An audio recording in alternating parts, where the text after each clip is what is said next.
Hey, howdy, everybody. Good evening. Welcome back.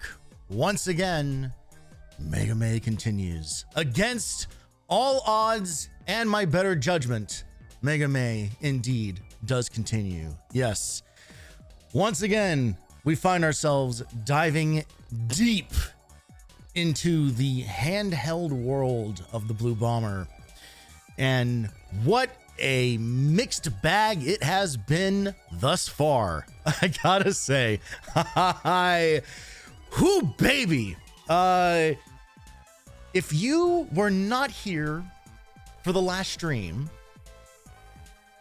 in which I played Extreme 2, you missed truly maybe the darkest moment I've ever had on stream. I got slammed with this overwhelming feeling of just wanting to stop. just wanting to be done. just let it all be over. Yeah, I did not have a lot of fun with Extreme 2. I will say we started having fun with Extreme 2. And boy, like, and this tends to be the case with a lot of the Mega Man games I'm finding, especially on the handheld front. Once you hit that second half, it all just goes out the window. Like, all the fun just goes away. Like, truly, all the fun just fucking goes away. Needlessly, brutally difficult, really annoying stage design. In the case of Extreme 2, one of the single most like fucked mechanics I've ever experienced in any of these games with the final boss, where it literally deactivates half of your controls. And there's no indication that that's going to happen. You just kind of have to like learn that that's going to happen when it does. Otherwise, you have no way of fucking knowing what the hell's going on, and you wouldn't be blamed for assuming that your Game Boy fucking died or something. And then on top of all of that, come to find out that not only like Extreme 1 do you then have to play through the game again to see like the second half of the content, you then have to play through it a third time on extreme mode to see the rest of the game, including the Sigma fights. And Extreme 2 has done something very interesting, which has heretofore not happened. It made me abandon the game. Straight up. Like, just no. Like, just no. Like, fuck off. Like, my life is too short.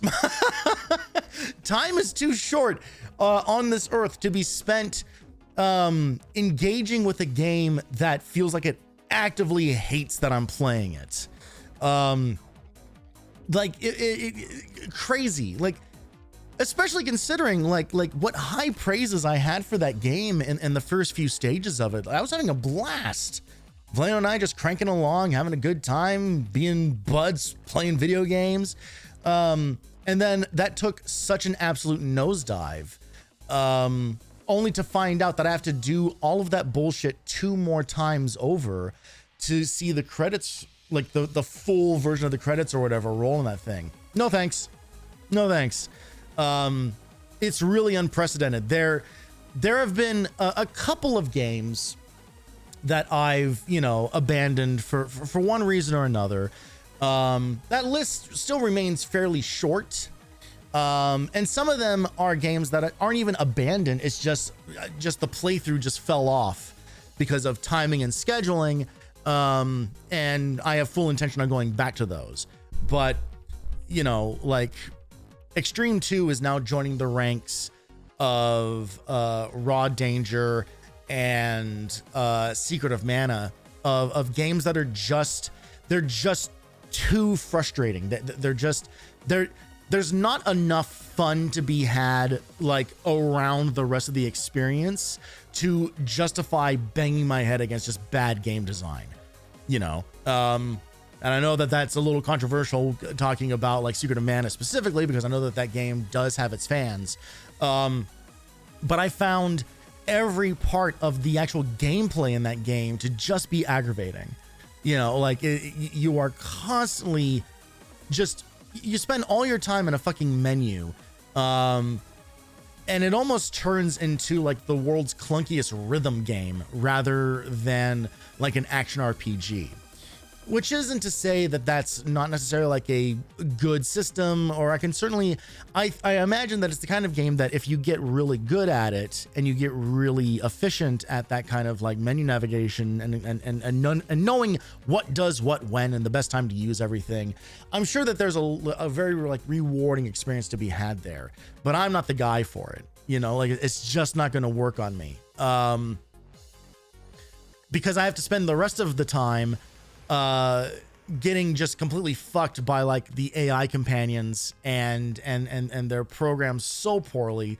And then like it was in the last stream that I did of Secret of Mana, where both companions died, and then the boss that I was fighting like clipped me into a wall, so I literally could not move.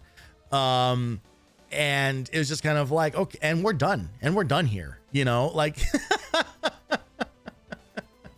there are some games like Street Fighter 2010, you know, or even Adventure Island of all things, where yes, there are parts of it that are like brutally difficult and very much unfun. Street Fighter 2010 less so. Street Fighter 2010 is more challenging than anything. But that whole final like boss gauntlet is a bear. However, there's something about when that's like the thing about the game. And as far as like my own like personal backlog history goes, you know, like those were the challenges that I'm trying to overcome, right? It is specifically the challenge of this game was really, really hard when I was a kid. I'm going to see if I can beat it now as an adult. That's less the case on some of these more complicated games, where I may not have like a lot of personal connection to them, or find myself in a situation where I know that me reaching the end of it is going to feel hollow. Like it is not going to, the payoff is not going to match the energy that's put into it. And in the case of Extreme 2, I can see myself maybe playing the rest of that game off stream in little chunks, right? But as far as actually streaming that game and trying to do like these long multi-hour streams, just slamming my head against that thing, nah. It's just, it's not fun. And I alluded to this a little bit at the end of last stream as well. I really, and I mean this genuinely, I do not enjoy streaming stuff where I am getting actually angry, where I'm getting like actually frustrated and mad. You know, there's obviously with the whole streaming thing, there is a certain degree of like playing up for the bit, you know, I'm nowhere near this vocal when I'm just sitting here by myself playing video games on my own. You know, it comes with the territory, but when the real life frustration starts to bleed through that, and I have nothing to say and I don't want to engage with anything anymore, it's not fun for me, and I don't know if it's very fun to watch. I could be mistaken. I don't know. Maybe a certain amount of like legitimate rage is entertaining for some people. But when I come away from a stream feeling like the anger maybe got too real, like feeling like it got to a place where I'm basically like 30 seconds away from somebody being kind of like, hey Tony, like, are you okay, man? You know, like when it reaches that point, it's just not the kind of thing that I want to do. You know, I get plenty angry. I get plenty angry and plenty frustrated by all kinds of stuff when I'm streaming. But when it passes a certain threshold, like it did with Extreme 2, where it was just like every step of the way, it was like I was getting kicked in the dick again and again and again. It was just kind of like, I don't want this to be like my content, and I don't want this to be my vibe. You know, like there has to be a balance to it. It's the same reason that I don't play like rage games. You know, you're jump kings and you're getting over it and everything else like that. It's just because I know that at a certain point, like the anger becomes real. It stops being funny, and I just don't want to be another one of those guys. You know, like there are so many people online that I think if you want legitimate anger, you can go watch that. You know, and if that's your bag, then like cool. Like you know, this isn't like a judgment on any of that. But I would much rather be in kind of like the Aaron Hansen Game Grumps style of anger than I would any of like the than like the fucking, like, I don't know, like the Tyler Ones and XQCs of the world, where it's just kind of like getting actually angry and screaming over here versus being screamy and angry over here but still being funny about it. You know, like there is a certain amount of like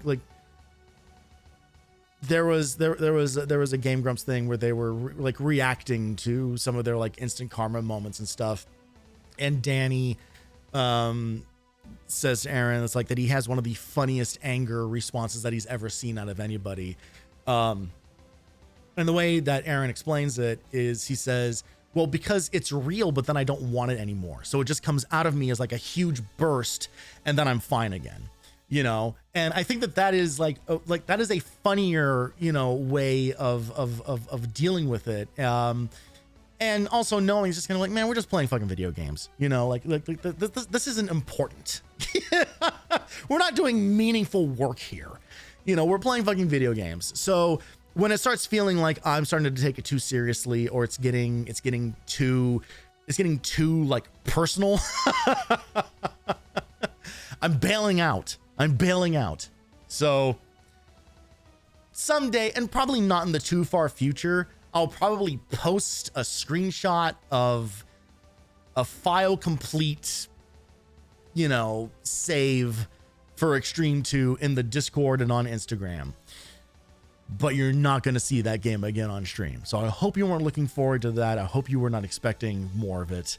Because it's just a bad time. Which leads me to tonight's game. And I'll be honest, I don't know if it's going to fare any better. I think it might. Because it's at least built on the bones of a pretty decent Mega Man game. Tonight, we are playing Mega Man and Bass. What's that, Tony? The Super Famicom game that only released in Japan? No, incorrect. Mega Man and Bass, the English Game Boy Advance port, with all of its shortcomings. Yes, unfortunately, that's the version I know. That's the version I played. That's the version that, unlike a lot of these other Mega Man games we've been doing this month, is legitimately on the backlog. I remember picking up Mega Man and Bass at a GameStop fairly soon after getting my Game Boy SP. Like so many of my other stories about, like, you know, when I get a console, it's usually like years after it's been out.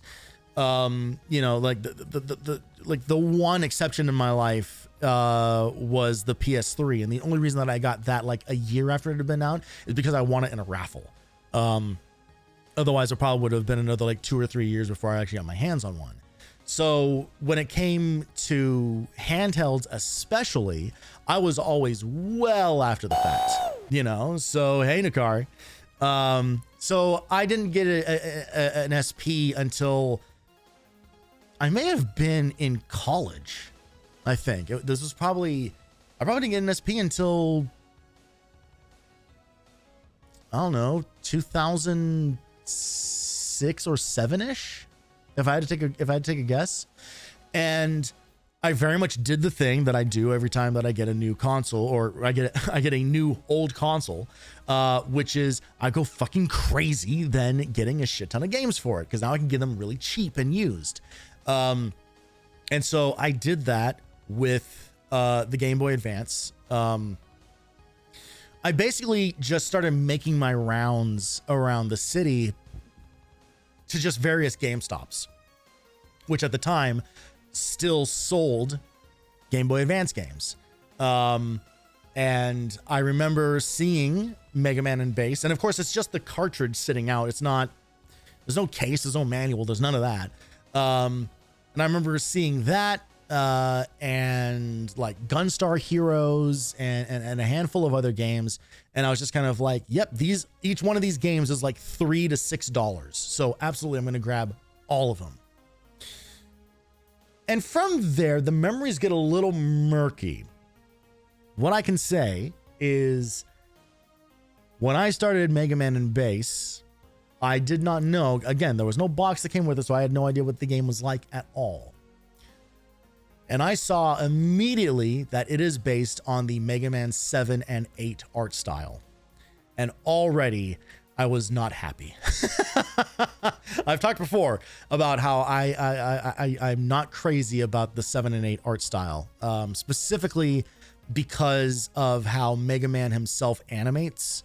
He has the really slow walk animation, and it's really, really difficult to judge where his center is. So it makes jumps really hard to judge. And that became evident when I was playing through both 7 and 8. It's a little bit better in 8. But definitely like ran into the same problem. Only dropping by, but hell yeah, GBA SP. Had no idea a non-SP GBA existed for many years, because I was only a kid when I got mine. But does he slide when he stops moving? I'm pretty sure that the controls are a little bit tighter this time around. I'm pretty sure he does not slide around. I had definitely played like other friends' original Game Boy Advance.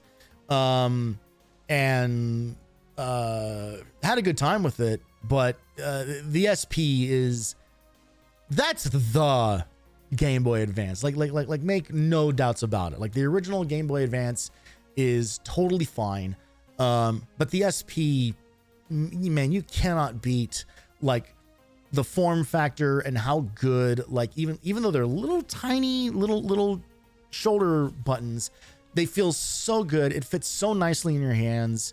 It has a battery that lasts for 26 years on a single charge. Like it's nuts. It's crazy. It's got that backlight is bright as hell, so you can see every little detail of every pixel on that screen. Like it is a banger of a handheld. I think I could easily say like of like the kind of like classic handheld generations. I think the SP is absolutely at the top of that list. And I say that as somebody who's a huge Game Gear fan. But SP's it's so fucking good. It's so good. Yeah,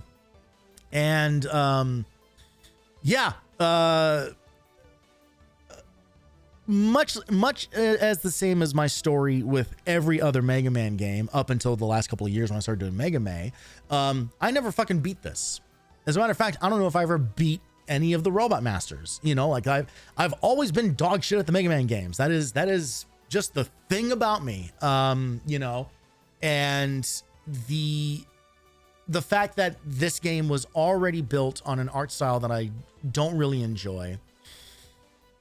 And up to that point, was not aware of some of the other shortcomings that were part of this version of the game as a result of being a port of a Super Famicom game. You know, just a lot of stuff kind of added up that turned into just kind of like, well, I guess this is just, at the time, this is just one more Mega Man game that I'm never going to beat.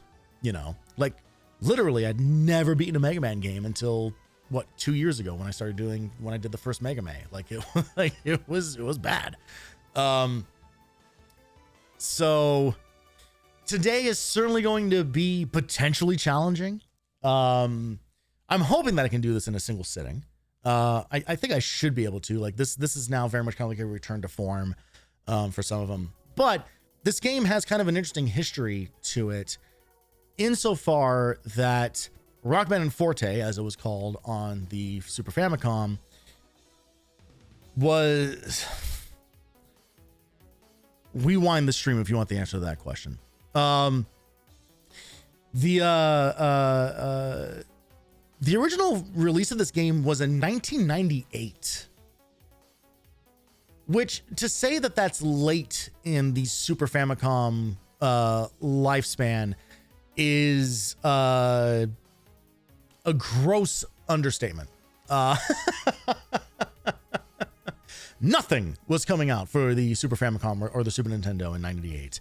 To put that in perspective, that is a year after Metal Gear Solid came out.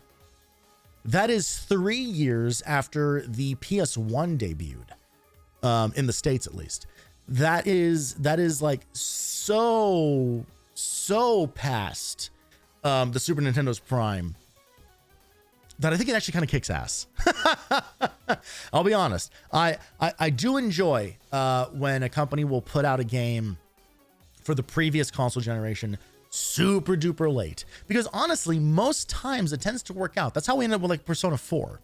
You know, Persona 4 released on the PS2, I think 2 or 3 years into the PS3's lifespan.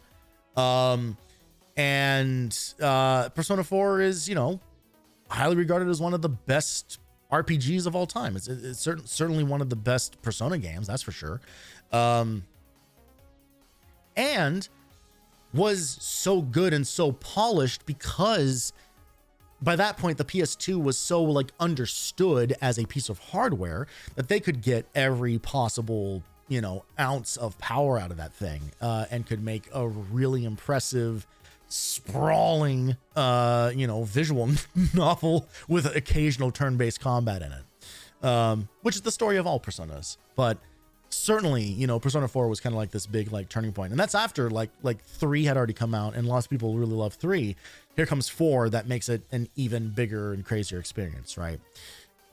So I always find it really interesting when a company takes a what's kind of a I don't know, it's kind of a mixed risk, I would say, by releasing a game for a console that's no longer supported.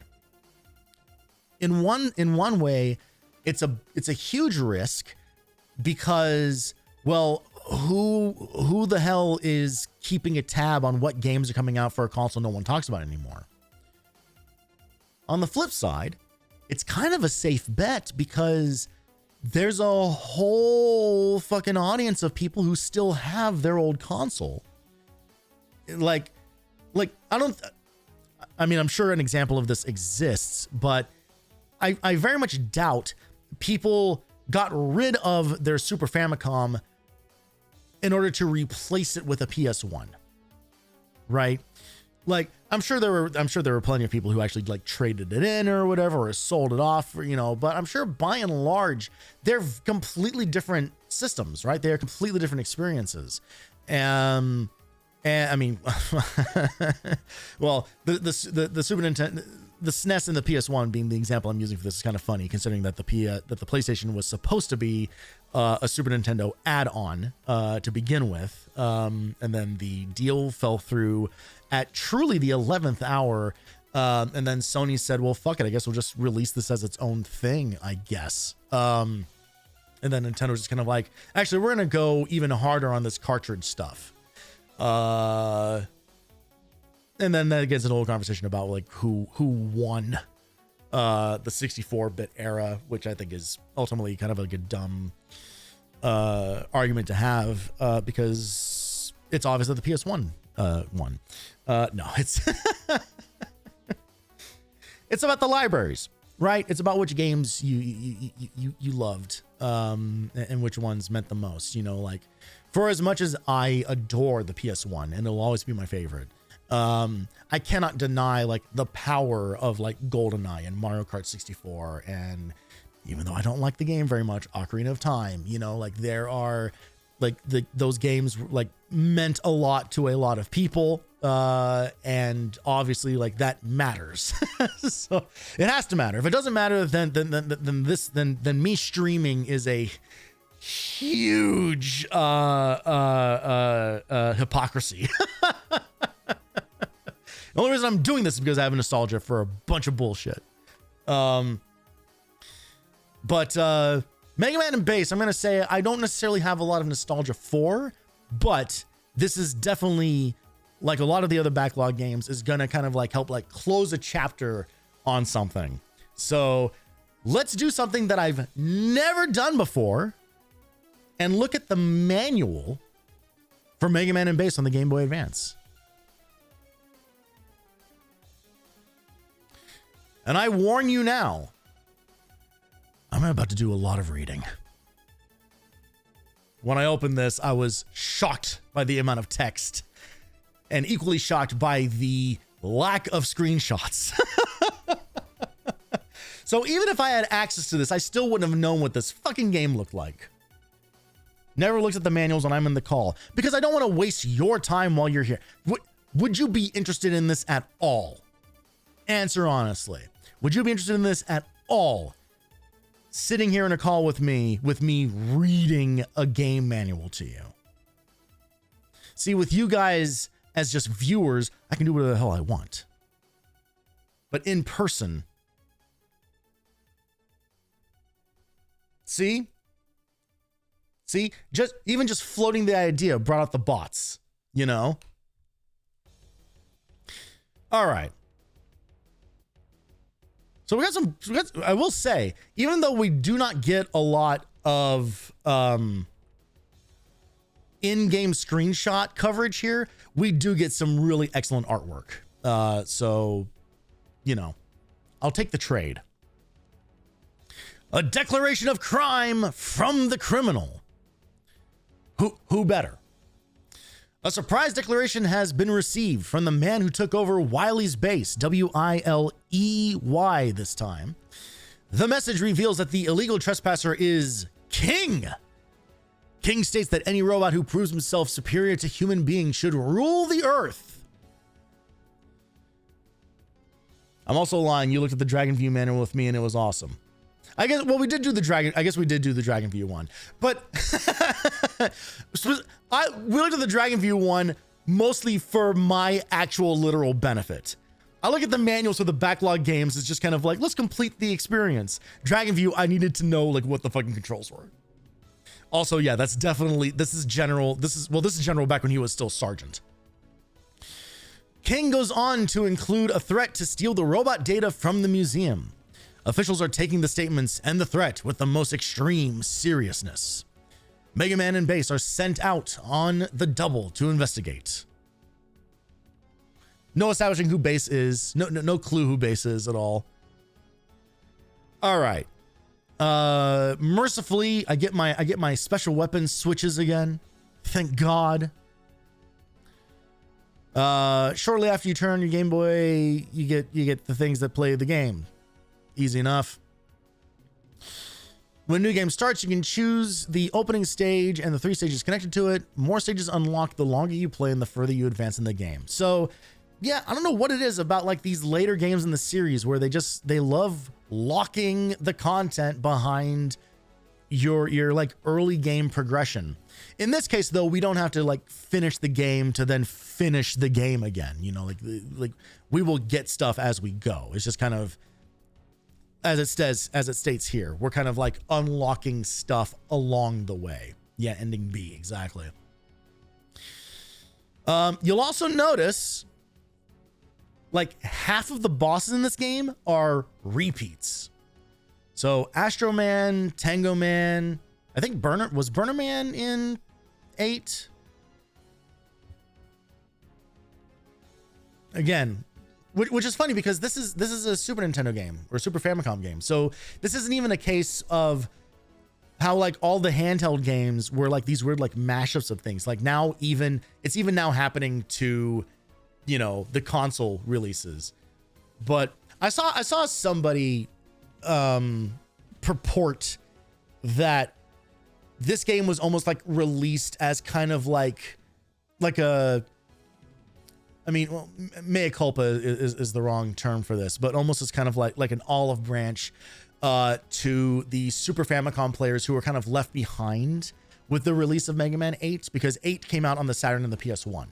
So that meant that anybody with a Famicom didn't get to play like the next Mega Man game. And so they kind of back released this one as kind of a, you know, like throw a throw some scraps to the dogs. All right. So Mega Man and Bass have different move sets. Spoiler alert, just right out of the gate, we're gonna play the Mega Man route tonight. So Mega Man can slide, he has the Buster Shot and the Charge Shot. Bass has Leon Kennedy issues. He cannot shoot and move at the same time, which is insane for a Mega Man game. I mean, that alone is good enough reason like not to play as him. But he does have a dash versus a slide. Not the worst thing in the world.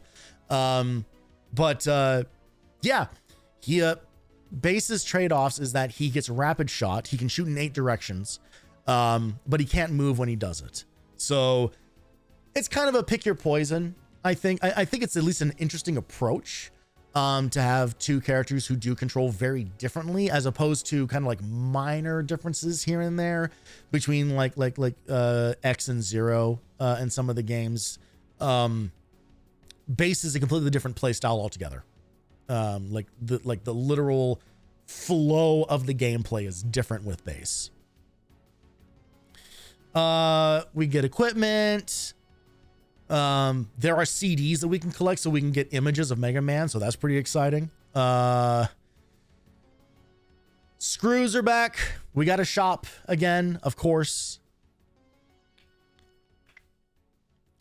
Items, we got energy pellets, there's the screws, 1-ups and CDs.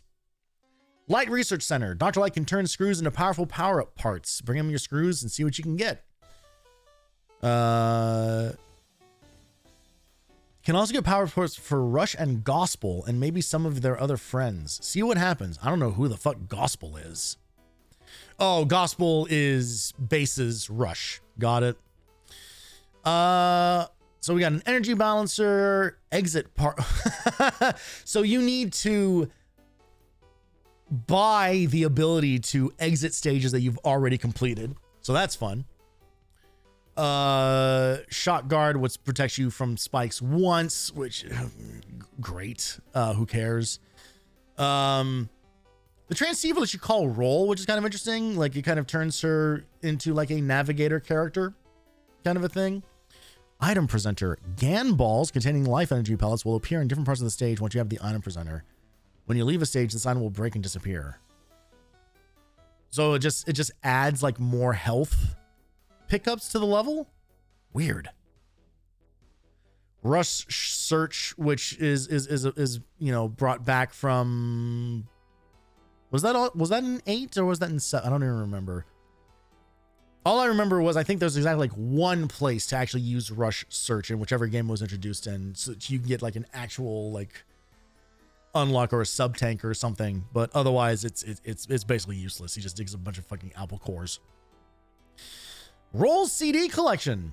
This stage reveals the CDs that King has stolen from Roll. The CDs store robot data. If you send a CD to the research database, you'll be able to read it.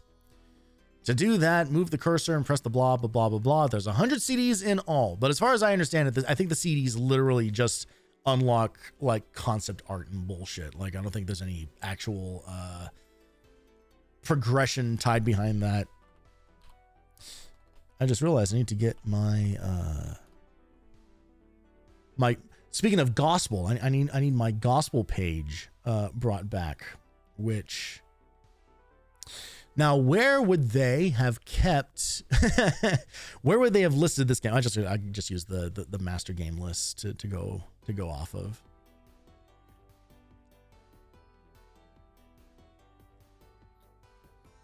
just so I can get my suggested list of bosses. All right. Good guys. There's Mega Man and Base. Mega Man. This outstanding example of the robot race was developed as a kind household robot that lived a serene existence working as Dr. Light's assistant. Unless you're playing Extreme, in which case Dr. Light literally says he built him to fight. So who knows? However, in order to stop the evil Dr. Wily's plan of world conquest, this peaceful metal man requested Dr. Light to modify him into a battle robot. Base, on the other hand, is a special Wily-numbered war robot, one of a battalion created by Dr. Wily.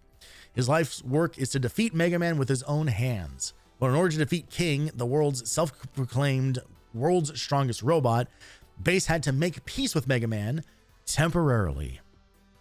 I think the only other time we've ever seen Base is he shows up in Day of Sigma, right? Am I crazy? Or is that a different OVA thing that he shows up in?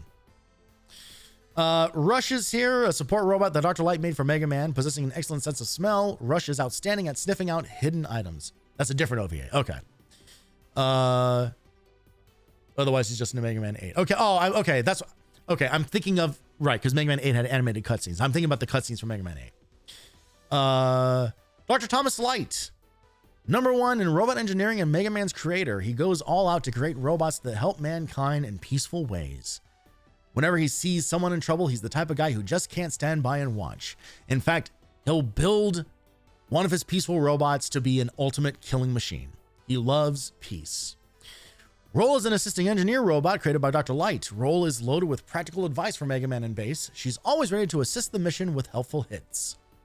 Lightot, an assistant robot that helps Dr. Light with his research and developing power-up parts. Eddie, otherwise known as Flip Top, an item transport robot that Dr. Light created. It now has the ability to fly and can transport items rapidly. Beat is a support robot bird that Dr. Cossack made for Mega Man as a present. I don't remember being a present for him. What a nice gesture by someone with no ulterior motives. It's currently being modified to perform crash attacks as well as transport items. Gospel is a support robot that moves with Base. Gospel can transform as well as form one unit with Base.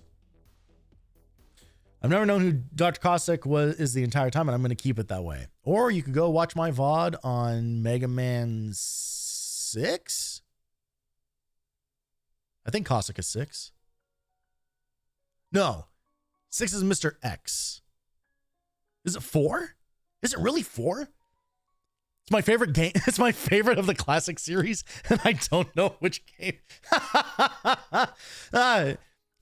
I've said, oh no, yeah, you're right, yeah. X is Resident Evil. Listen, I've said plenty of times I don't come to fucking Mega Man for the story, and if you've watched any of these fucking streams, you know why.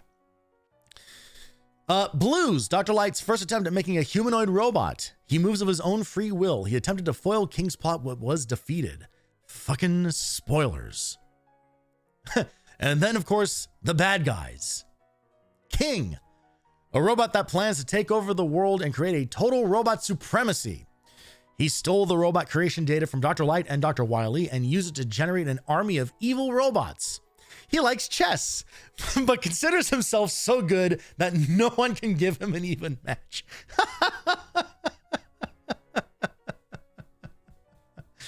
He has mega anal beads that tell him the best moves to make. Meanwhile, Albert W. Wily was Dr. Light's classmate at Robot Engineering School and has become his rival in professional life. He became involved in creating evil robots in his bid for world domination. Wily was attacked while developing a new fortress and now lives in Dr. Light's research center. Oh, okay. So it is kind of like, so everybody has had to like come together to like be friends for a moment. So now we get something that we've never gotten before, and I think it's kind of cool. We get information about every one of the fucking robot masters here. We've never been granted that much information on one of these before. So Dynamo Man Robot used to guide school kids on field trips through the power plant.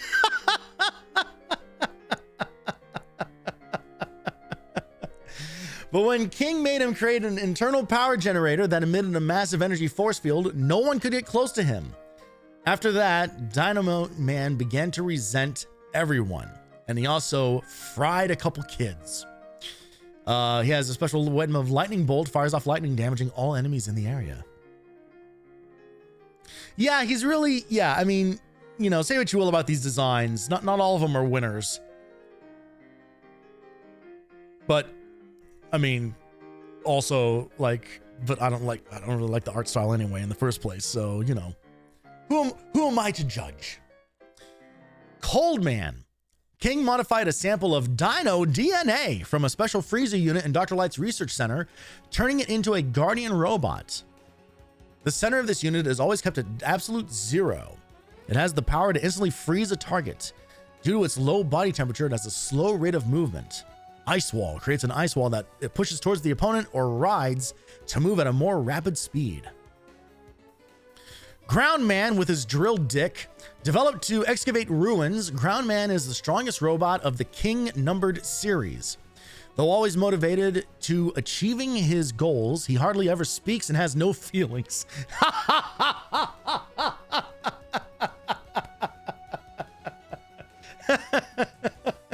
Ground Man can also be seen featured heavily in Final Fantasy Lightning Returns.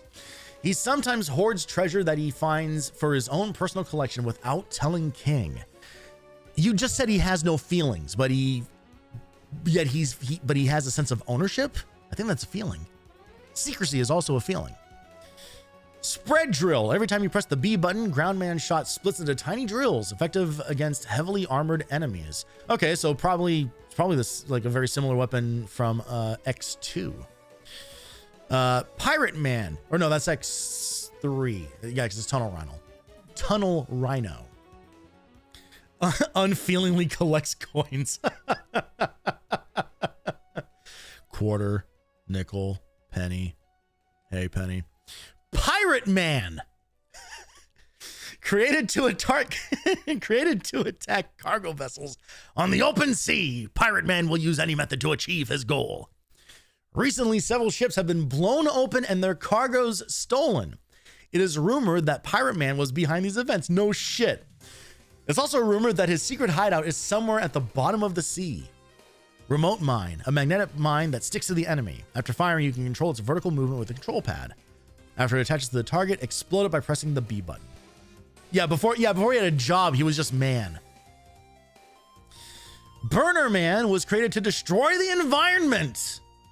While developing this robot, King discovered a super high temperature gas that shot out fire. Burner Man believed King when he said, "You must burn a forest every day or your self-destruct bomb will explode." Jesus Christ. So Burner Man lives in abject constant fear every day of his life, rending rainforests asunder lest the bomb in his chest explode. Web Burner shoots out a flame in a wigwag formation that can burn down anything. Wigwag? Wigwag? Do they mean zigzag? Did they mistranslate zigzag to wigwag? I don't think I feel bad saying wigwag. I feel like I shouldn't be saying that. It feels inappropriate. That clip's gonna come out with no context, and it's just be kind of like, can you believe that this guy said this? KGN006. He's a magic man. Yeah. Formerly with the King Army Circus Group, Kaga, Magic Man enlisted in King's Army. He thought it would make him look cooler.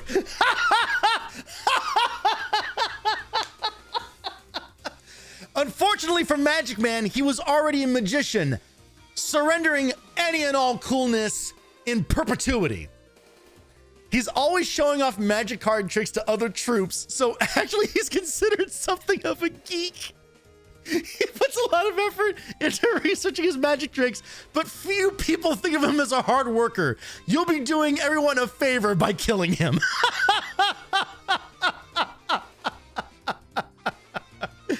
Magic card. He fires cards straight up to the right. He fires cards straight to the right and straight up. This is what the procedures. I mean, kind of. And then we have our boys back from 8. Tengu Man, an experimental robot developed to artificially generate typhoons. Tengu Man was converted by Dr. Wily into a battle robot. There's always has to be a wind guy in every one of these. He enlisted in King's army to wreak revenge on Mega Man for disgracing him in a previous fight.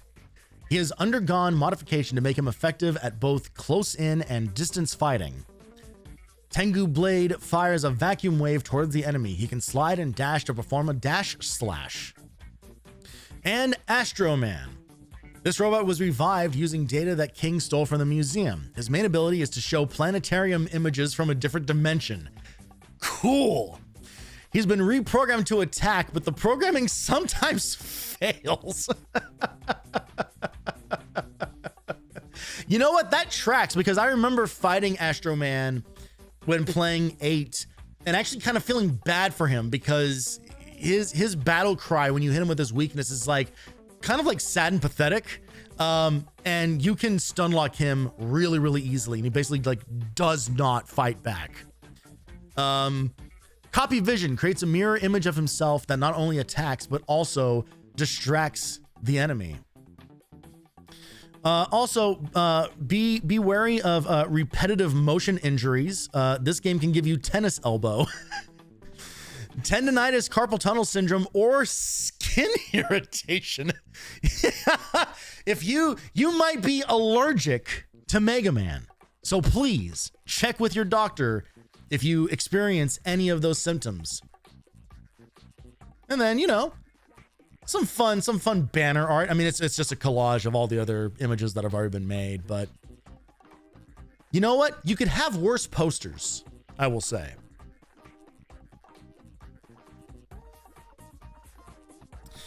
And with that, we know everything that we could possibly need to know, specifically about the backstory of all of these characters. I am already feeling bad about killing Magic Man because he clearly has nothing to live for.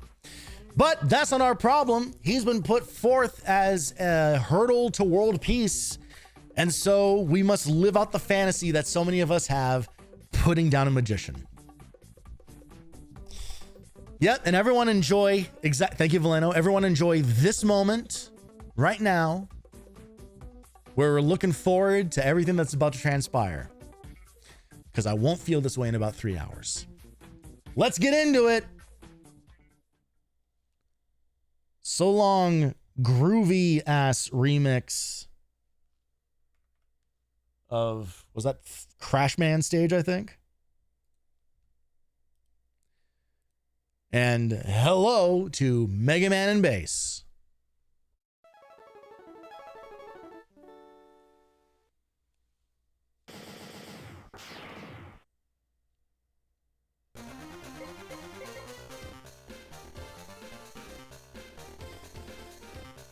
Right away, you'll notice the audio doesn't sound great on this game. We're coming right out of the gate with kind of like the first issue with this port. Very, very heavily compressed. Everything about this game is heavily compressed. Like look even at Mega Man and Bass's like sprites here. Crank it a tad, you got it. I can provide.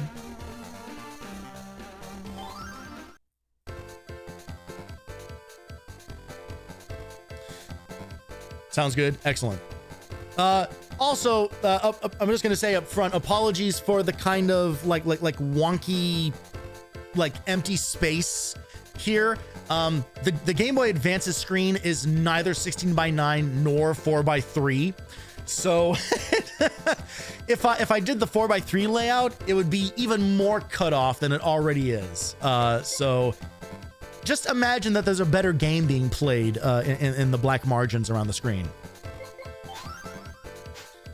So we get this little, you know, little portraits indicating, okay, well, here's Mega Man's moveset. And away we go. So you can see, like, right away, it's like, yep, this sure looks like Mega Man 7 and 8, don't it? I mean, more specifically, it looks like 8, right? Like, this is built off of 8's, like, sprite work and everything.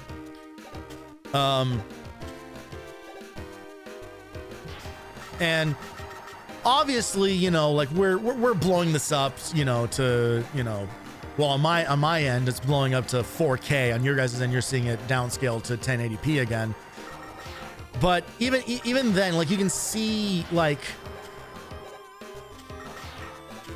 just looking around, like, just look at Mega Man's sprite, you know, and there's kind of like this really gross, like, fuzzy outline to him where, like, they're kind of like, they can't, like, nail, like, the sub-pixel positionings of everything. So yeah, so everything in this game is fuzzy.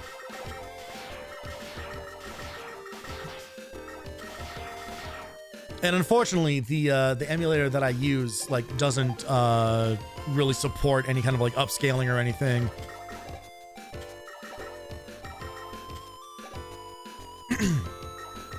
But we've played other GBA games before, you know, that have, you know, a bit of a clearer image. Like, this is very much the result of, they took this artwork and just basically just, like, scaled it down to fit on the GBA screen.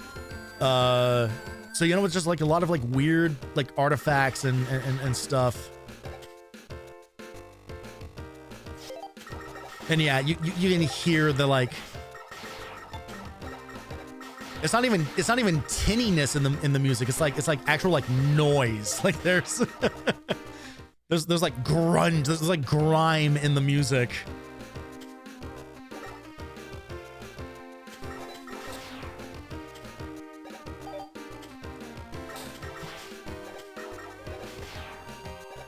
We're getting the rain jump physics just out of the way in the first stage here. Like, we all knew that this was coming, so why not, you know, just do it early.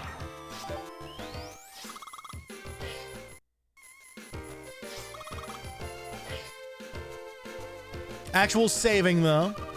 And look, it's everybody's favorite non-character, Proto Man, is here. Proto Man!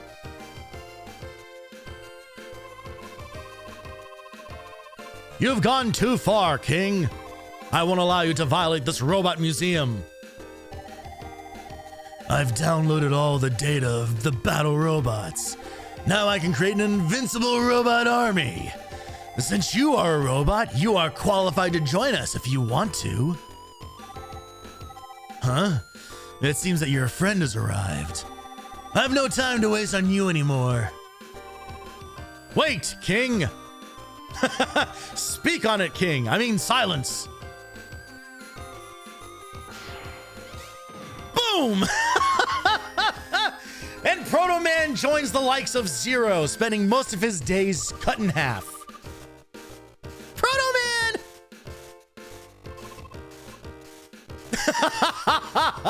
It's just a flesh wound. I'll take care of this. You go to Dr. Light for repairs. Well, that's cool. Hey, you know what? Guess what? Proto Man's better than Zero. He can actually take care of himself a bit better. I appreciate your arrogance, but I have no time for you. I'll allow the Green Devil to handle you. So we're starting right out of the gate with this guy.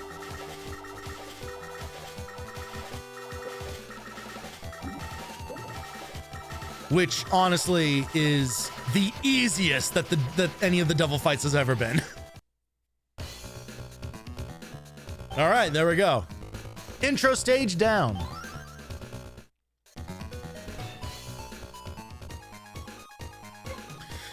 All right, so here we go. So yeah, you can see the kind of, so, you know, like if I play this, it'll unlock like the top two, this will unlock the one in the middle, and this will unlock the bottom two. But at least you see the full route, like from the jump.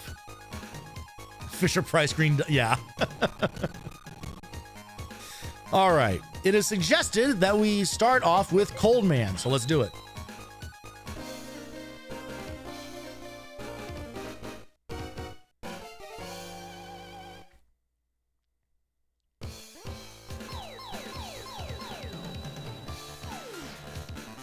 You'll spot a thing right over here immediately that we can't interact with, so you best believe we're in backtrack territory, my friends. Absolutely gonna have to do a little bit of a collection cleanup here. So, just like every other one of these handheld games, the thing that has happened here is the screen has essentially been crunched, right? It's been crunched and cropped in order to fit the Game Boy Advance. So there are going to be a number of places where, unfortunately, there's just going to be just some leaps of faith. You'll notice that these rabbits, every one of them has like jumped into the screen and hit me because I don't know that they exist. And there's basically just going to kind of be a lot of that, you know? So I've already kind of like braced for that a bit. Also, just absolutely just CDs just fucking everywhere.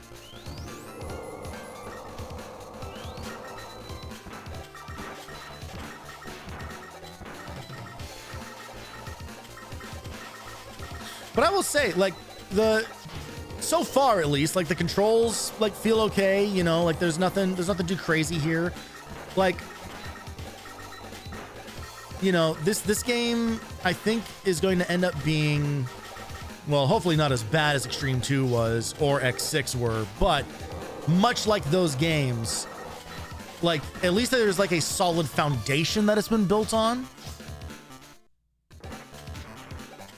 Now, the rest of the execution, who the fuck knows, right? Like we're gonna find out. But by and large, like this feels fine. Would have probably loved it specifically on GBA. Well, I mean, unless you had a Super Famicom, this would have been the only way to enjoy it. SP was pretty much my Mega Man console.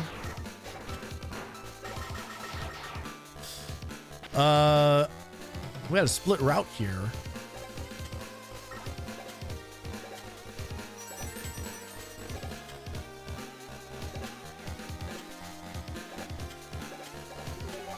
Oh, good. Another CD.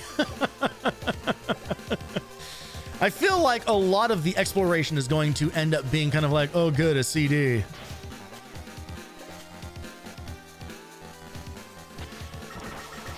Slightly better ladder climb animation than Extreme 2, though not by much.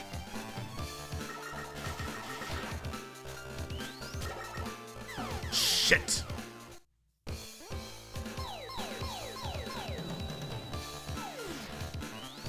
All right, that's not too bad of a checkpoint.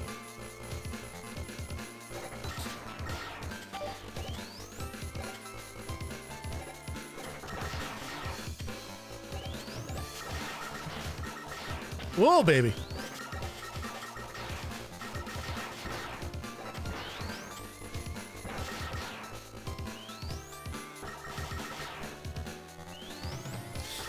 You say that the SP was your Mega Man console, but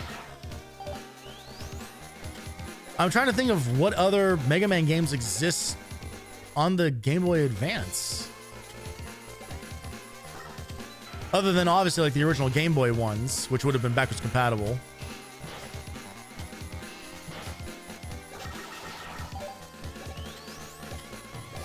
Oh, oh, sure, okay. Yeah, so when you say Mega Man console, you don't mean it.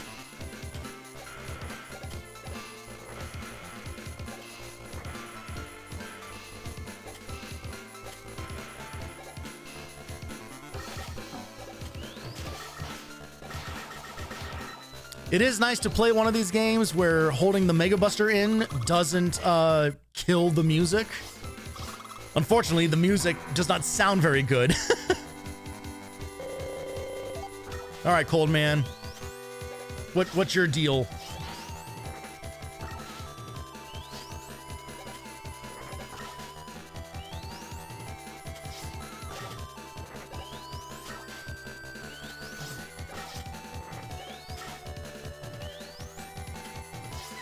Oh, whoa! Okay, continuing the long-held tradition of touching the boss just melts your fucking health. Good lord.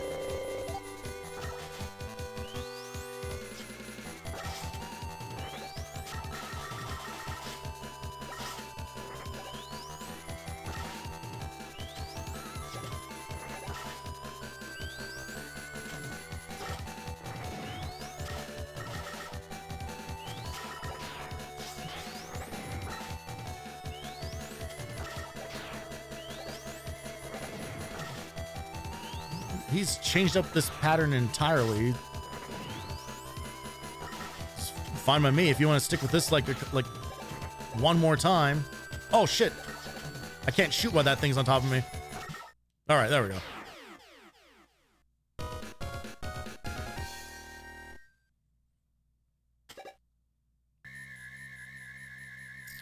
Brought back the classic boss victory theme.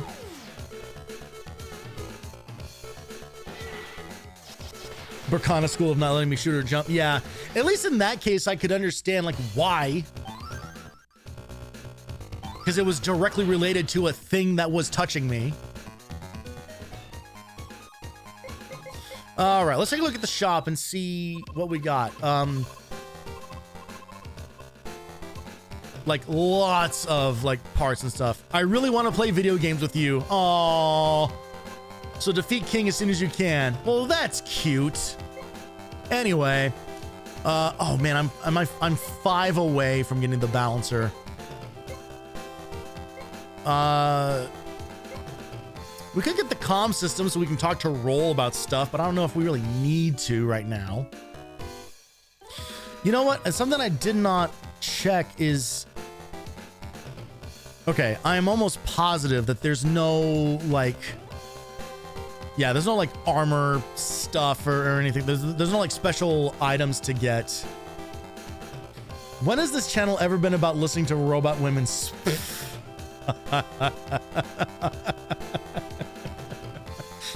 That's not by design! Alright, we're gonna hold off for now. How do I leave? Don't want any more items. No. Oh my god. So when he says, don't want any more items, the answer is not yes, I don't want any more. It's no, I don't want any more items. God damn it, I'm gonna get fucking bodied by basic menuing again in one of these games. All right, Burner Man is next. And this is the stage. I saw people being kind of like, oh god, Burner Man stage, which I don't know. George of the jungle, song as he can be. Thank you.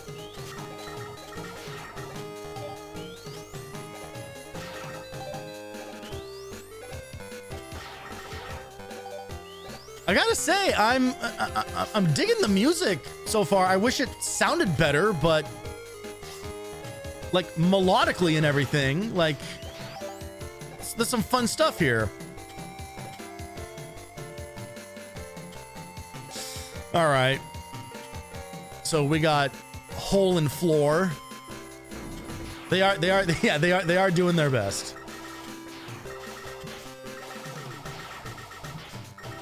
Jesus Christ.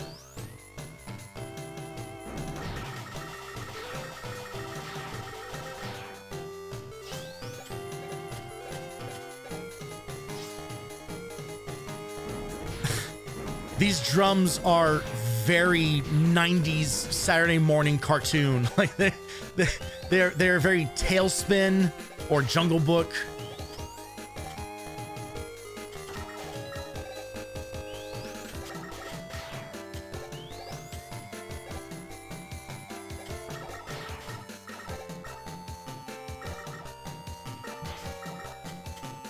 Oh, God damn it.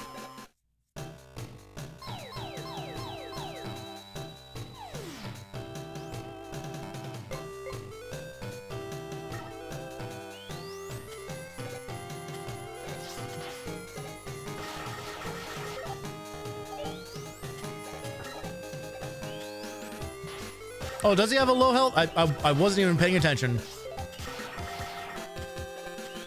I was too busy dying.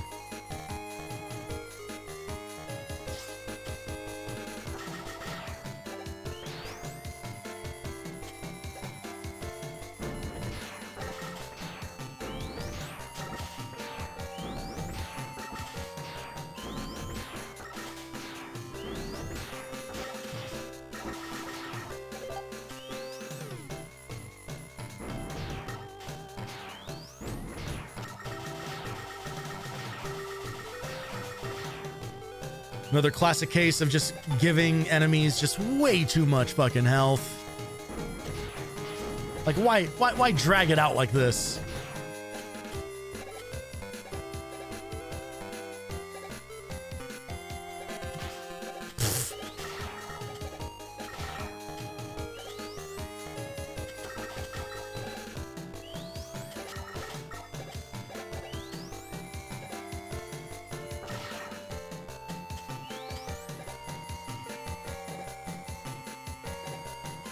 I will say that having the enemy here is some solid design, I've got to say, because it's kind of showing where it's safe to land.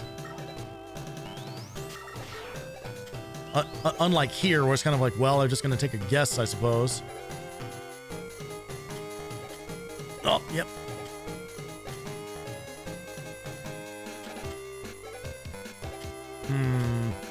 Oh, man. Fuck.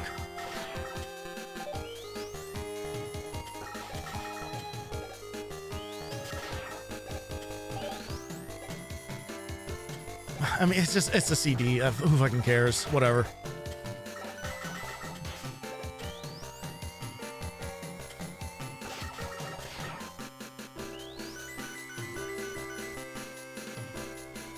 It's gonna be a Bugsy Mega Man with fall damage. Oh, God. Yeah, maybe that's the big fun thing that they're saving for 12 or whatever name they end up giving that.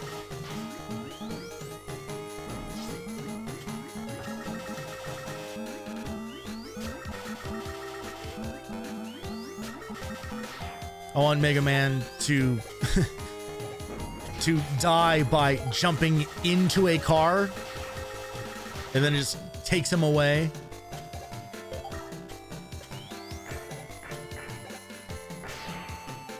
Okay, we got some fun pokey holes.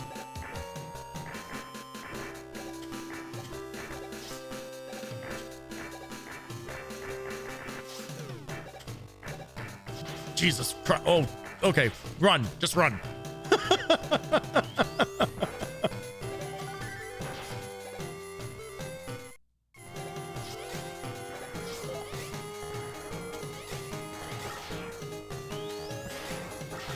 Look at this big guy. Like a fucking Pokemon up here.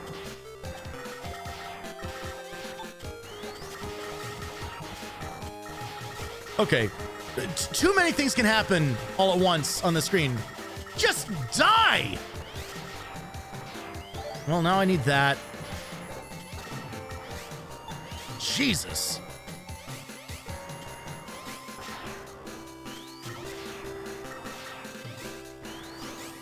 Can I farm these guys for health?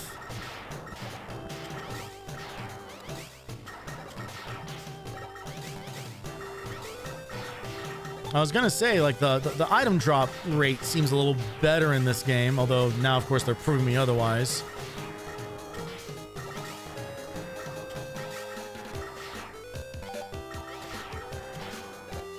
Fucking god damn it.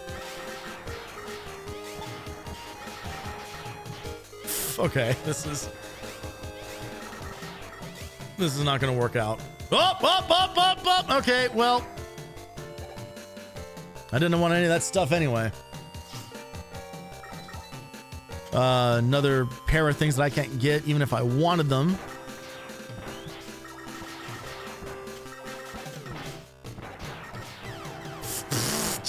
Oh, okay. All right, video game. Let's maybe calm down with some of the enemy spawns. What do you say?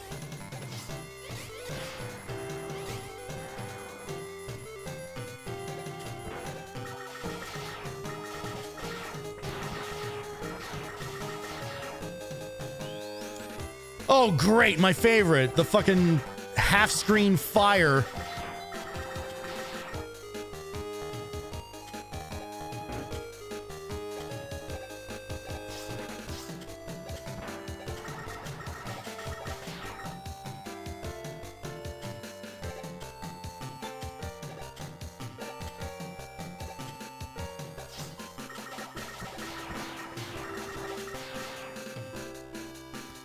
Okay.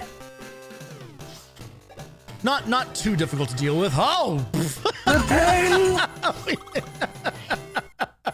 That guy got real angry that we broke part of him. All right, so I have seen how this fight works, which is kind of an interesting mechanic here, is that you can, well, you're supposed to be able to use Ice Wall to like push him. I think we're gonna die. Yeah. Oh, shit. Where do we retry from? Is it the full stage? All right.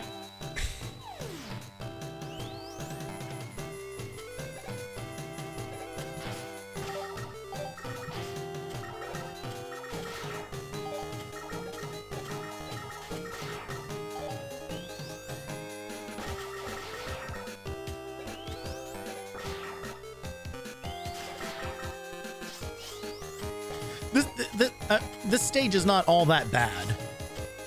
It's maybe a little long, but there isn't anything like too crazy in here. And I gotta say, like playing a Mega Man game with an actual like iframes now is a huge step up, because I can finally just like damage boost my way past some shit again, which is honestly like the only way I've been able to beat some of these games.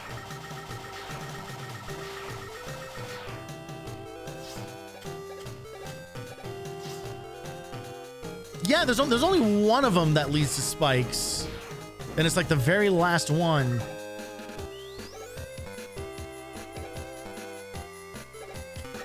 Oh. All right, stand by. Great. All right, whatever.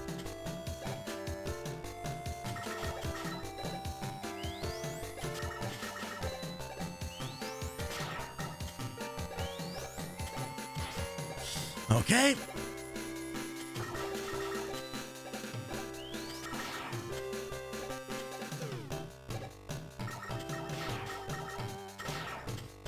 Stage is lucky that it has really good music. Otherwise, I'd be a lot more annoyed.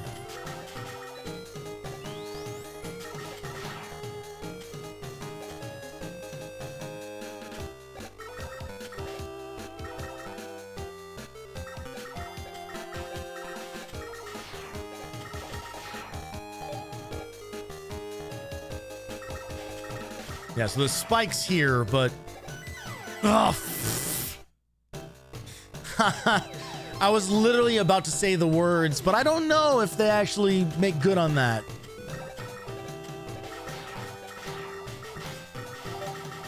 Well, clearly they do.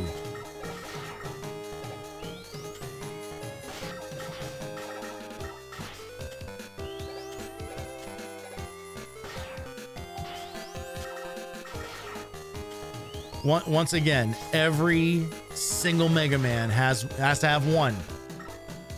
Has to have one of those. In this case, it's even worse than like a regular like blind jump into a spike pit because there's no way to have information. I guess I could shoot an ice wall and then see where it drops. Maybe that's the intention.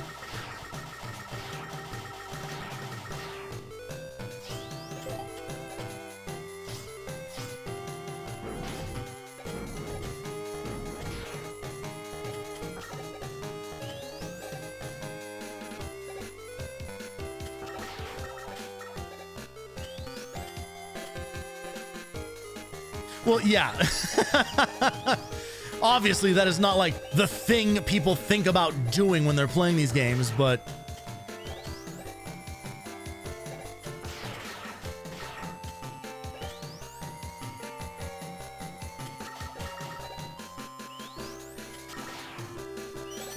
thank you, Extra Life.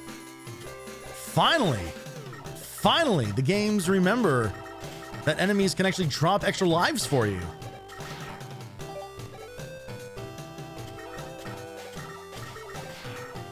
I think we just know for a fact that it's right where that enemy is placed. So even then, it's a disconnected visual cue, but there is something that you could, you know, kind of make a judgment based off of.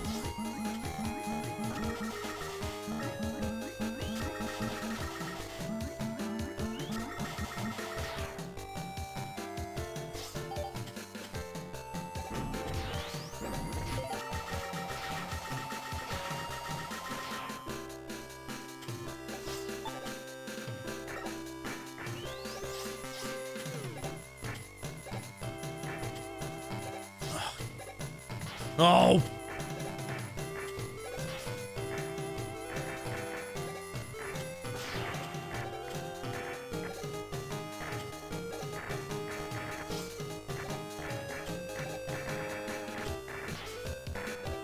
Fuck me. Good Lord.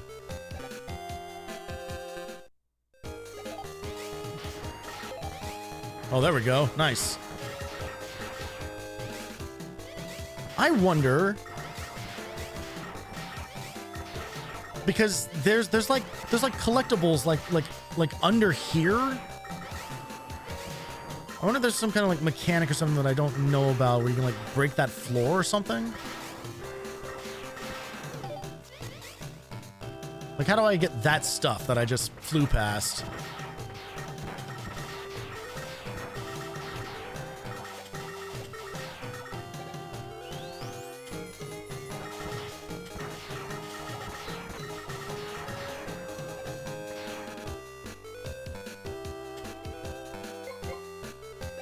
How am I on lives, I wonder? Okay, all right, we'll get a couple shots at the boss here. Also, you see, we already have 300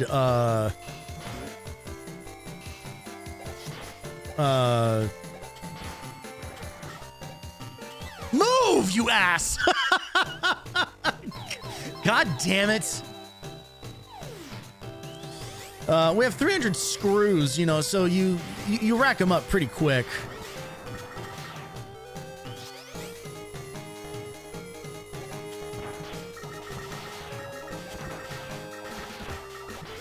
Ugh. Okay. Need to play a little less sloppy than that.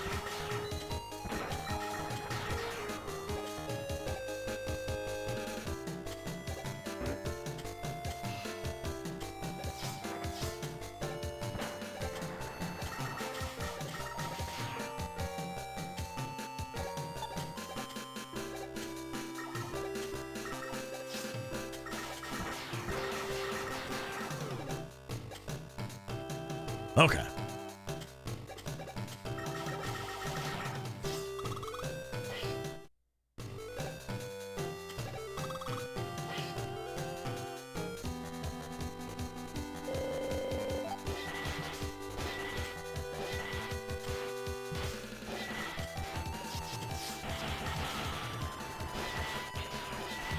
Why is this dude so fucking fast?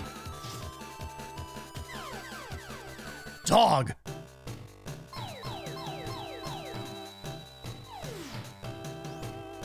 Okay, well. Unfortunately, I'm not gonna get another shot off on this. The part where it just like eats your ammo, sucks. Dude, I can't fucking see the guy. What the hell?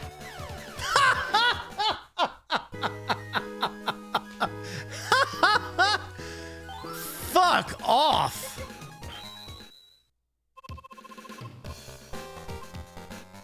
God damn it. All right, give me the balancer. Not that I necessarily need it immediately. I guess give me the exit unit as well. We'll get the comm system. Not that I think we're really going to use it all that much, but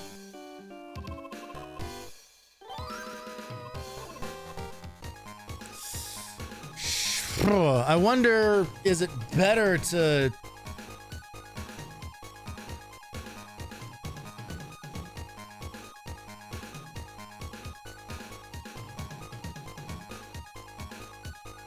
I was looking to see if there was like maybe a different guy that we go after first. At the beginning, you can choose only from Cold Man, Astral Man, and Ground Man. You must defeat one of these to challenge any others. Feel free to experiment. Below is a suggestion that'll work based on what paths you open while still giving you decent weapons. However, defeating Burner Man is murder, and waxing Pirate Man is pretty easy even without any special weapons. So you may try doing what I do and save Burner Man for last. I'm for that. let's try facing off with Pirate Man here for a sec. See if we fare any better.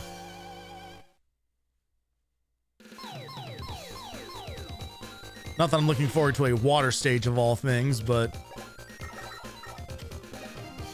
yeah, brought these guys back. So with the exception of just like a couple of the robot masters, I don't know if there's like any original like enemies or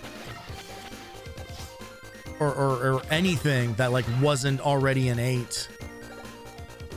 Because I'm pretty sure like everything that we have seen so far is a thing that already exists in the previous game.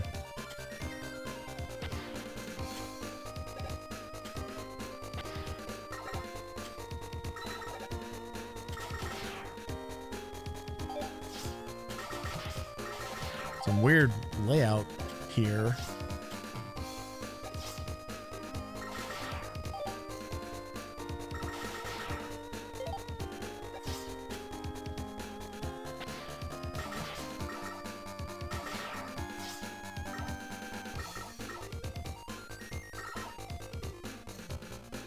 Ooh, nice little arpeggiating synth here.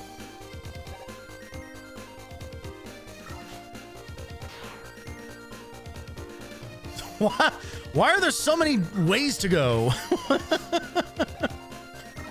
Oh, okay. I guess except this one. I mean, this seems like death. Oh, okay. Not death, just a blind jump into a pit. Hi, whale! Oh, for fuck's sake.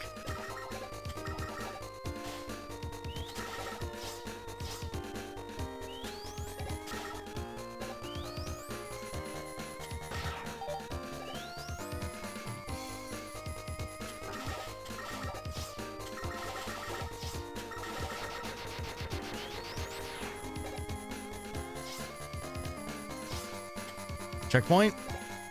Ooh, I'd love checkpoint. Yeah, okay, yeah, I was gonna say, there's like, when has a treasure chest ever been a thing in a Mega Man game? I can't believe there are mimics in a Mega Man game. Truly the Dark Souls of Mega Mans.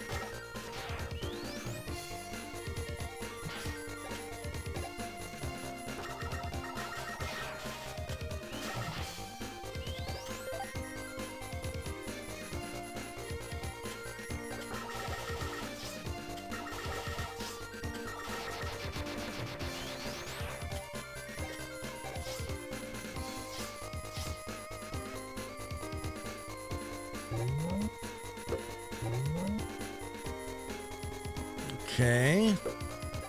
Fun mechanic.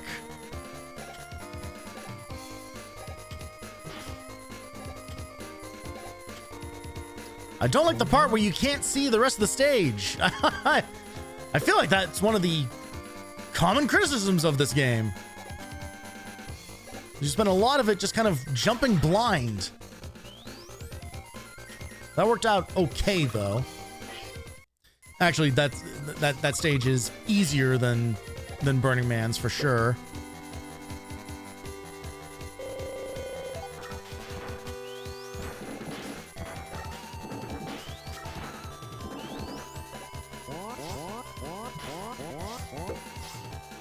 Okay, well, we're probably gonna die on this first attempt here. Yep.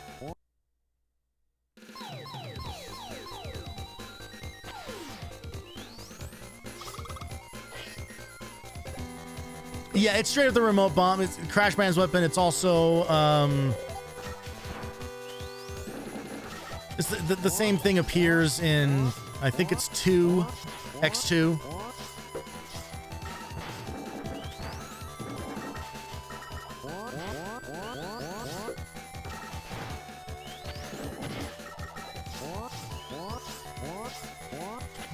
What the dude? No one gives you any fucking room to move. Jesus Christ.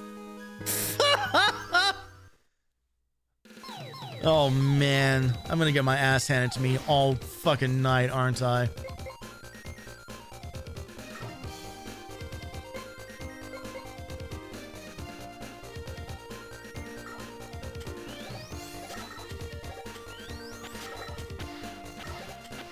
Alright, well, at least the stage isn't too bad.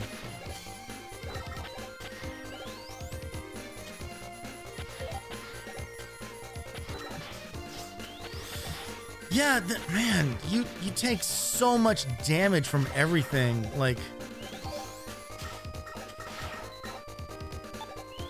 it's so weird too, because I feel like that varies across the entire franchise. Is just they can never decide like how squishy Mega Man should be. Like, every single game is like a slightly different approach.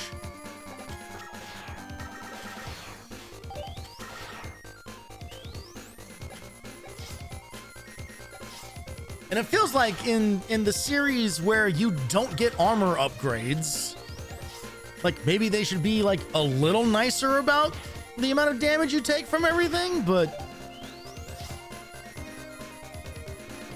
clearly niceness is not on their list of concerns.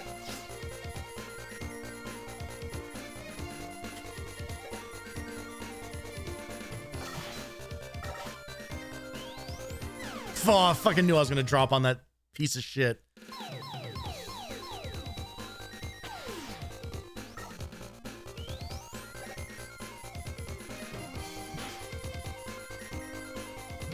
Oh, fuck you!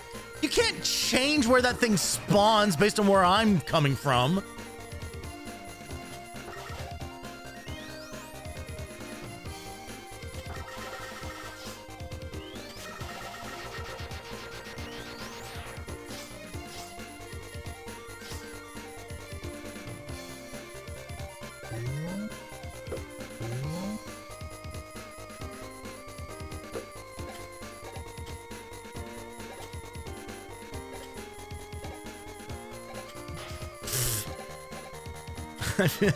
That jump feels impossible.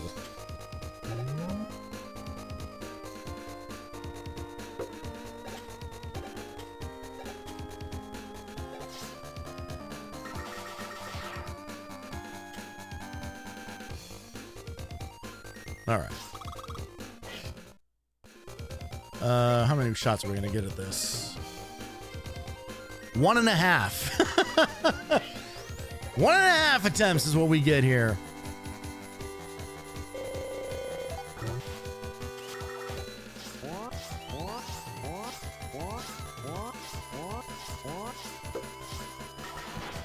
Oh, God. That's twice that's happened now, where I've let go of the charge while I'm still sliding.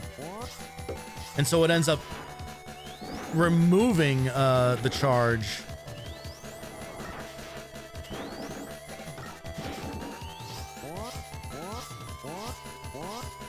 If he stays horizontal, like this will be okay.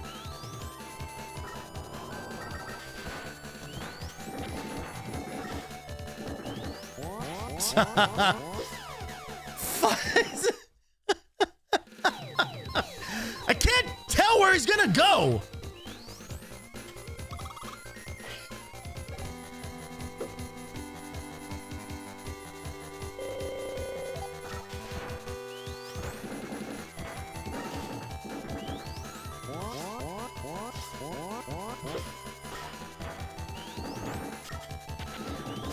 This is actually worse than Armored Armadillo because it feels like he's not even like utilizing like the full space of like where his hitbox should be on this bubble.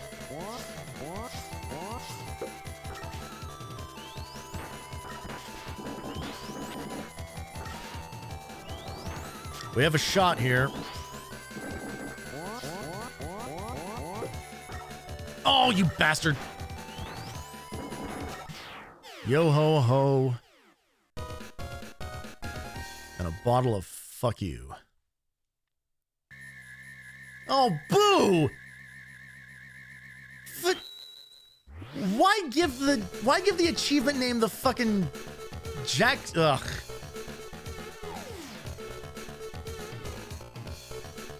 Look, I love retro achievements. I'm so happy that they exist and they are a wonderful community-led initiative. But some of the people who do them are just fucking lame, man. They just... It's just awful.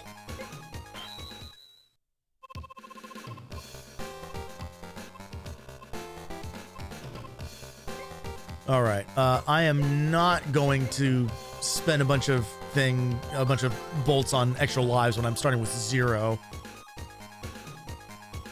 So let's at least just see like who we should go to next, and I'm probably just gonna game over on purpose. I'm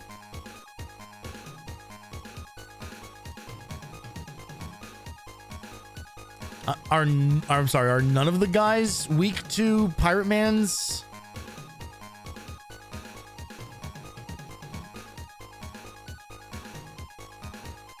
Bolt, ice, wave burner. Oh, remote. Okay, ground man. It's like that can't be right.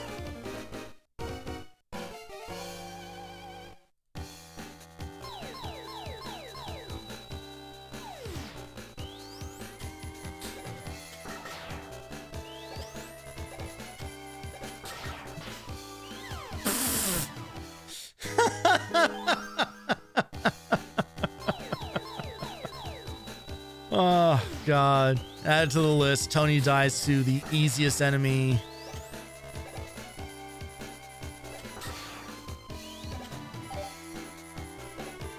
Yeah.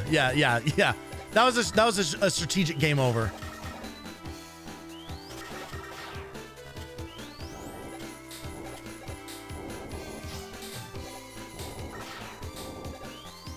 Now let's just skip all this shit.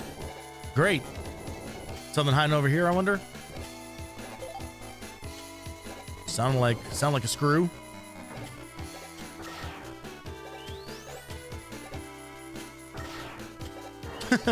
I'm enjoying the big goofy dragon worm artwork in the background.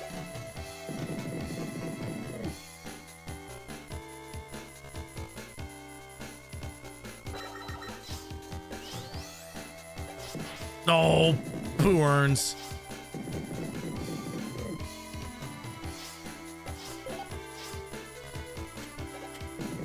Yeet. They give you just enough time.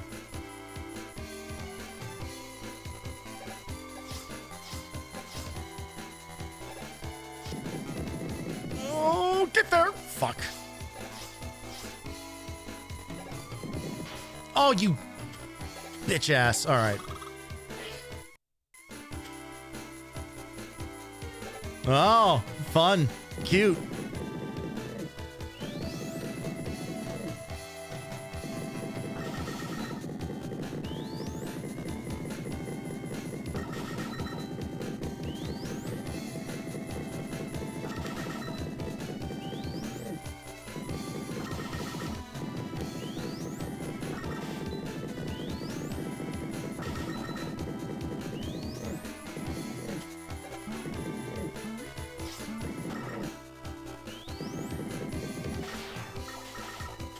Oh, god damn it. How much health does your mini boss need to have, I wonder?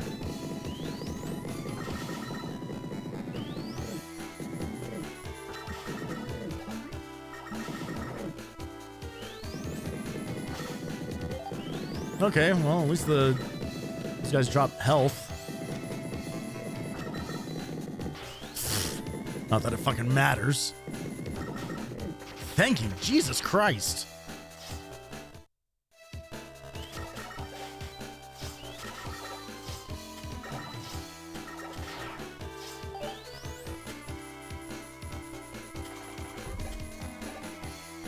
Oh yeah, I remember this mechanic.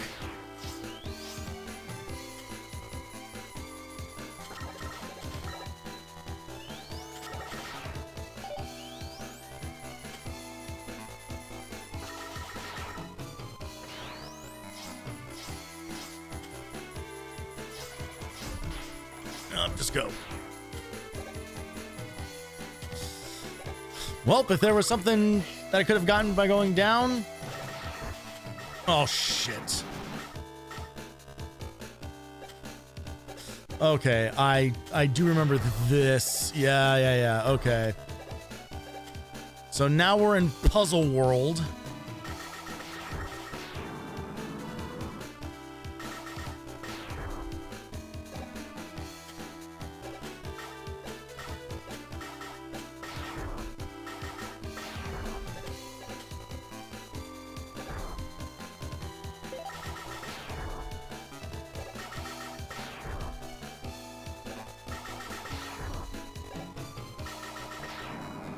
And I don't know how you're supposed to get some of these items.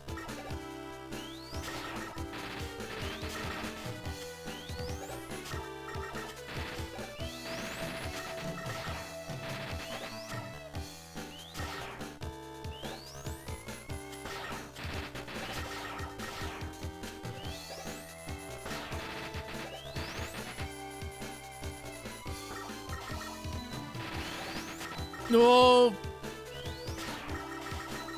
Shit. Okay. Hoo-wee. All right.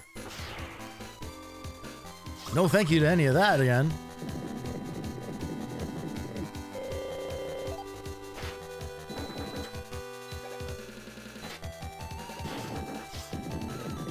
Okay, I need to actually like detonate them in order for the hit to happen. Good God! Why is dude so fucking big?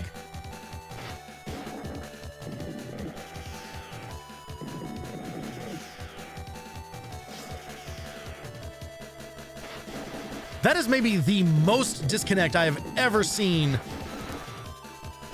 from a boss to his actual attack.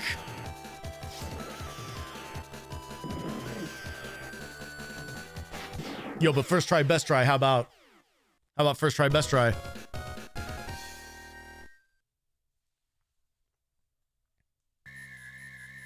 Not a bad fight. It is kind of cool. He's less annoying than like the other like tunneling boss types. I think Wheelgator it remains the worst for that. But is it Drill Man, I think, from one of the classic games? Just takes for fucking ever. And he has no tells. Yeah, he didn't yeah, exactly. I didn't have to keep dodging like his physical body every time. All right, we got some new stuff unlocked.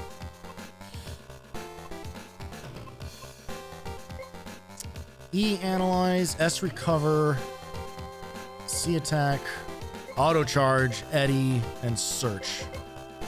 What is C attack? Make sure offensive power increase in a tight situation. You can turn the tables and win. Oh, so it's like, okay, so like Giga attack. What does S recover do? Larger energy be recovered at a larger amount than usual. Does this last forever?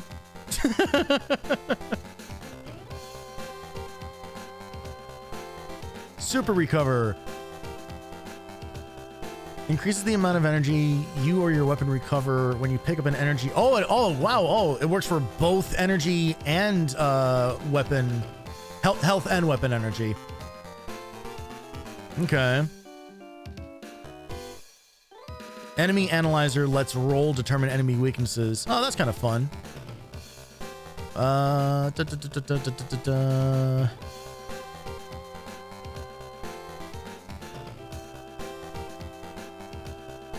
Cost attack. When your character is low on energy, his shots are twice as powerful. Oh. Oh, so you don't even need to like activate it. You just get a boost to your. All right, let's get the recover for now, because that'll just be more useful during the stages. But if they added like, oh god damn it, don't want any more. No, god fucking goddamn menus. Yeah, if they just put like desperation attack in here, that's kind of awesome. All right,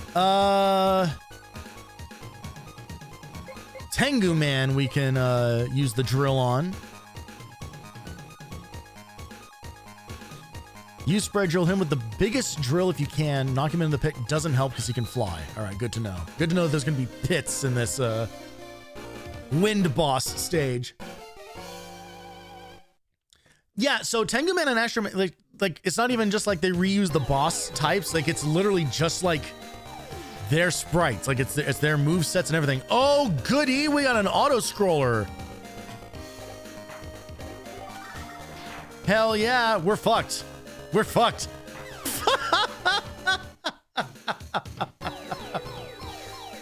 I just had to get that CD.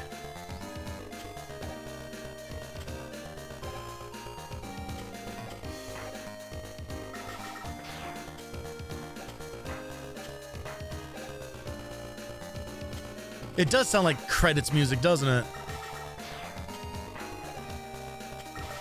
I mean, it's scrolling like it'd be like a credit crawl anyway.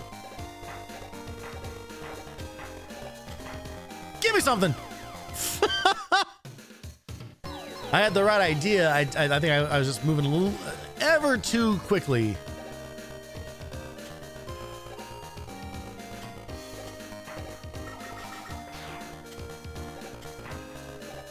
This has very like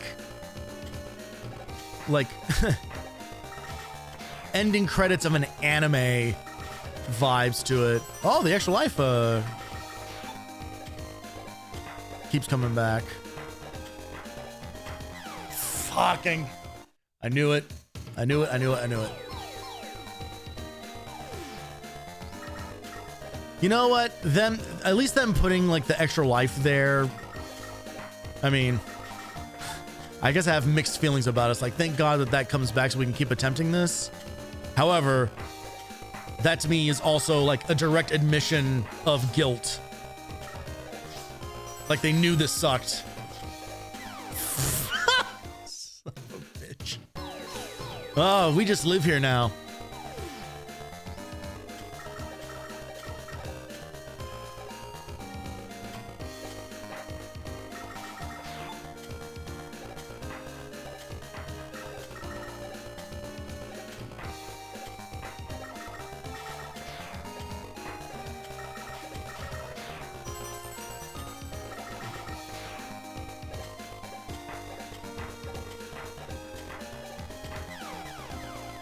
Okay.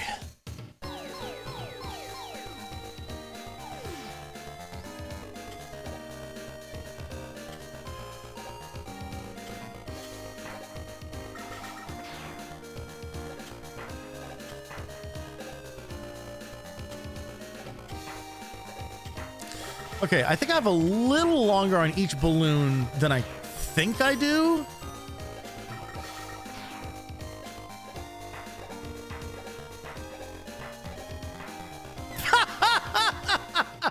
but not so much more. I hope you all like the first 18 seconds of this track.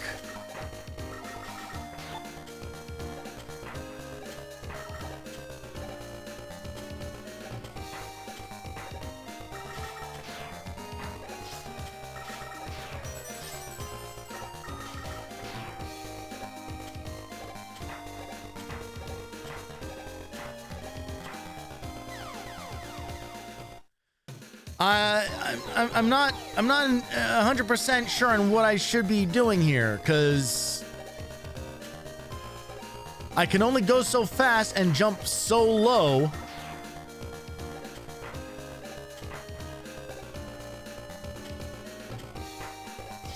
I guess I could slide off of him?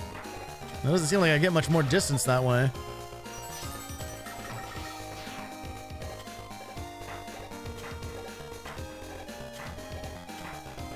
Okay, there we go. That's needlessly tight.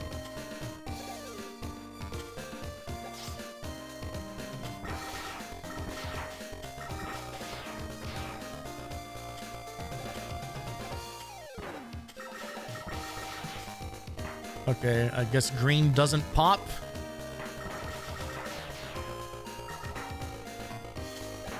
Okay.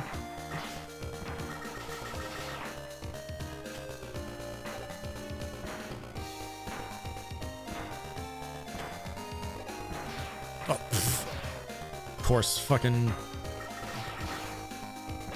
optional path.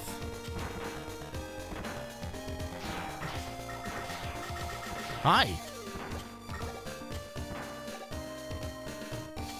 Ha!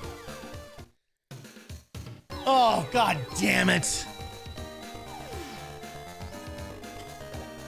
Oh man, is this gonna be the one that breaks me? Is this gonna be the stage?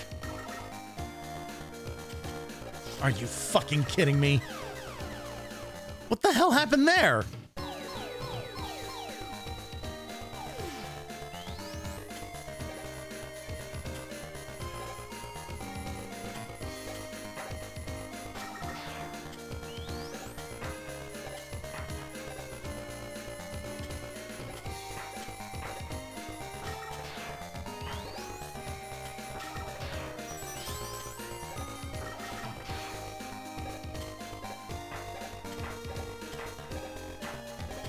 Oh my fucking... Oh!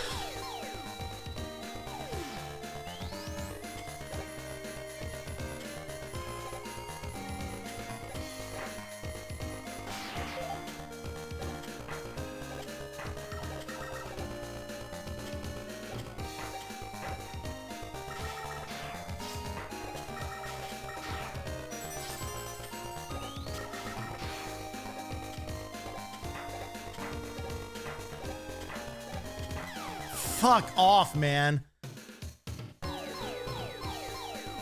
Oh, God.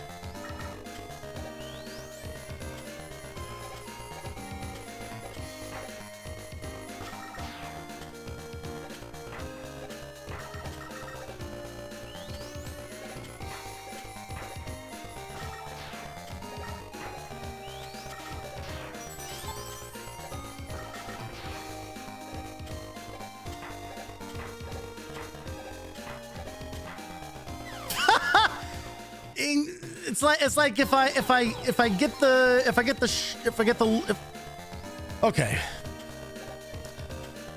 If I try to go for a high jump, I'm dead. If I go for a low jump, I'm dead. Like, why does this have to be so fucking exact?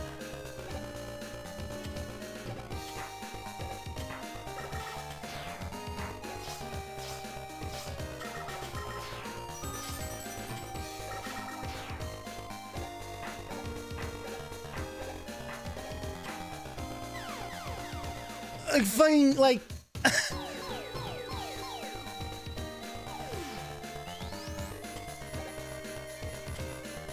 I feel like the first time I made it, it was like a total fluke.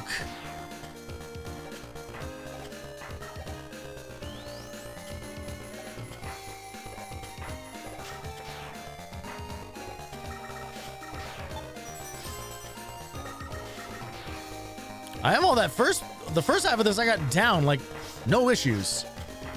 Okay, all right. Okay. So I guess that's the trick, is actually just go across those faster so that they're lower so you can make the jump for the last one.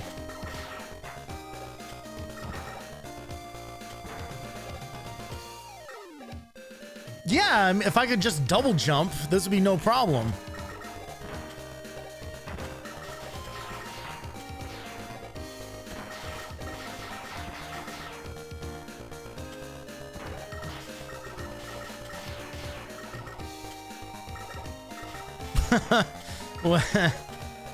Where the fuck do I go?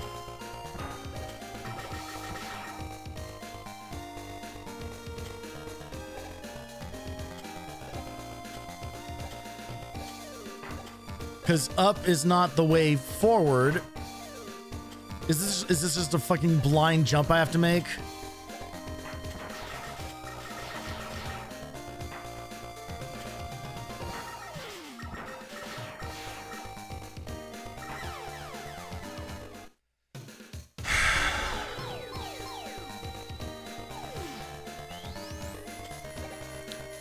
The cracks are starting to form.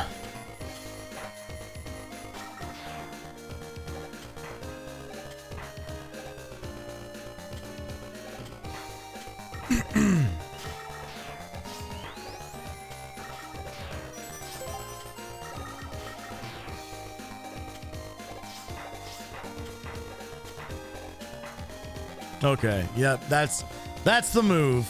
Go faster than you think, not wait longer.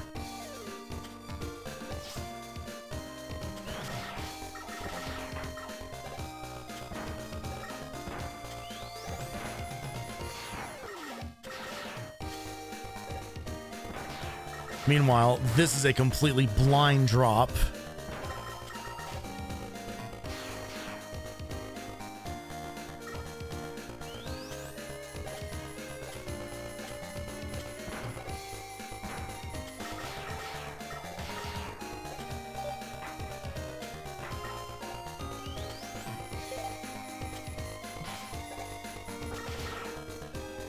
Oh, thank God.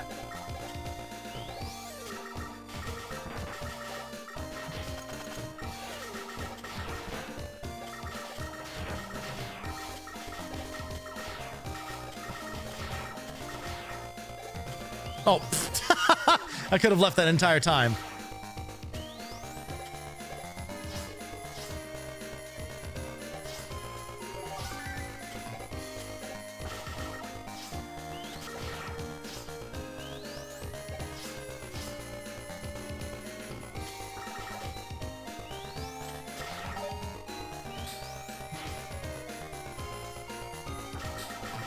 Getting shot from an off-screen enemy, my absolute favorite. Jesus Christ.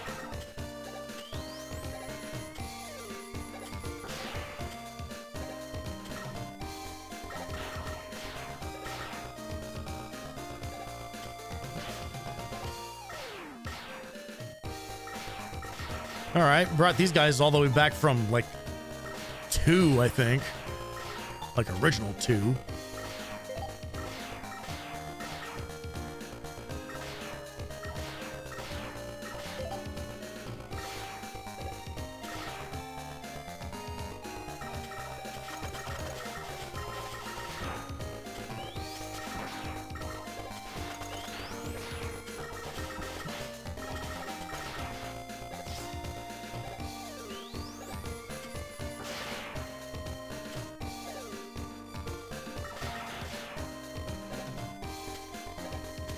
Great example of why I do not like this art style, and specifically Mega Man Sprite in it. Like the amount of adjustment that I needed to do there to see if I was even like close to the lip.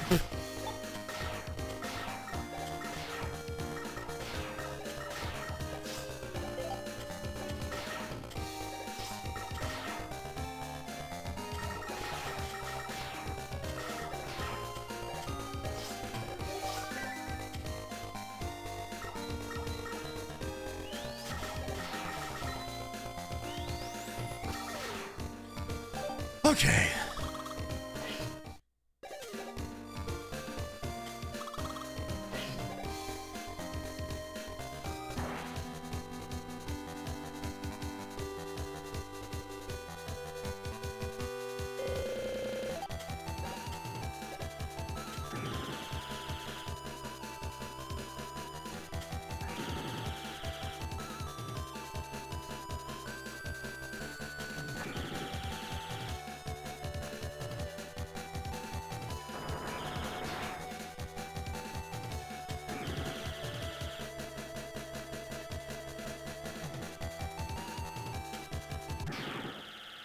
Incredible.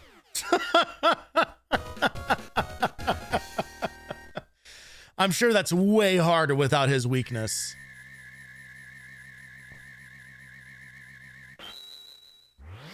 But very much from the Mega Man X7 school of, just slide the fucking sprite around. Don't animate him.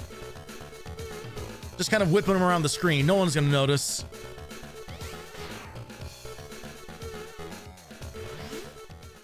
All right, we unlocked the Tango Blade.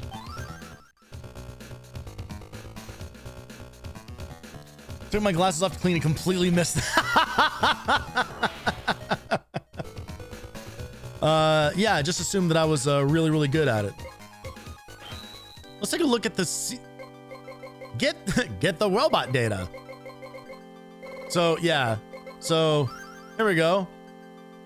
There's some artwork of Snake Man. Cool.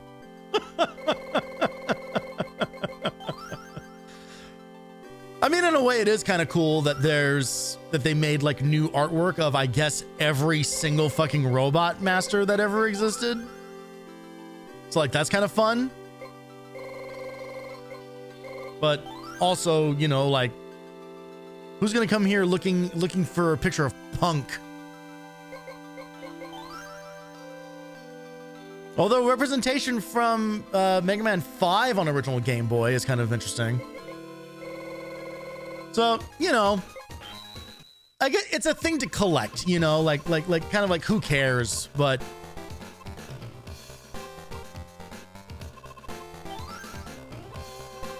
there's something fun to be had there.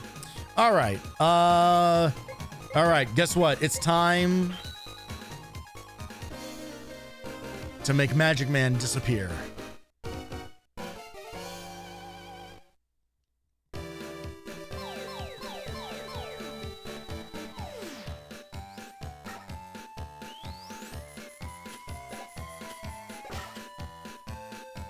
Oh, I remember these fuckers. Yeah, they shake all your fucking screws off you.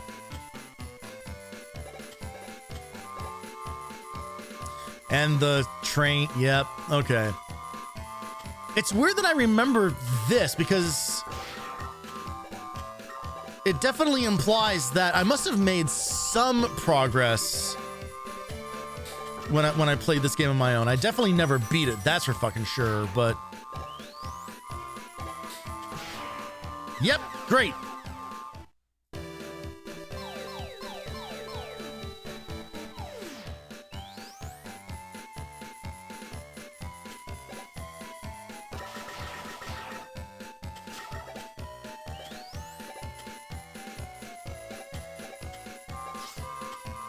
No, wait for the next one.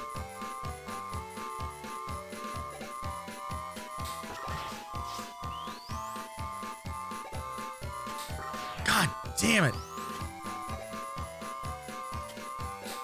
It's the part where these things shoot at you, like the very frame that they're on screen. So it's like you're having to dodge a thing you don't even know exists yet.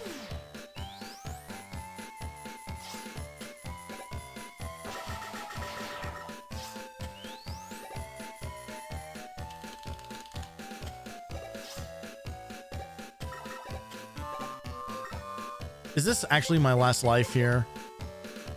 It is. All right, yeah. Let's just...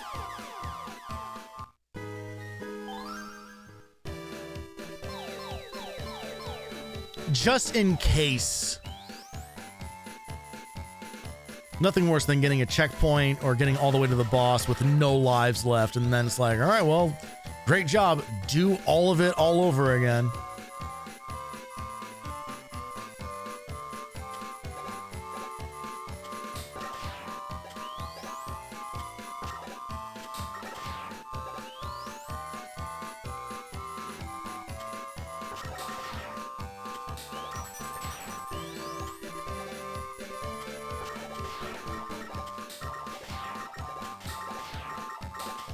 Shit! Fucking god damn it!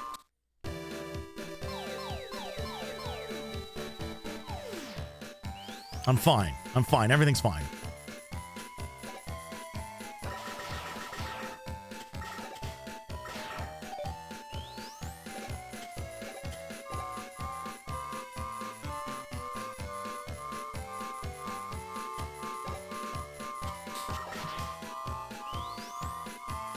It's feeling like this game is almost kind of like death by 1,000 cuts kind of a thing. Like there's no like, oh, fucking god damn it. Like, there's no like one specific thing. It's just like a bunch of like little annoying things. And all the annoying things have all been kind of annoying for kind of the wrong reason. The blind jumps, the enemies shooting at you before they even appear on screen. Like, look, that thing is shooting at me the moment it shows up, sometimes even earlier. Like, I can't do anything about that.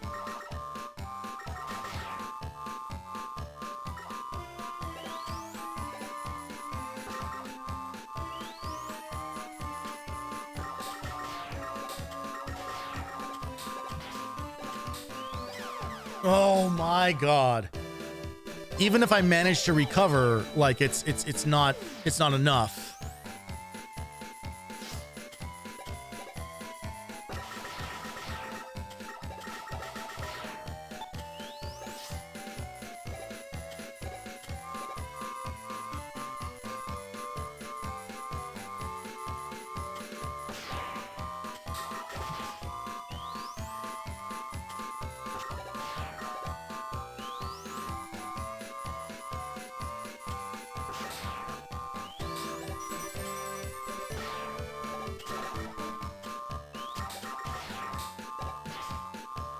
The fuck did I get? The fuck? I got thrown because I took damage from something that I don't even know what the fuck hit me.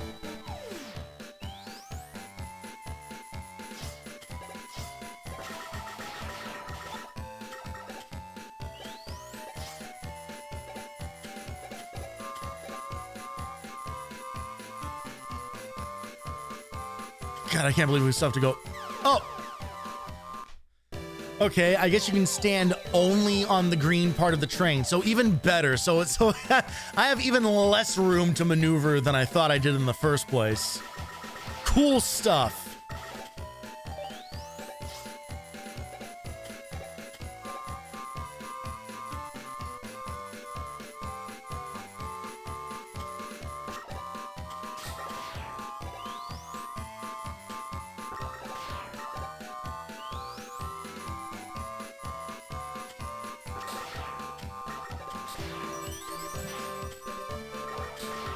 Gotta love the little tells of, yeah, no, this is a Japanese exclusive game.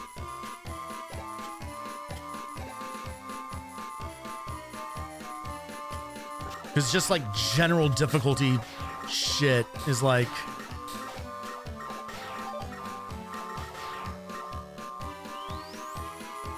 they they hate their players so much.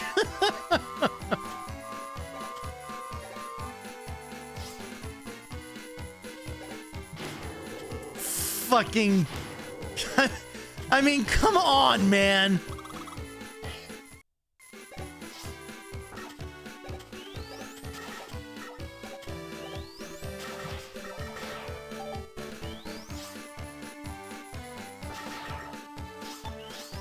I just farmed this one dude again and again and again for bolts and health.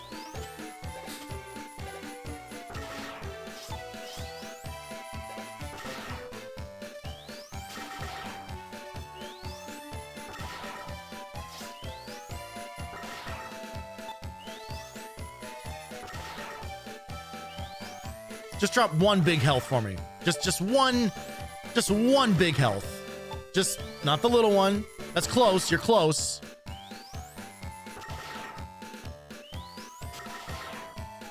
God damn. It's gonna be piece by piece. Well, here's what's gonna happen. It's gonna drop only little healths until I'm just about full. Then it's gonna drop a big one when I absolutely do not need it anymore.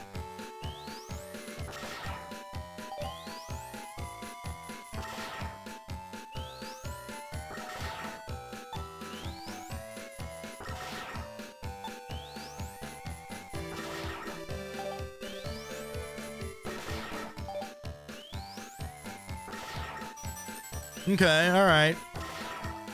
Okay, hey, you know what? Proved me wrong. It took more times than I wanted it to, but we got there. I'm not going for CDs anymore unless they are basically gimmies, because I don't need to see a close-up of Pharaoh Man's taint or whatever I'm gonna get.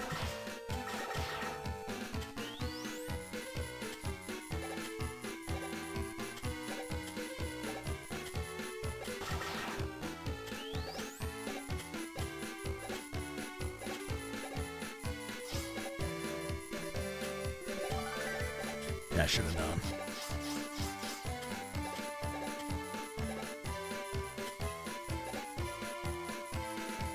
Music's fun, and they're doing some counter melody stuff in here.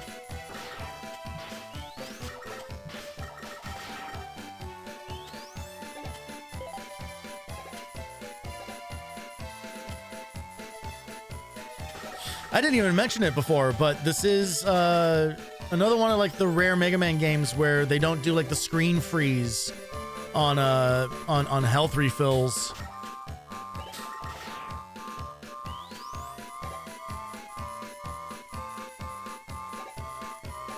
Oh, okay.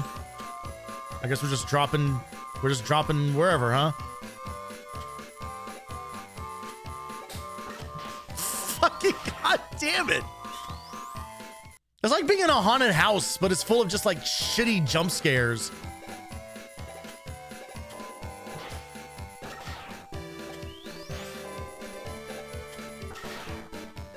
I actually remember this mechanic too. I must have gotten further in this game than I thought I did. Or is this all just stuff that was in 8 and I'm just misremembering which game I'm attributing it to? That's kind of the problem when so much of the game is kind of like repeated assets and stuff. It's hard to know what's actually like unique to this.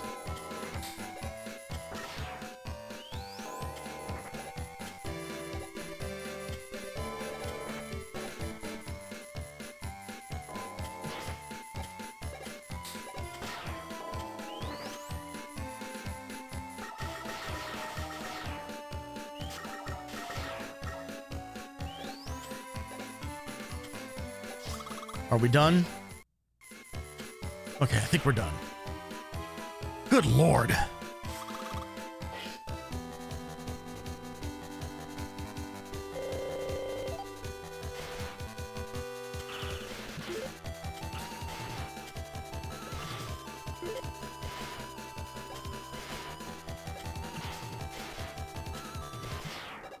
Awesome.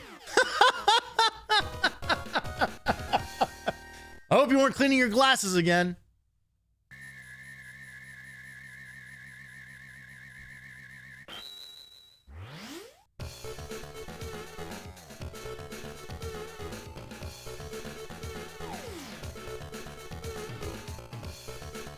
All right.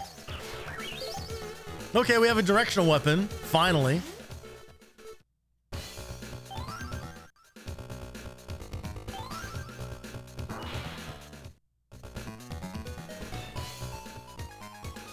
We're still shy of what we need to buy the desperation charge or whatever the fuck. But not by much. All right. So we can actually go for Astro Man now with the magic card. We'll see if he poses even a sliver of more threat than he did in his original appearance. But somehow I doubt it.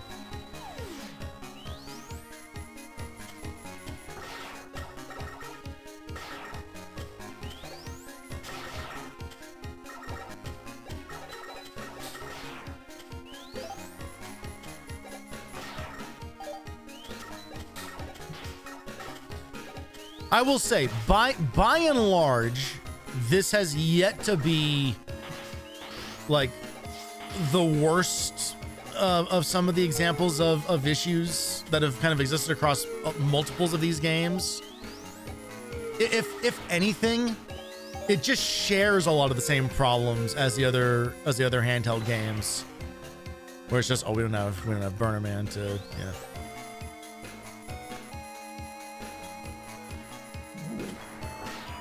Where it's less like overall like the game is trash and just more of they just should have thought better about what system they were putting this on. And there's just a lot of like more like modern design choices that they made. And even so, like with, hang on, we gotta do some Simon Says.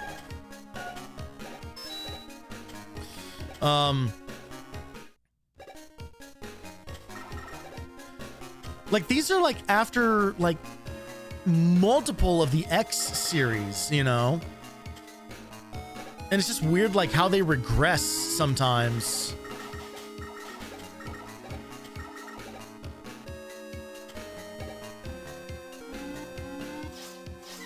Oh, God. And it's funny because I don't even like hold it to like the same degree as I do with something like Mega Man 9, where that wasn't made by any of the same people at all. And they were just kind of like, the thing that people like about these games is that they're hard, right? And it's just like, no, that's not it.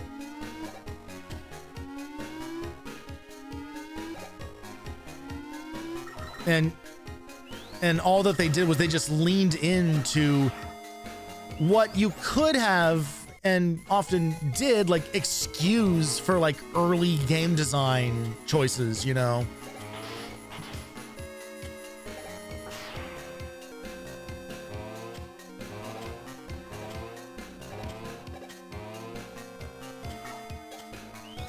Gotta have one of these. It's a Mega Man game, so legally you have to have one of these.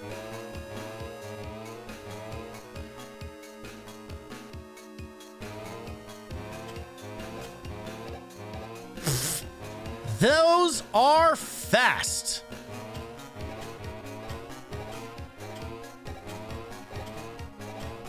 Jesus Christ. See, like here we fucking go, right? It's like beginning of the stage, like not too crazy.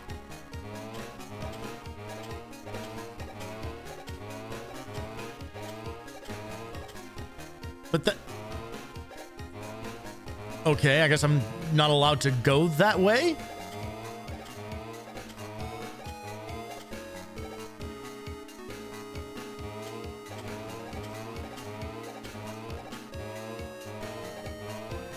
Ugh.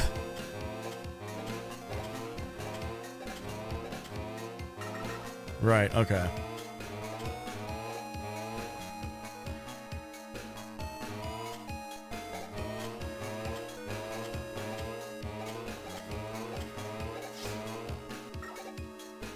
Woof.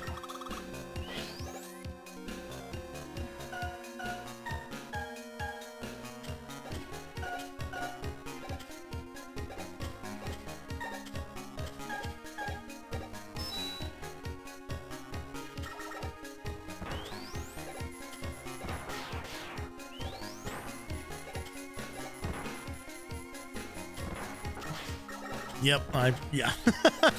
There was no way I was going to time that out correctly.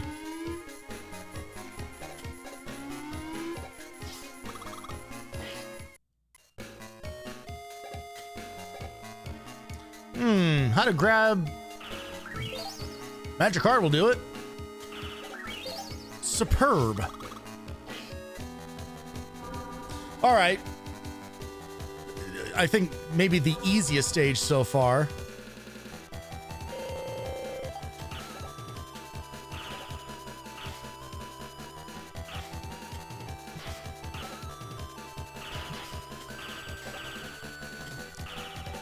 Well, he's a little less of a chump in that he actually managed to hit me once.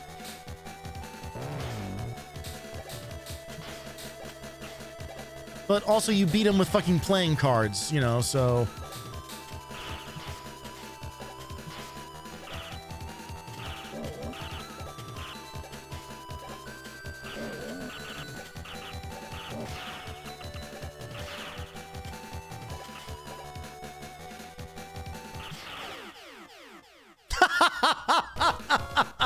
He also explodes faster than any of the other guys did.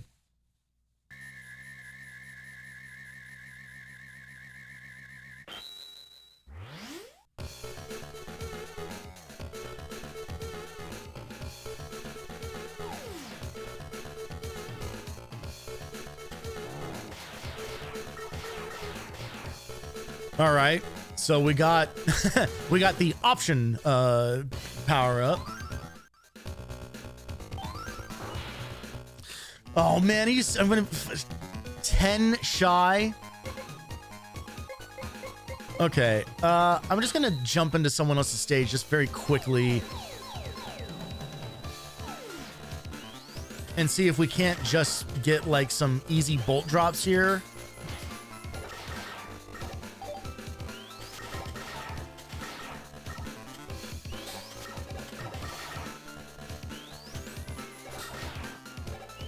So that I can start getting some more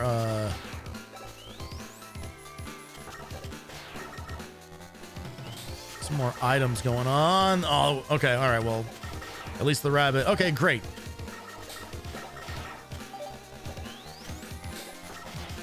I'm actually not sure how much the big ones are worth.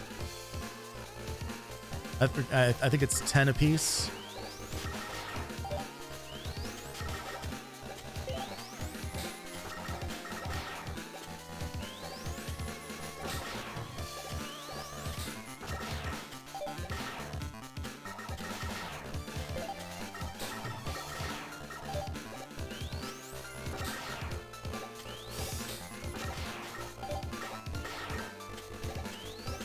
Dropping fairly regularly. All right, yeah, no, this actually seems like a really good spot to do some farming, as a matter of fact.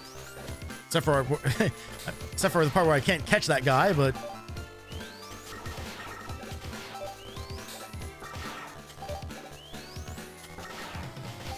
I guess it's just faster to just go back and forth between these two.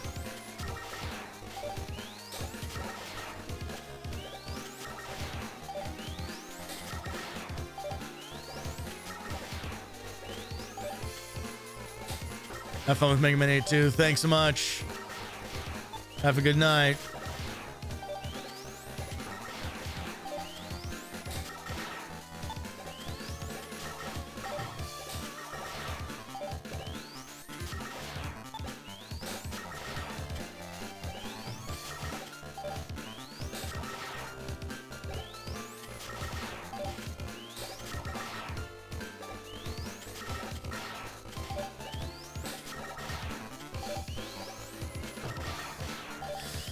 Just I'm just in the flow state of this now.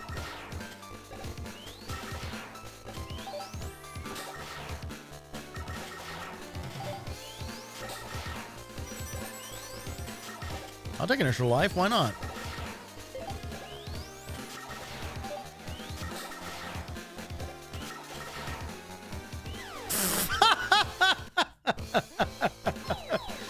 Well, that's one way to break out of the rhythm.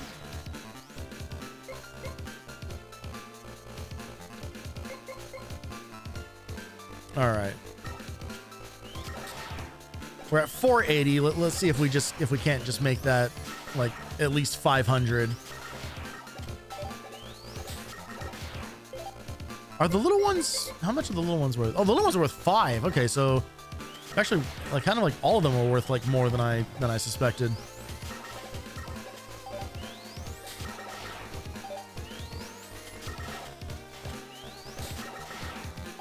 All right. That gets us to 500. Which should be enough to gather a couple of upgrades here.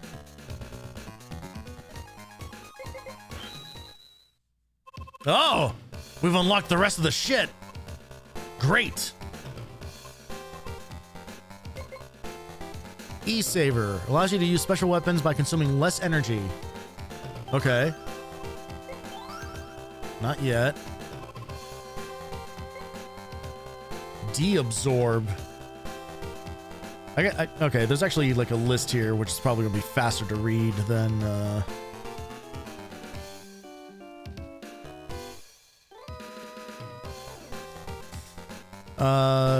damage inflicted on your character is turned into weapon energy. Oh, that's not. I was really hoping it was just gonna take less damage. S armor reduces damage. Yes, perfect. Yes, give me that. Fantastic.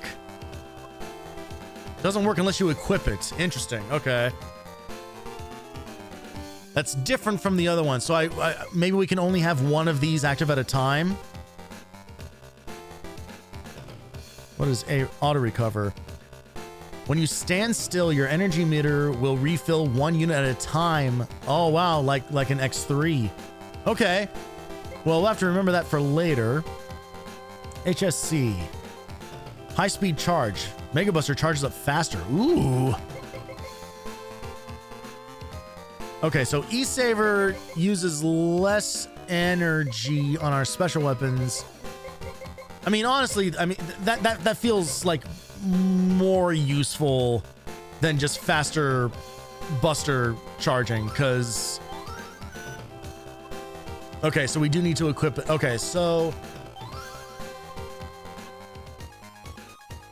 does that mean I'm gonna go into a stage and then exit really quickly so that we can save.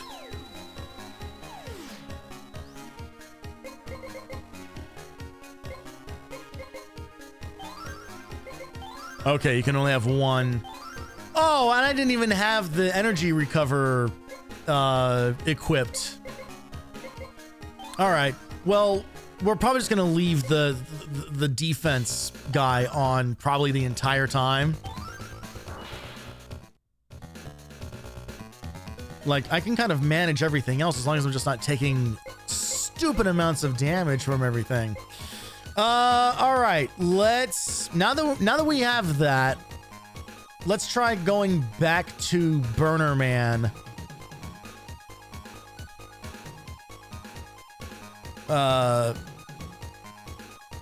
Before tackling Dynamo Man, because at least with Burner Man, we already know what to expect.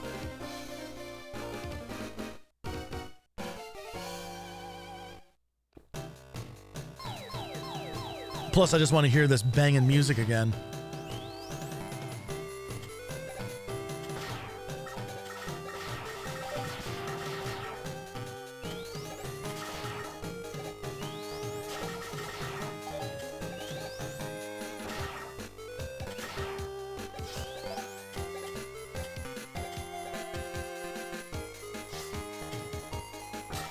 Right, holes in the floor. Okay. It's funny, the only thing that I actually remembered about this stage was the part where the robot sets the fucking floor on fire.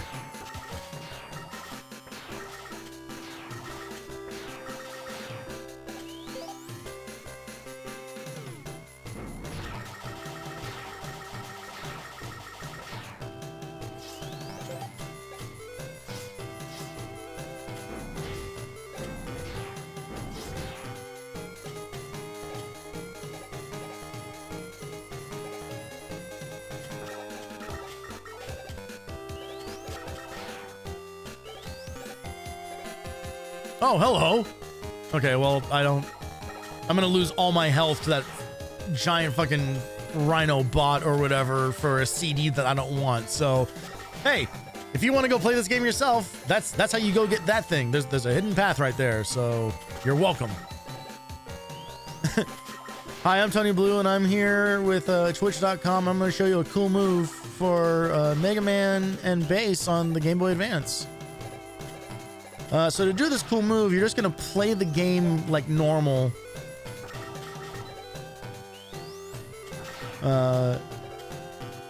And you're gonna spot what's a pretty obvious alternate path here.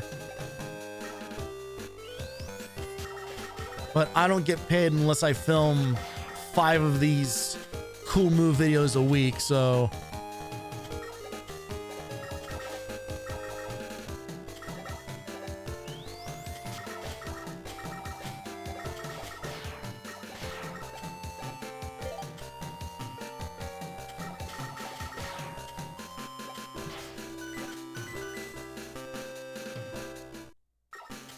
all right.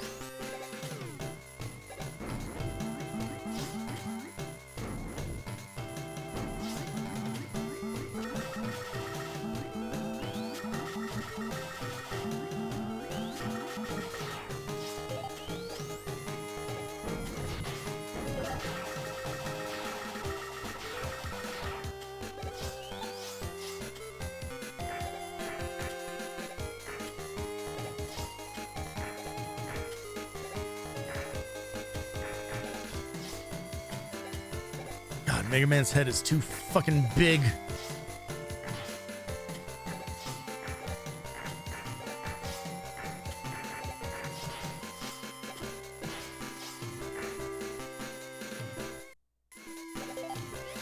Okay.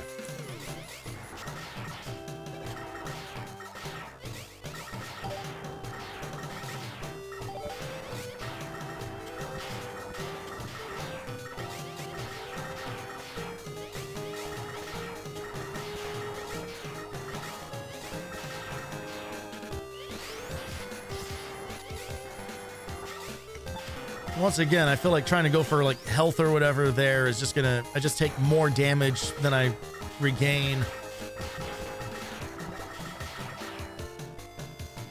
I wonder if I could magic card.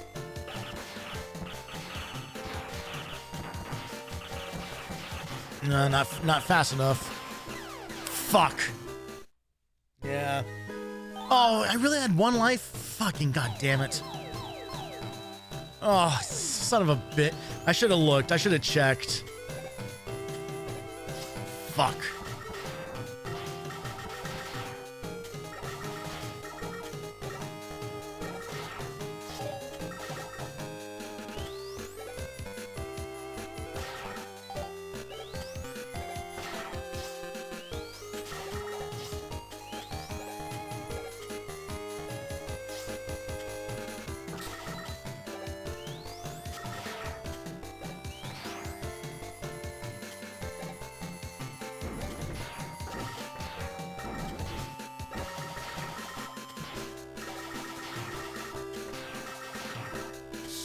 Oh man, see now now we're in the situation where I'm just getting like impatient because it's like, oh, I already fucking did this part.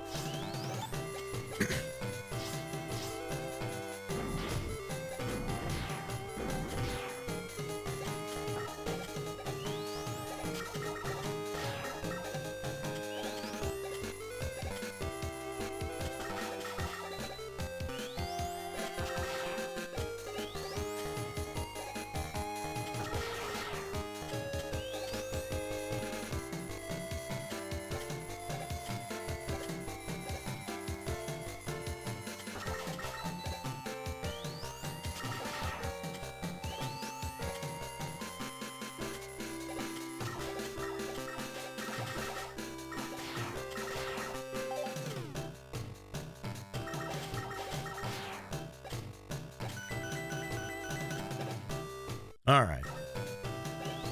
Not too bad. I'm coming in here with basically like no health, but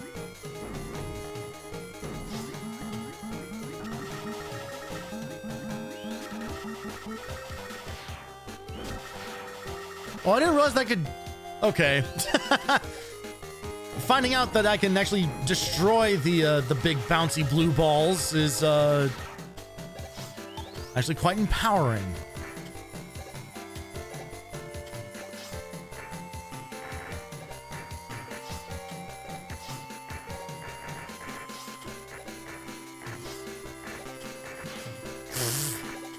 All right, whatever.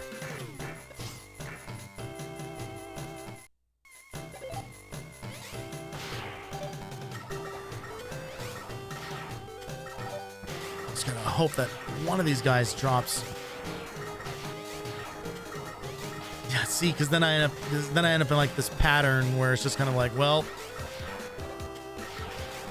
no one's gonna really be aligned in a way that's useful.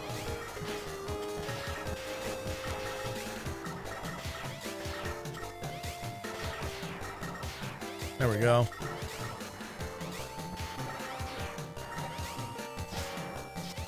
Nice.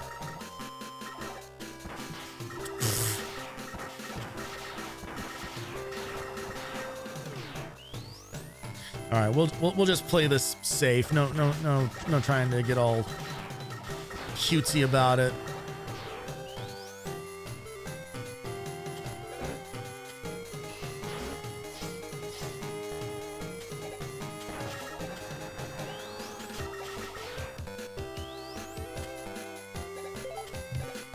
Full health to be all right going into the Burner Man fight.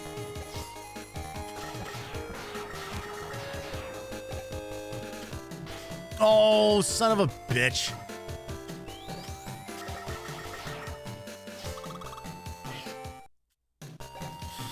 All right, let's see what fucking happens here.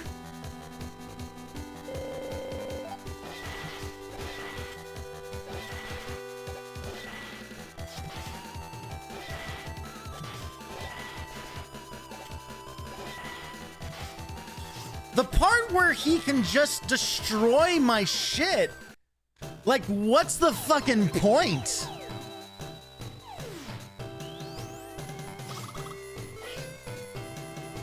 Like, why even bother trying to use that technique?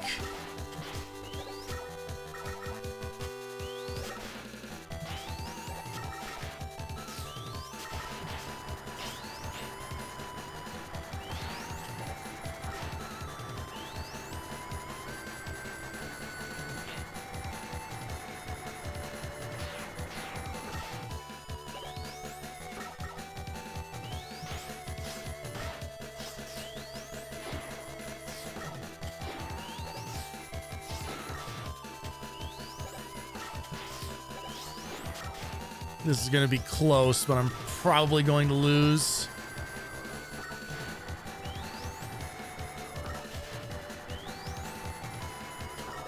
Oh, shit! Okay, great. Fuck that, man. No, thank you. What an annoying fight from start to finish.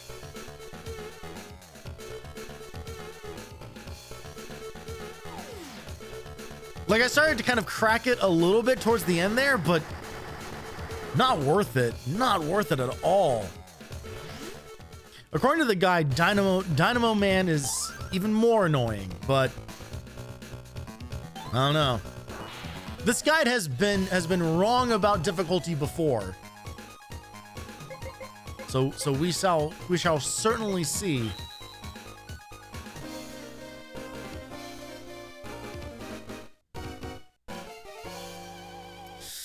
Do I have any lives, or should I try to game over quickly here? We got one. It's not ideal, but I guess we'll go exploring then.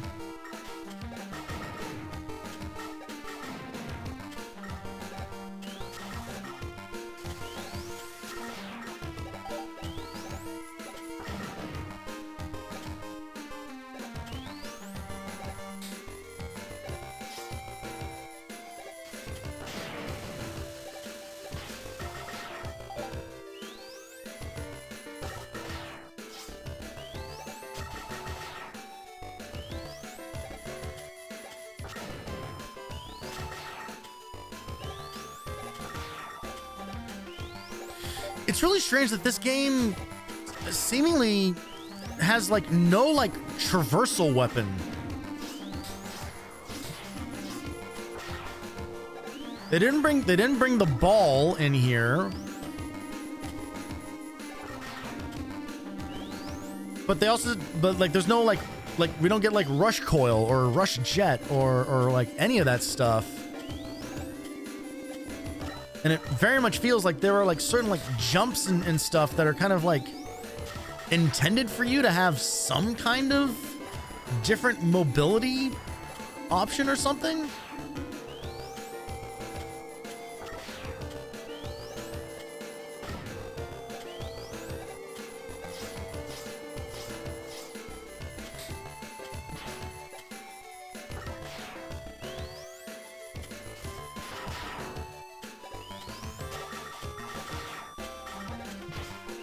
God, oh man.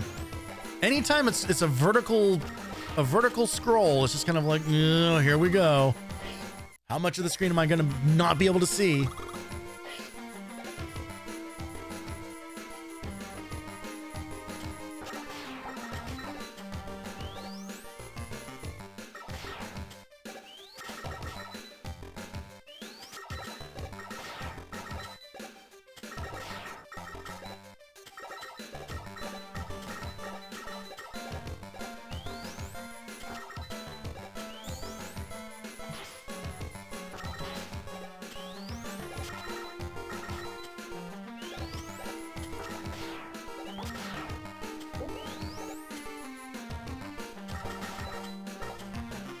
Is this just to kill them till they're dead? Okay, yeah.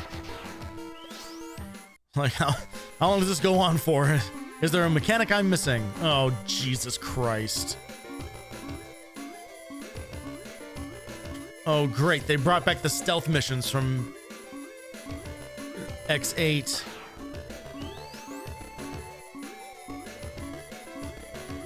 Oh, I can. Oh, okay. You can probably understand why I thought that if I was like in the light at all, like I would get in trouble or whatever. All right, so spikes there, spikes there, spikes. Oh man, there's spikes fucking everywhere.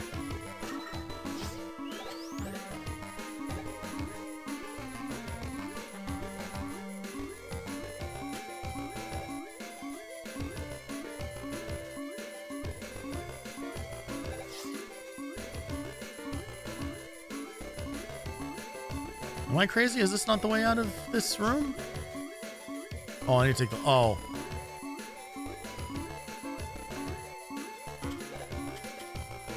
Oh. Okay. I think I found an alternate exit.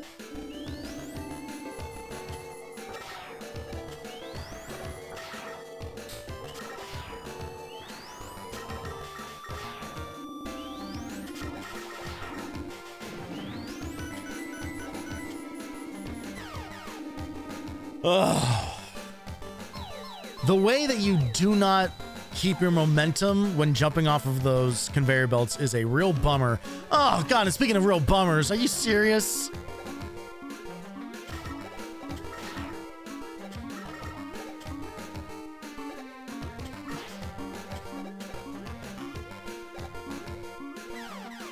Fucking goddamn it. Yeah. I fucking knew it. All right.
See, it sure seems like that's like, should be like an area that you should be able to like jump up to or get on top of.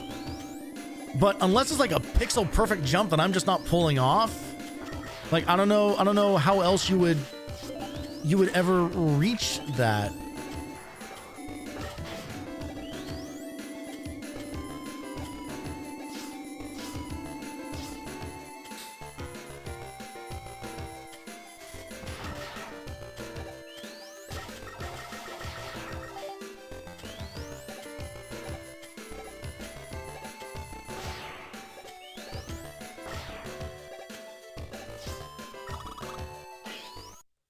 Oh, I gotta do this bullshit again.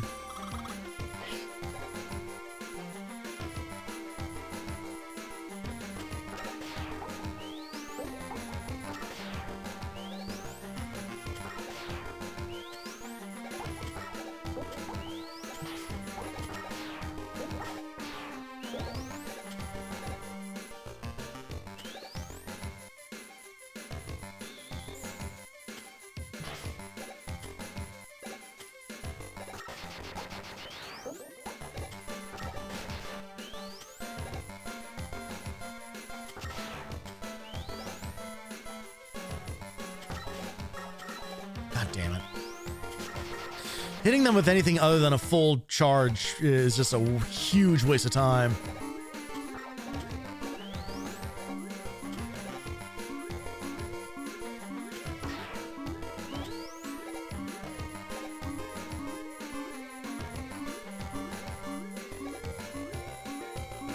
Is it? Right, okay, yeah. Slide them to the left. There we go. Trying to just kind of memorize these rooms so I don't have to.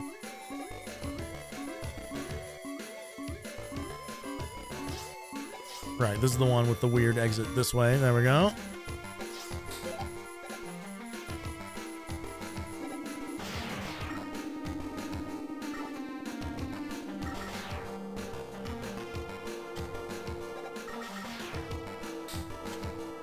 So now I gotta be careful about how far I shoot because I don't want to break the blocks that I'm supposed to, I guess, use.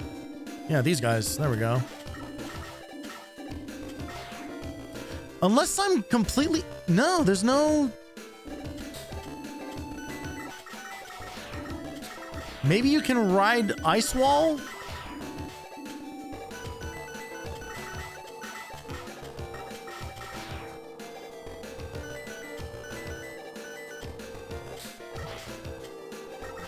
Man, I do not like this.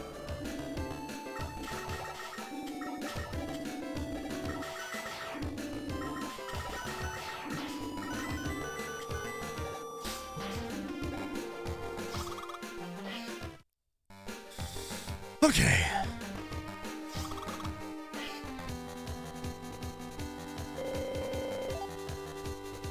What's the deal with Dynamo? Oh! I think I heard about this.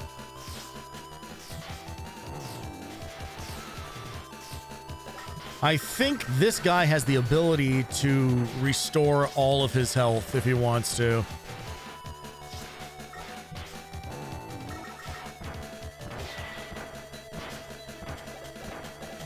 Please swap back to...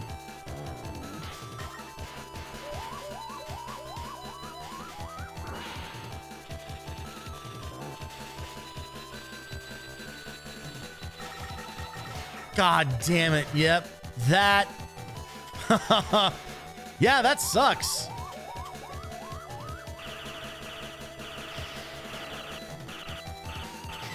Especially because now I'm out of that weapon.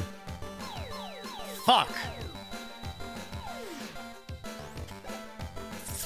Well.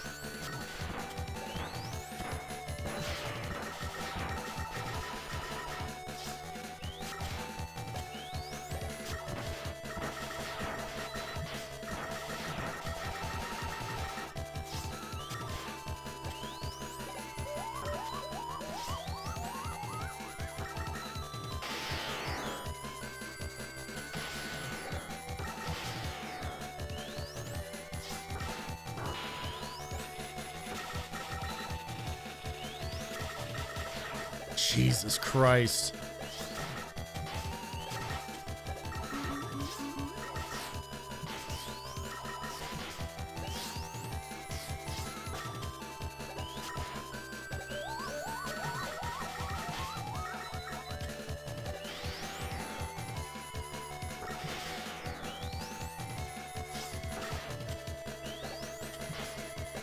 Okay.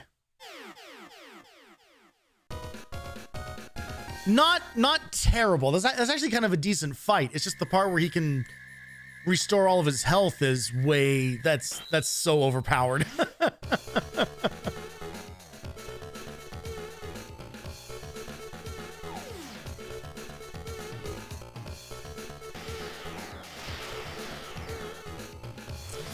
All right. This is definitely the part where it can all fall apart, right? It's like we're now like in like the back half of whatever's about to happen. And we're starting right away with the hatches, but apparently, yeah, so they're just like puzzle rooms now.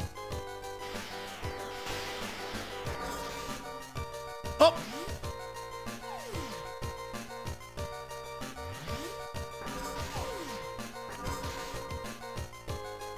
Okay, good. We were able to actually still collect that.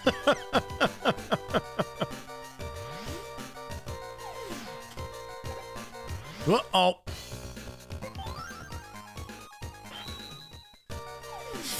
Okay. Apparently you can teleport your way out of everything.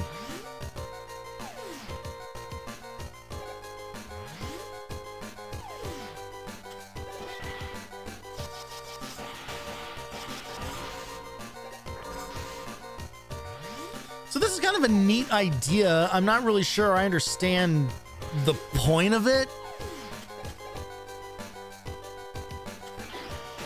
Other than to just be kind of like, hey, let's just make sure that you use all the weapons at least once. Because apparently the way that they treat the boss fights in this now is they actually do it like Mega Man X1, where we're just gonna run into the bosses as we make our way through the rest of the levels.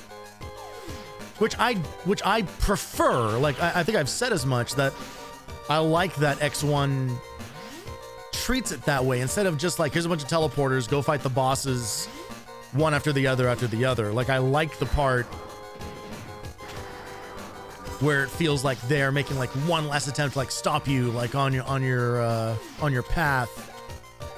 It just feels more organic.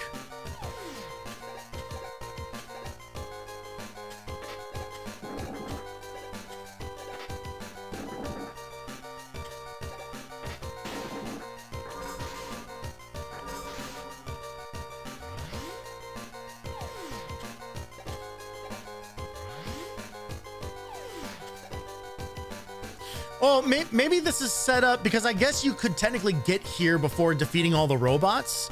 So maybe this is like they're like, this is their stop check.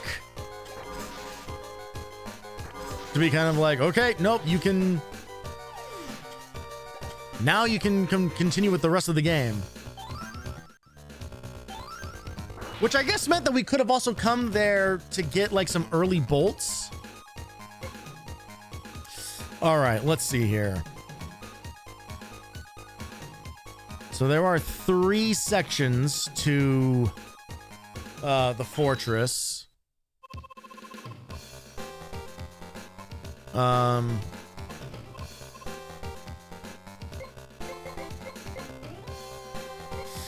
the thing of it is like everything else is kind of whatever, right? Because we already have the other stuff. We can only equip one thing at a time. We could grab Beat.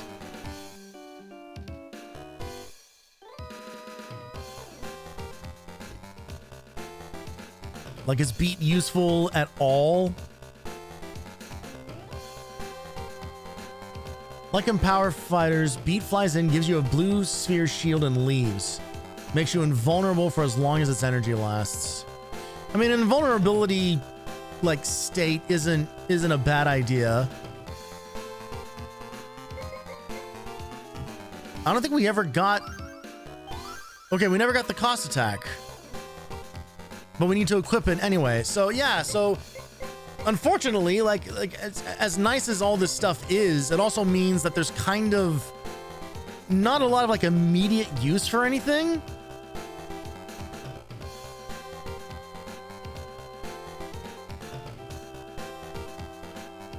Weapons on areas refilled. Try equipping Mega Man's auto charger item before entering a boss battle. If you're playing as base, I could use your items. Use silver recover before kicking it in capsules. I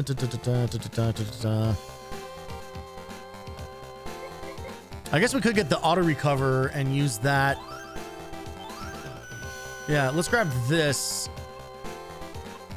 And then we can basically just like stand around and refill our health. Basically for free. And we'll grab a couple extra lives.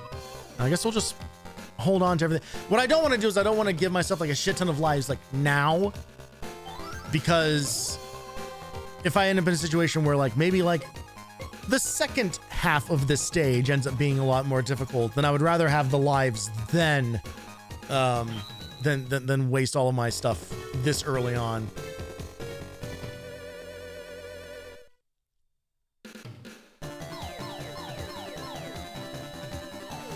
All right, here we go.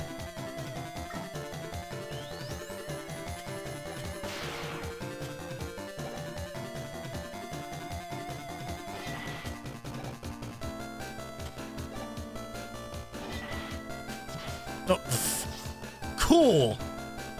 All right, stand by.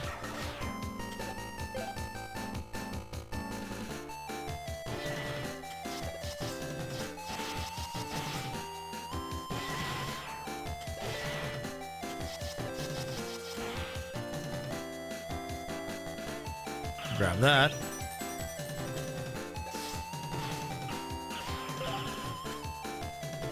Wonder if we just kind of maybe just like rock the magic card for a while.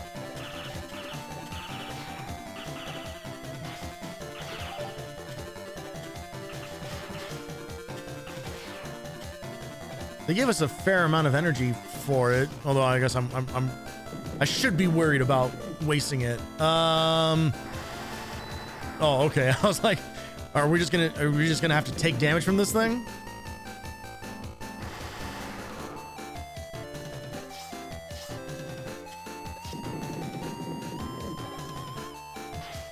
Okay, that time we are just gonna have to take damage from it. What the fuck is the... Okay. Oh, come the fuck on! The one time he holds on to his momentum between rooms, it's on the worst possible outcome.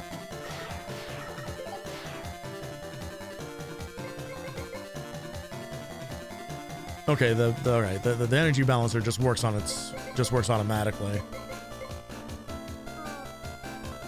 Whoops.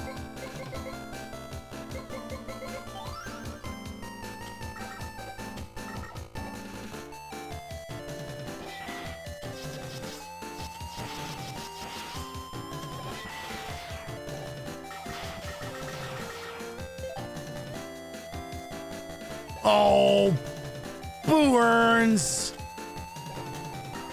Hiding that shit.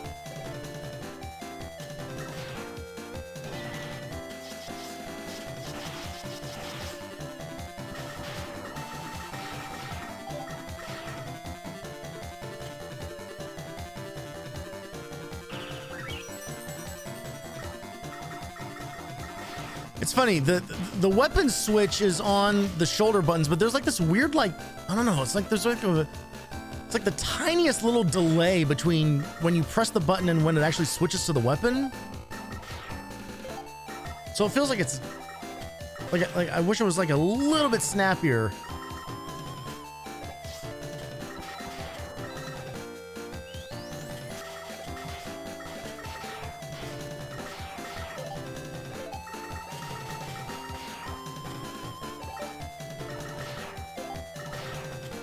All right. Lots of energy tanks here, which is great. Especially since my weapons did not refill between these stages.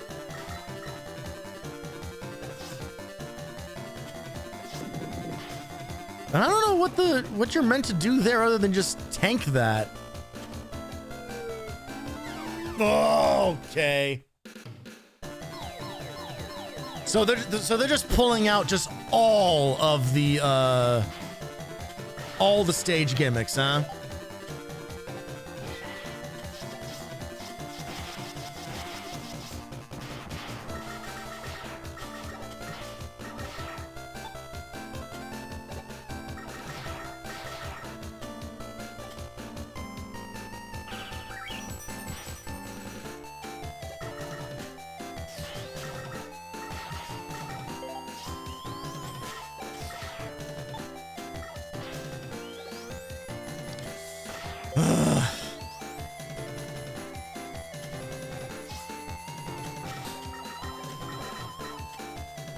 It's funny, in a lot of the other Mega Man games, the other handheld games, it's been like the horizontal lack of information has been the troubling thing.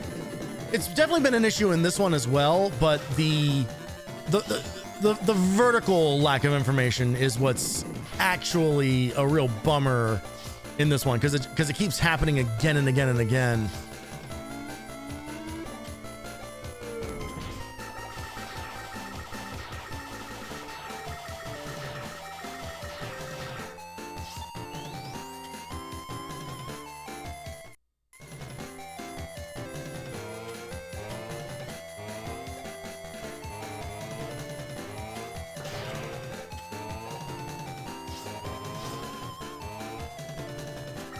Kind of a fun pattern there. They don't really play with that like that all that often.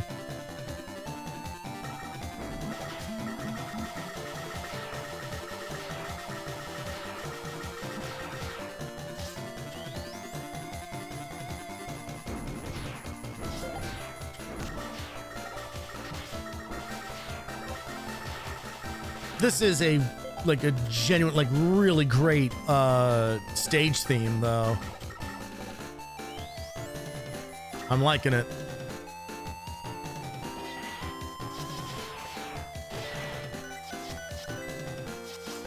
Whoops. Okay. Well, I guess let's just be happy that that worked out.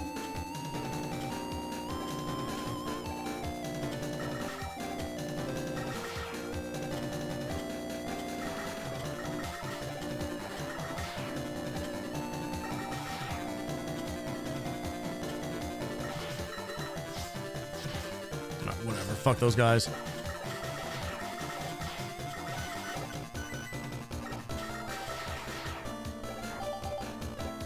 Cool. Get to play around in the trash. And there we go. And there we go. They waited until like the very end, but they put their fucking blind jump into a spike trap. God damn it, Mega Man. Why do you have to be this way?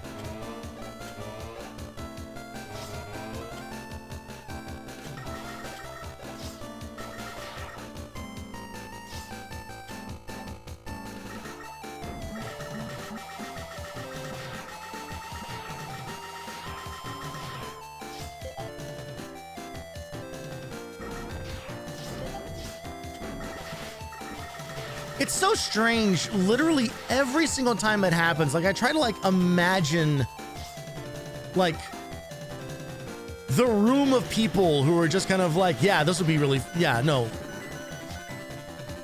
yeah, put in a place where no one's gonna have any idea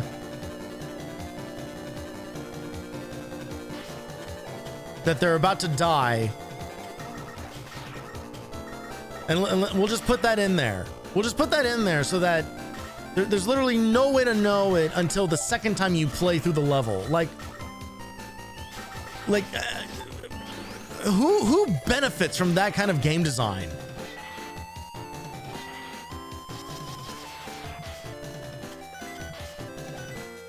Like 1998 is too late in video games to still be like doing the arcade game approach to difficulty.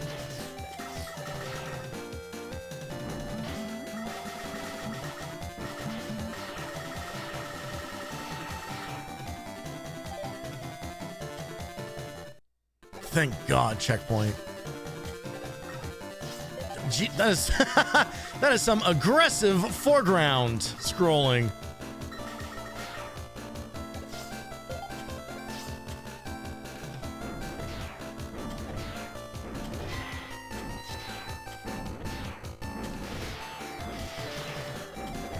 Surely one weapon destroys these things, right?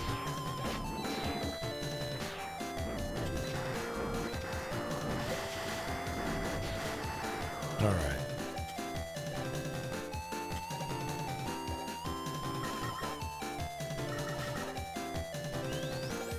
I do like that they're kind of like, you know, like kind of like building in this kind of need to use all the weapons.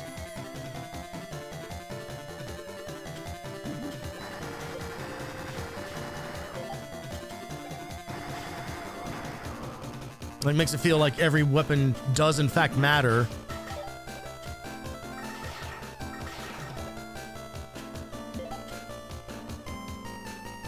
Which is definitely when Mega Man is at its best, right? It's like when it feels like you're not,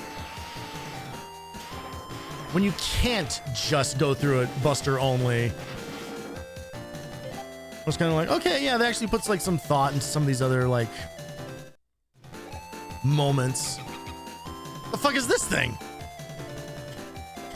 Oh, okay. Great.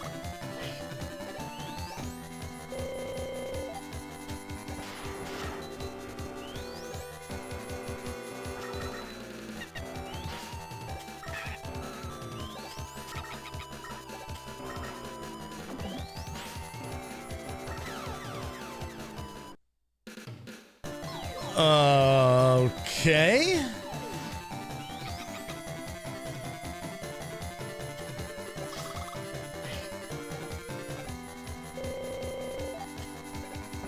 So stand on this so that the guy pokes his head out?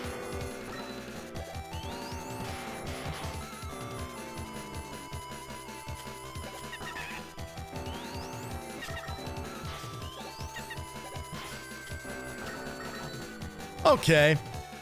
The copy vision can be useful here. Place it in front of the pod, then stand on the platform, and the monkey will tend to emulate your duplicate instead of you. Remote mines can also be handy, but I usually just end up using charged Mega Buster shots. So hit the pod, stand on the platform until the pod rises. A little head will pop down from the bottom. You want to hit the head, of course. Be extremely careful that you leap off the platform, making your final hit against the pod, or you'll plunge into the platform. Awesome. Cool. So if I fall into the lava at the same time that I shoot this guy for the last time, I'll die and it won't count.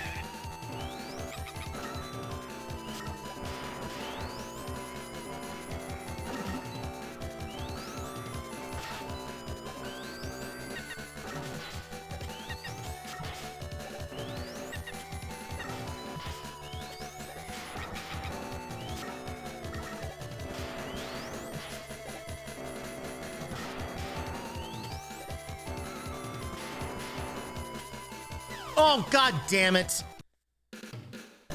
Okay. This isn't terrible. It's just, I think it's mostly just annoying.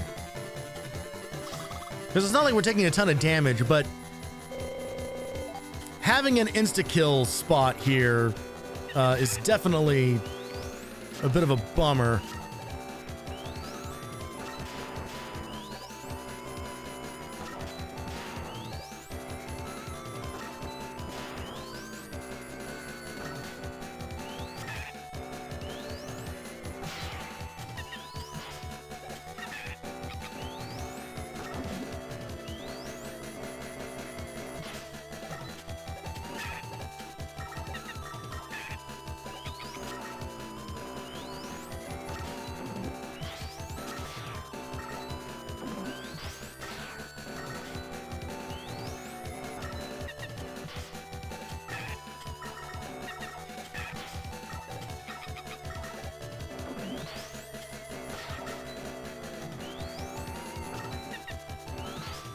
Dude.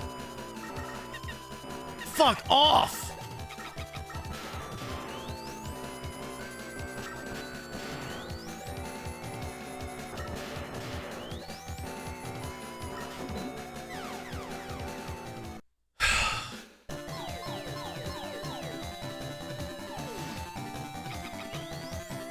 It is a very, very small window to be able to actually hit this fucking thing.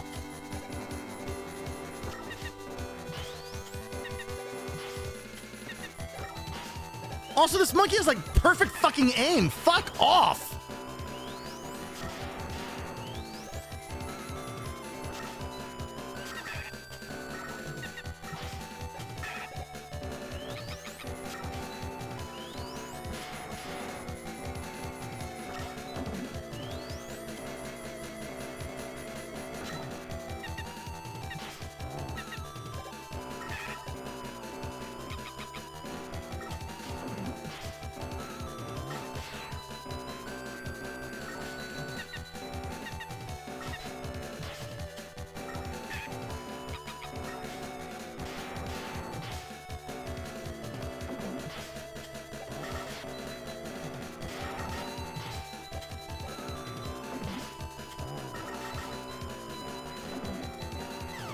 Fuck! God damn it.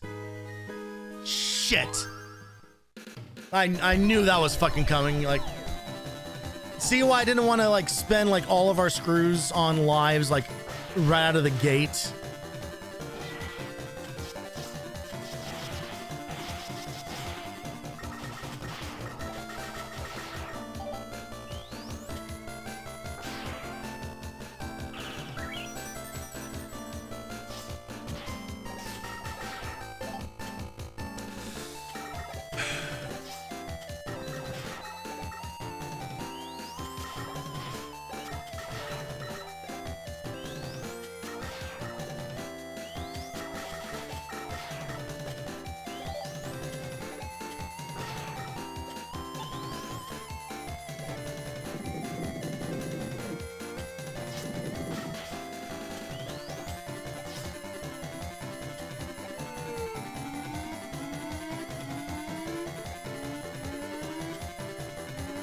Oh my fucking God.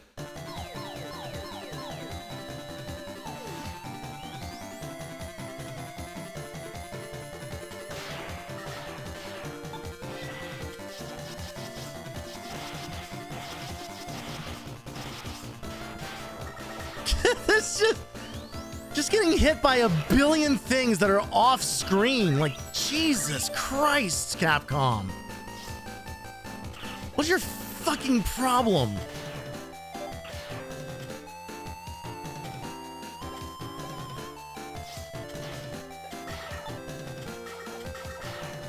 That's maybe the biggest bummer of all doing these Mega Maze is just is learning that like Capcom is not like this like perfect mega developer. Like, do they have a lot of really fantastic games? Absolutely, of course they do. But holy shit, I think they have more misses than hits.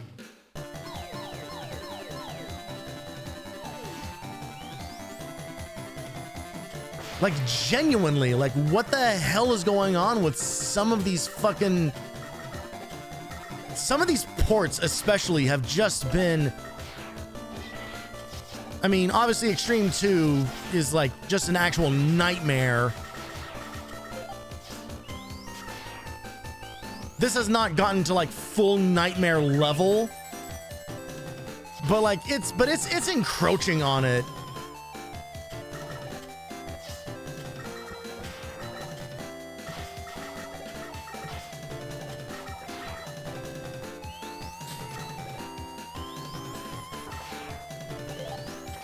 And it's like really basic stuff too. Like, did no one notice like how much of the screen you can't see in this game? Like,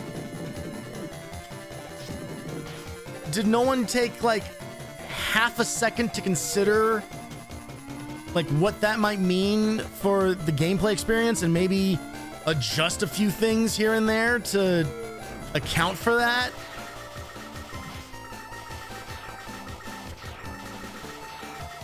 Because it really seems like they just went for just a one-to-one port.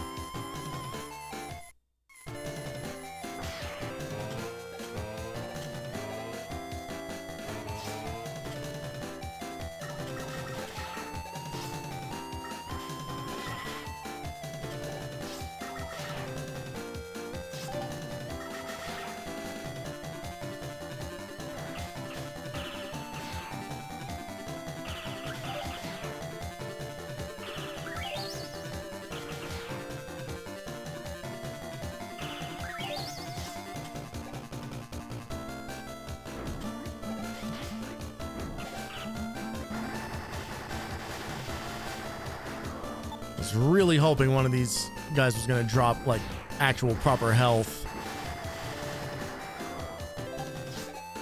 How many lives do I? Okay, so we'll get a handful of attempts here.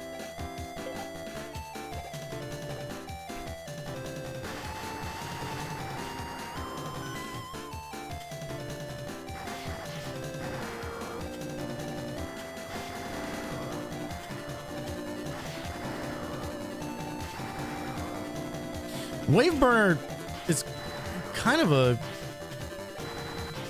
pretty intense weapon here.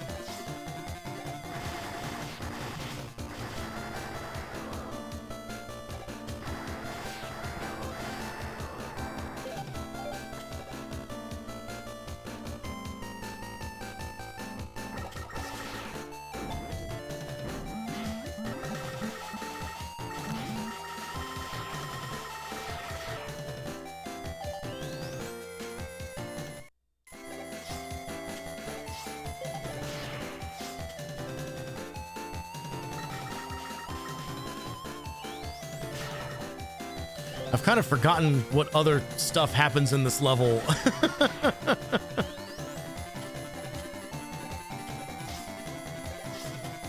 Like, I think we're getting close to the boss door again, and I kind of...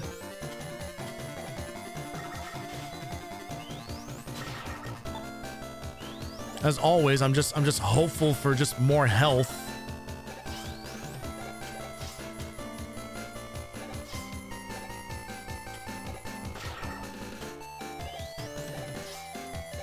These guys take too long to farm. Yeah.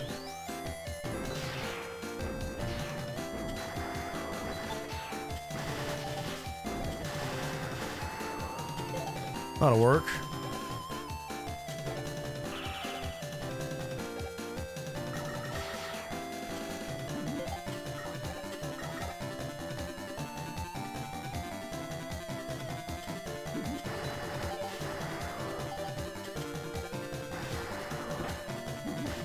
Shit!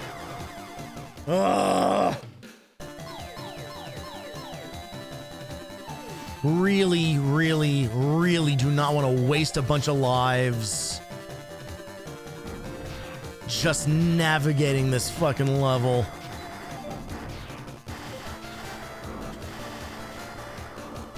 That's gonna make things real messy real fast if I get like one shot with like half health on this fucking pulley system boss.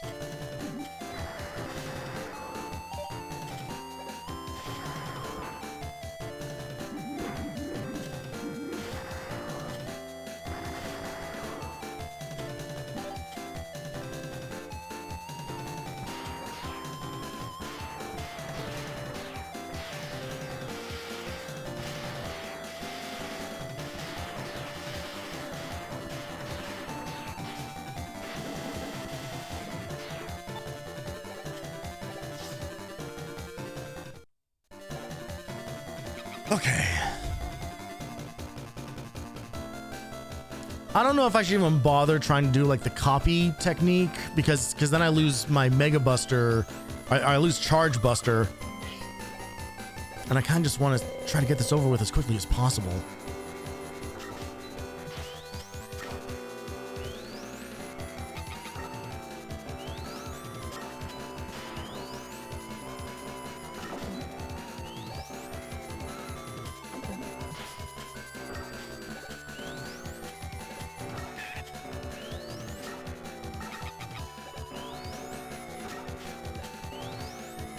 Oh, hang on. Hang on.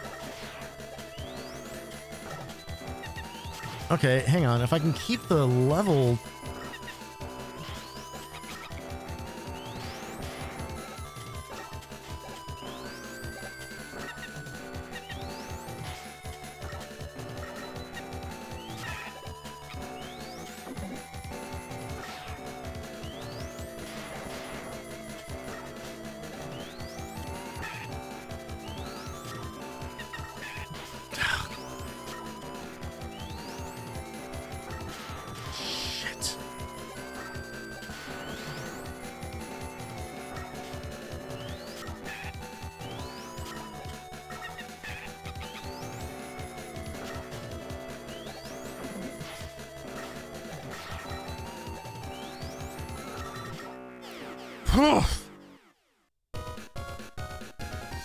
Fuck that noise. It's a fun idea, but I don't know if I can get behind its execution. That's for fucking sure. All right, let's hop back in the shop and just buy a handful of more lives.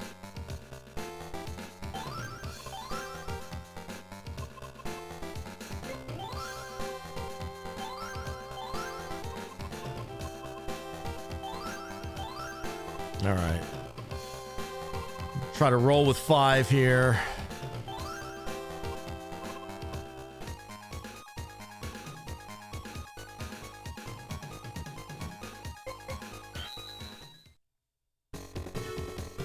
So I don't want to end up in a situation where it's just like we run out of a bunch of lives and then now I need to go like screw farming again.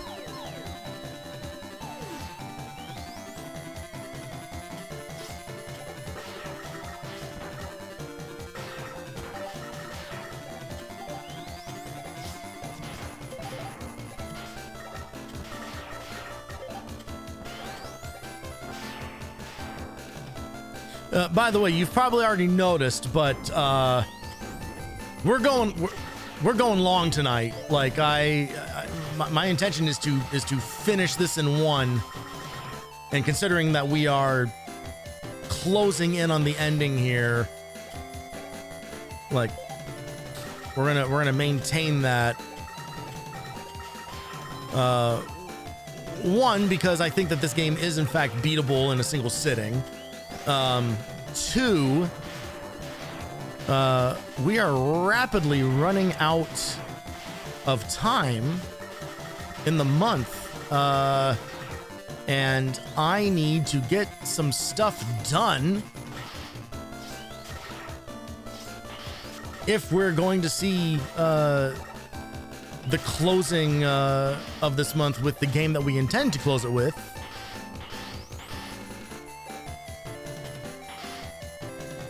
Which is Maverick Hunter X on the PSP.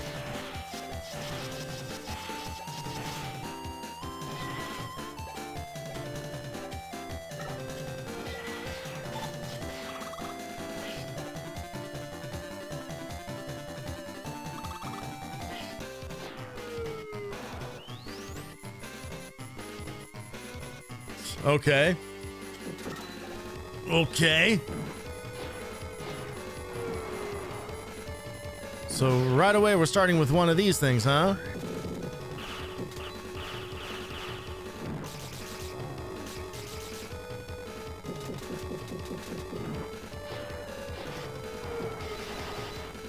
How do I go about doing damage to this, I wonder?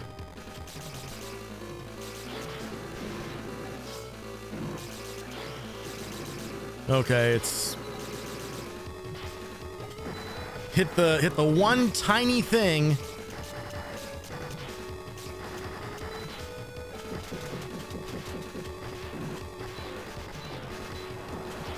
Oh, I mean, we're definitely dying here, but yeah, awesome.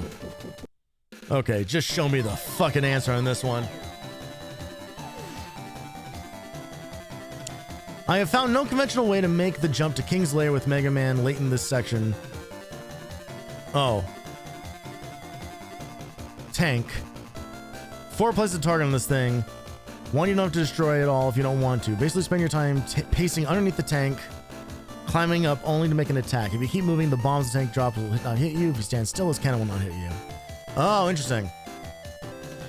All right, go for the cannon first. Harder to hit. Attach the remote mine and then climb and wait for the cannon. Oh, very smart.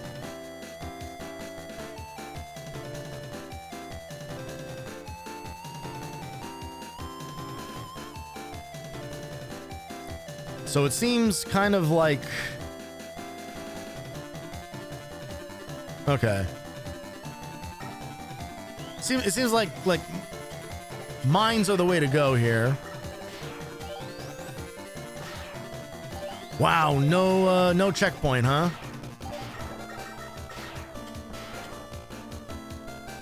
I guess the trade-off is that there's plenty of opportunities to just like grab full energy for a bunch of stuff.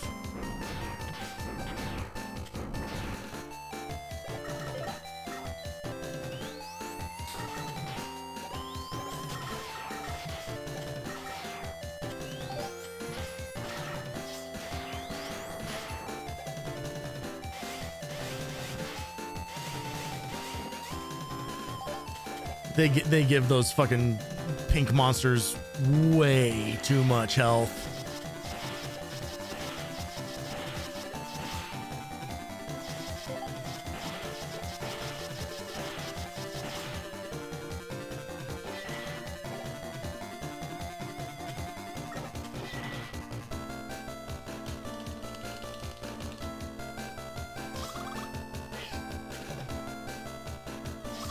Okay. So do one of these and then just wait. Okay.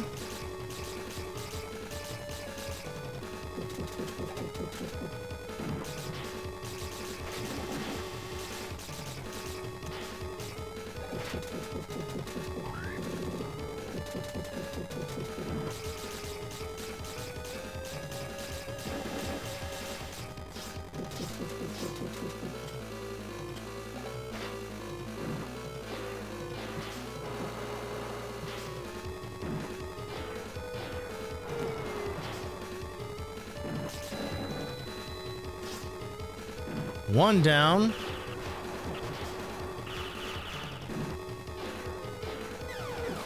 Well, the guide specifically said that the bombs won't hurt you if you are underneath that thing, but clearly the explosion goes through the floor. So, sick lie you told, game guide.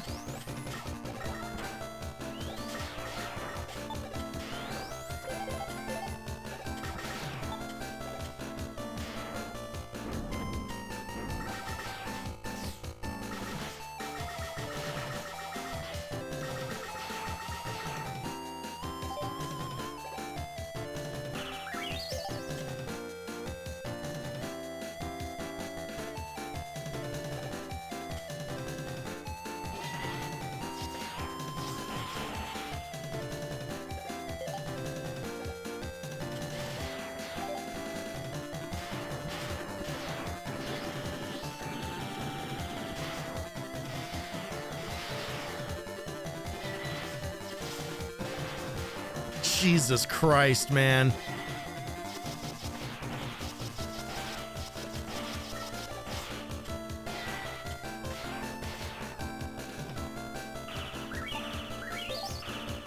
I need the health.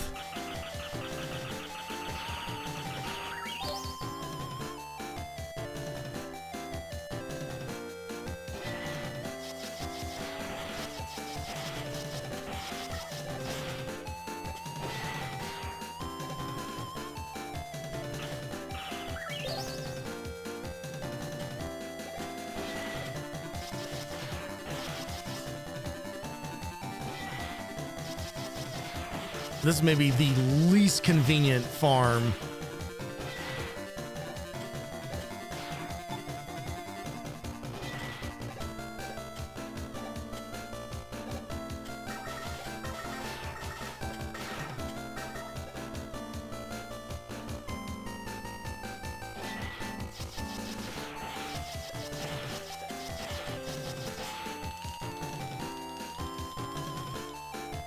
fucking, just out of curiosity, how many fucking screws did that just cost me? I'm still sitting around 400, so not the worst in the world, I guess. I mean, let's fucking go for it.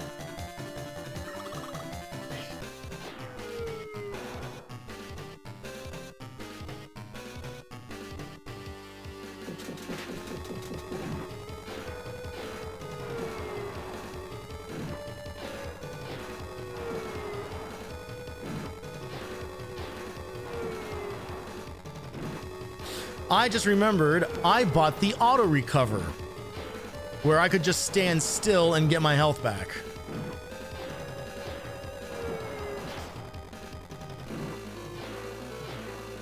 This motherfucker want to do a different attack, maybe?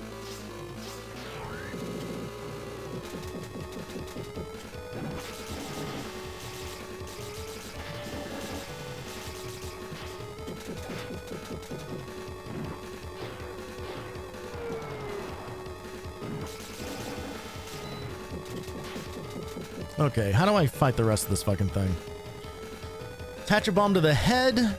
Don't have to destroy these. You can destroy the treads. Aim for the hatch on the tank's rear. You can only hit it when it's open when discharging robots. I like using magic card. Okay.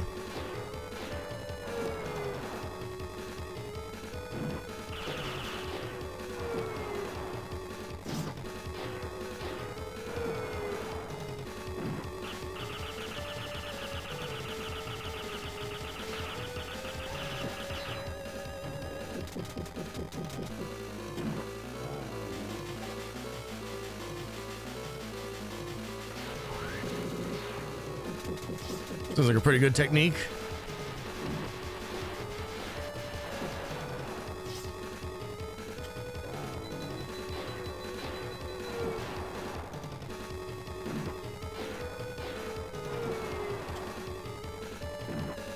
Oh, yeah, perfect.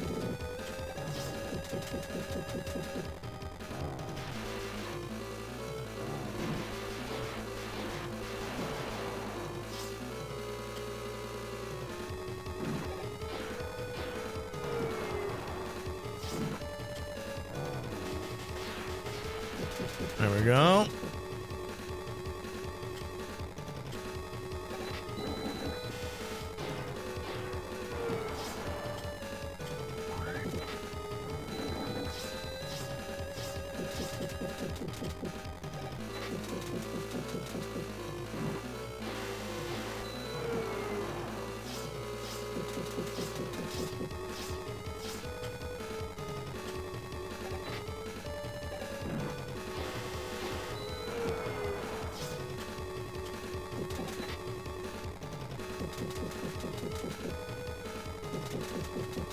Come on.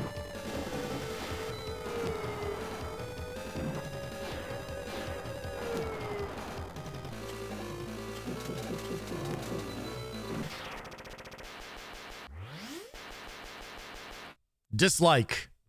Fuck that. Okay, well, so I mean, checkpoint-ish, I guess.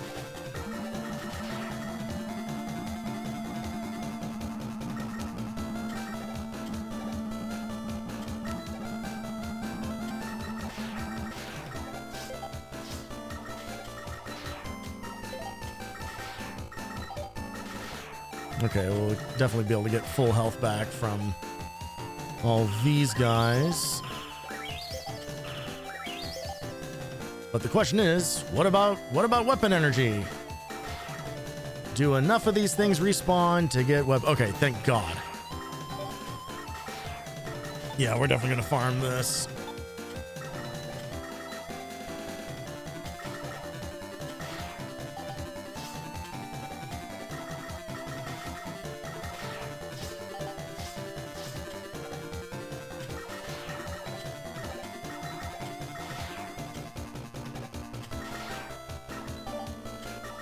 Please drop some energy for me.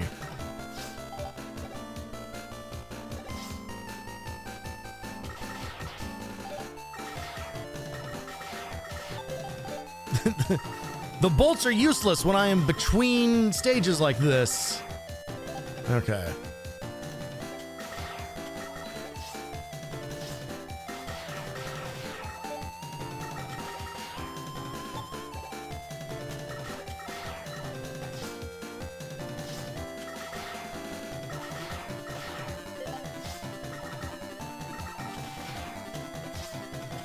I feel like this game is the one that we have had to do the most of this kind of item grinding in. Like the drop rates are a little bit better, but I feel like we've had to resort to doing this more in this game. The only other one that I can really I mean, we've done it in a couple of them, but I definitely still remember, like, in X1, doing the Sting Chameleon charge weapon. Is it Sting Chameleon? No, it's a rolling shield.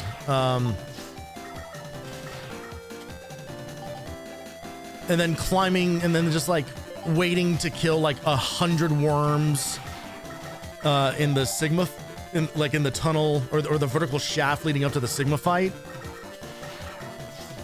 Like, we did that a lot to get weapon energy back, but also because I was dog shit at that Sigma fight.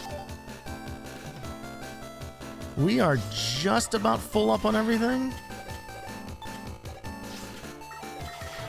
I don't want to leave anything to chance.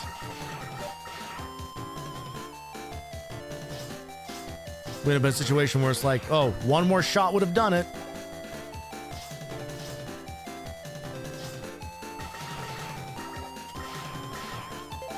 That should definitely... All right, great.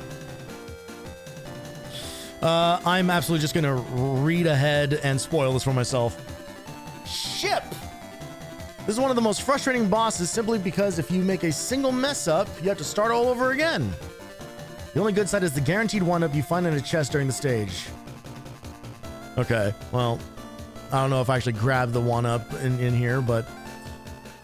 with Mega Man, I found remote mines work best, although you'll probably run out of energy at any rate. Experiment a bit. Lightning bolts, even copy vision, can be handy as long as their energy lasts, simply because you can use them without having to worry about aiming too much. Hit the dome on top. Sidetrack to destroy the red cannon.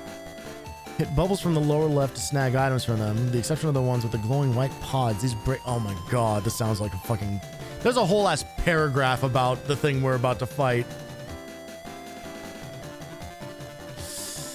Okay, let's just get in here and... Oh, okay, there's the extra life. Great, and I missed it. Awesome.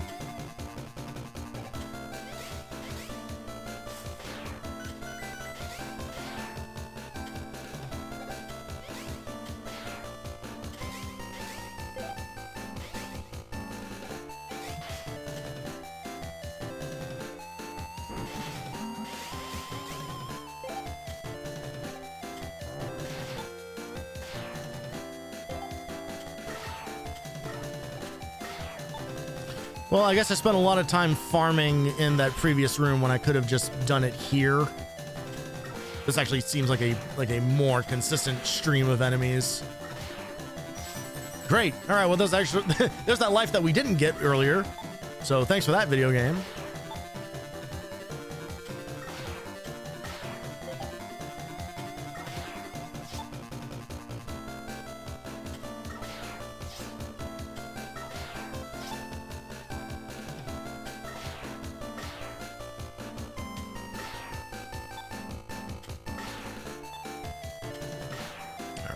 Oh, god damn it.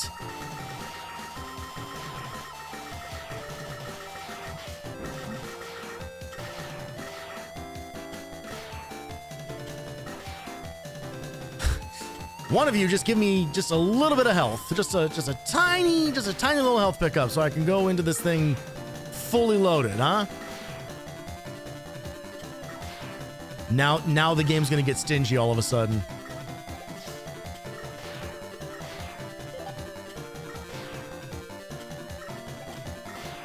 There we go.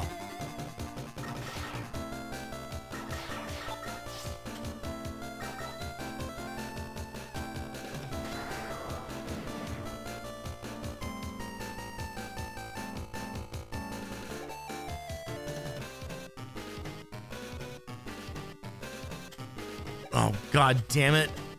Oh, they brought back the fucking dragon fight from 2. Great.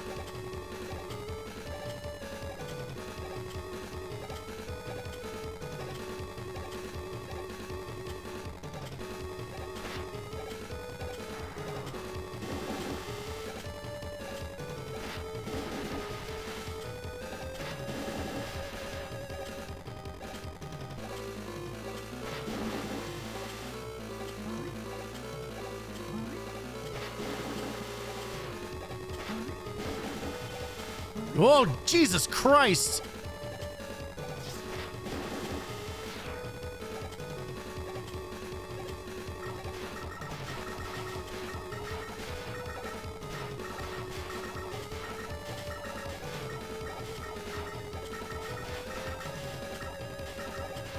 Okay, that actually doesn't do all that much damage.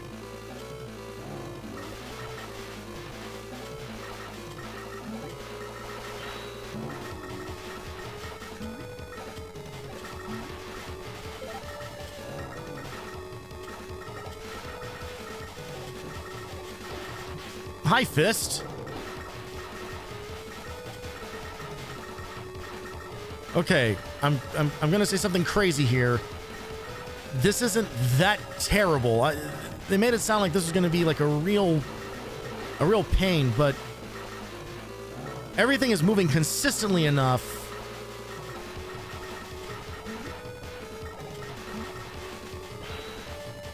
Like the flashbang is easily the worst part of this.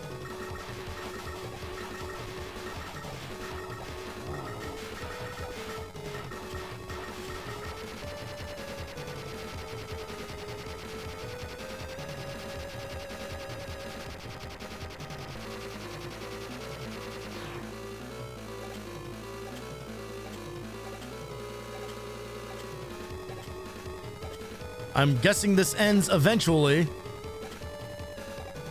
Okay. I'm gonna say something crazy. I don't mind that.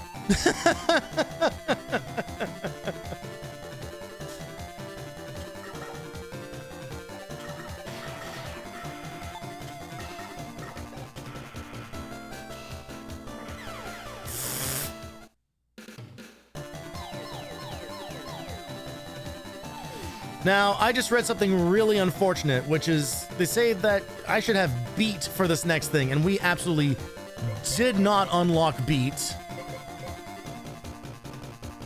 So what I need to know is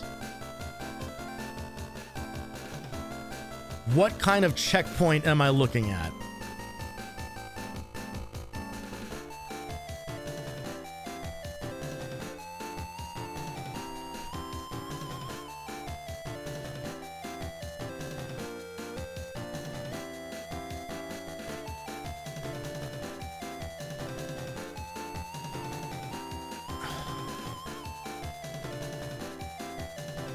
If you get a game over at any part of the level, you have to restart the entire level all over again.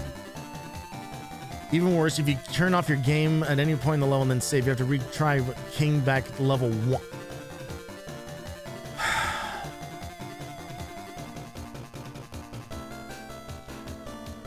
Well, we are going full send just out of the fucking gate, apparently.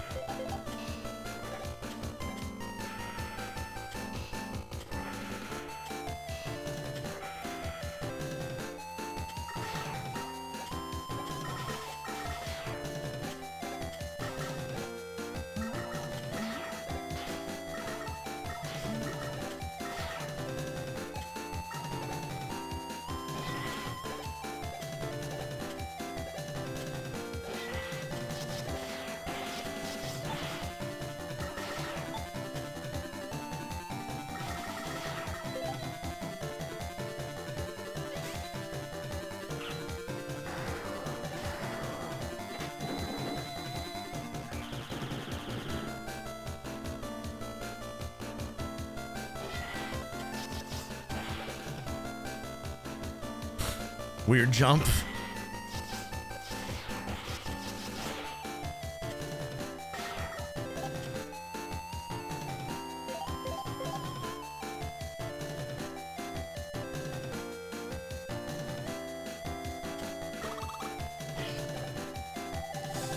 Oh, here we go. Welcome. I never thought I would meet you here. I suppose I have underestimated you, but your journey will come to an end here. You should feel honored to be destroyed by the king.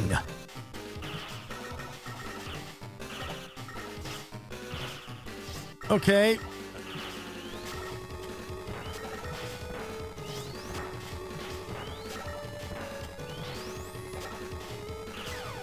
Holy fucking shit. Please do not tell me that I need beats. Please, please, please.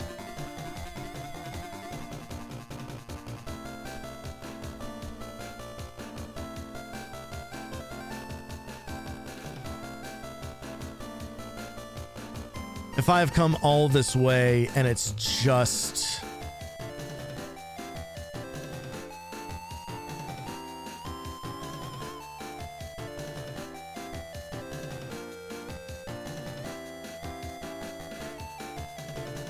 Okay, dude isn't even shooting at him. I'm looking at a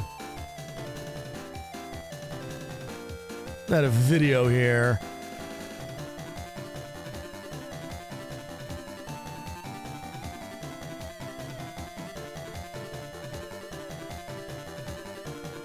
Okay.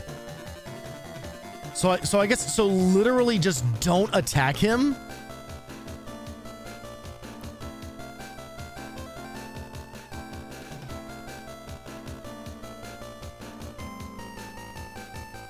I'm checking a second source.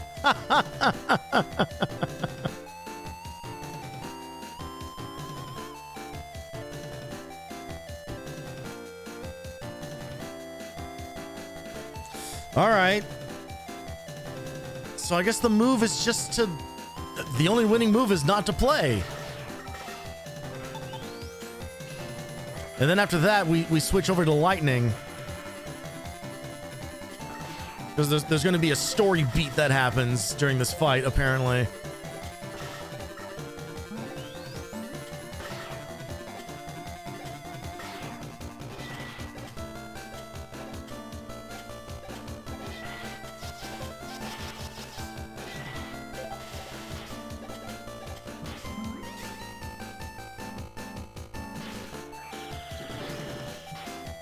Fucking god damn it. God damn it! Ugh.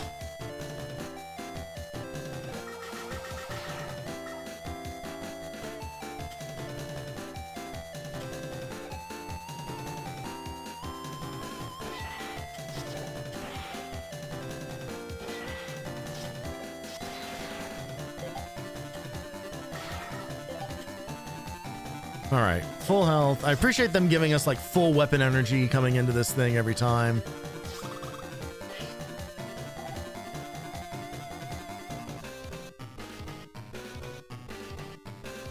Yeah, okay, yeah, that tracks.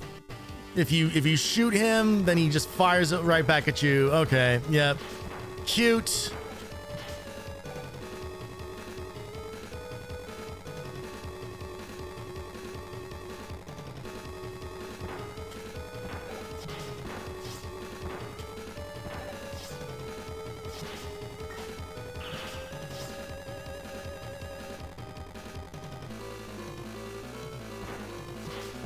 Down, down, up, down, up.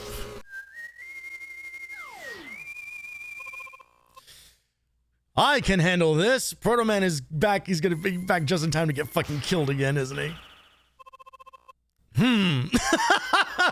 It seems I have no other choice but to resort to extremes. It's extreme again. Mega Man, stay back. I'll put my whole energy into the next shot. Wait! If you do that, you may overheat or explode. I owe this guy, and now it's time to pay him back. Funny, but so very reckless. Big Bang Strike!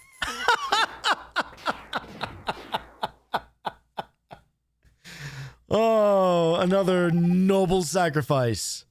This can't be. Proto Man, are you all right? Proto Man, let's evacuate now! Can you put your arm across my shoulders? What are you doing? Are you going to race my sacrifice? You must finish him for me. Enough! Alright. So we need to switch to our energy hold. And then switch to lightning bolt.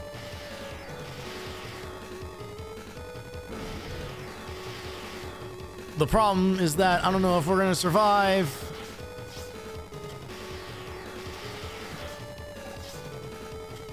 Yeah, we'll take the death here once.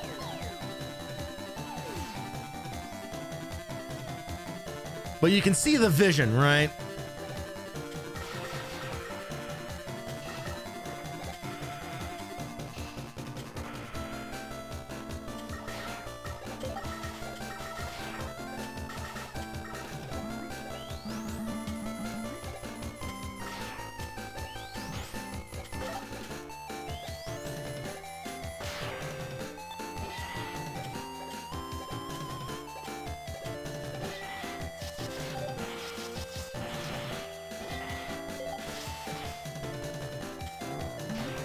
Keep forgetting. Okay, extra life is excellent.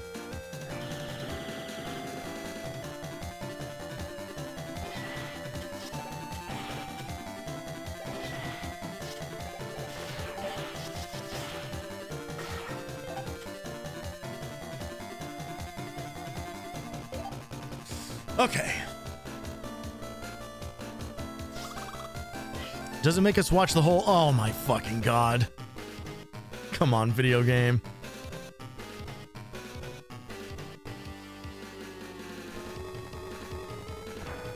Down, down, up, down, up. You gonna jump across the screen or no? Okay. Down, down, up, down, up.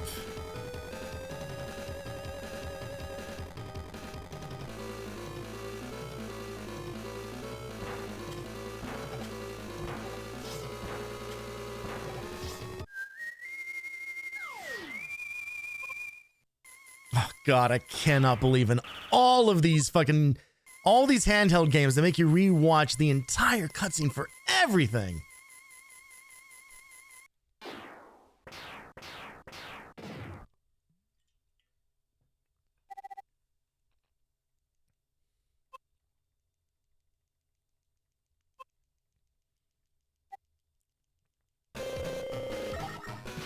Oh, it switched my... Why did it switch me off of the fucking...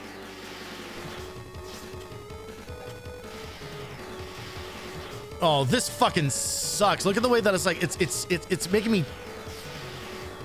I was like trapped like in his fucking... Oh my god.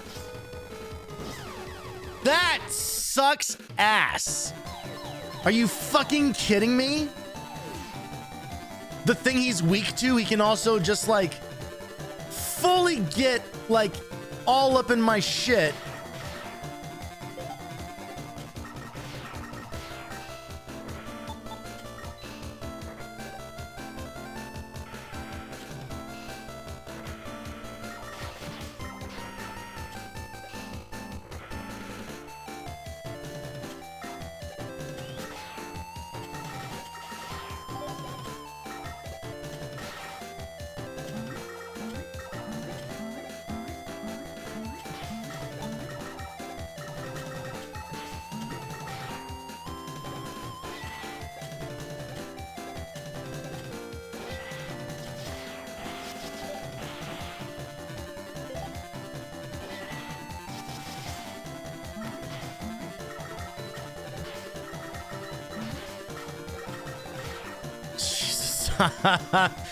this everything about this intro section is so fucking annoying.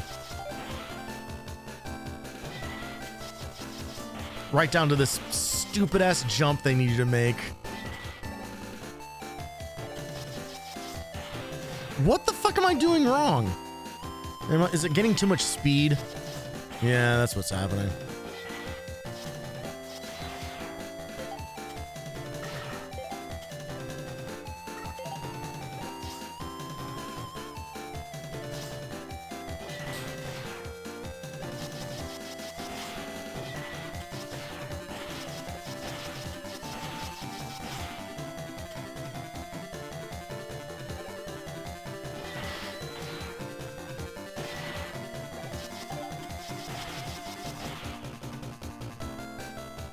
Just want health. All I want is health. Not now I want it even more.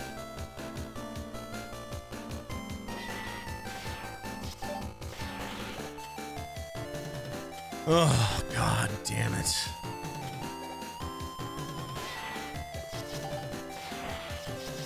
It's not gonna happen, is it?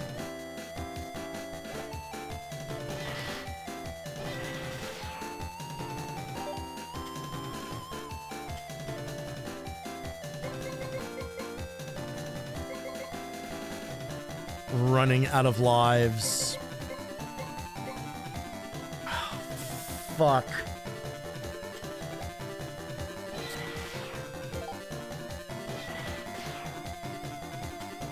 If it is in fact true that if I game over here, it resets our entire progress, then I'm telling you now, we're not finishing this tonight. And I'm gonna have to fucking figure it out at some other point, because there's no way. Like, it's already... Yeah, now I get health now that I'm at the fucking end of my fucking rope.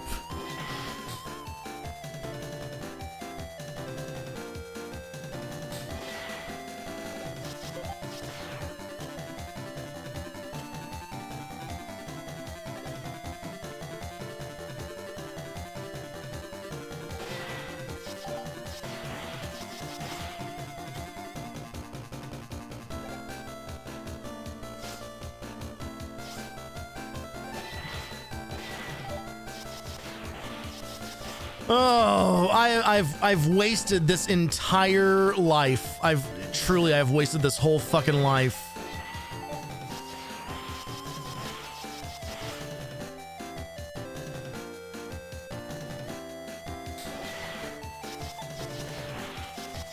Just sitting here, just praying for a health pickup that's never going to come.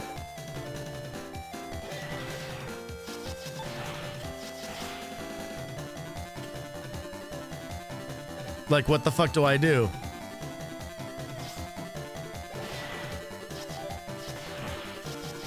Like, at this point, it feels like my choice is to just die here on purpose and then just hope that everything lines up on the last attempt here.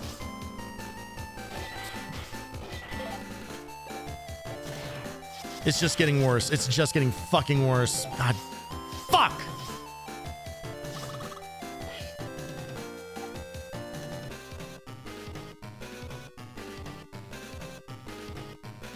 I'm a goddamn idiot. I forgot about I forgot again about the auto.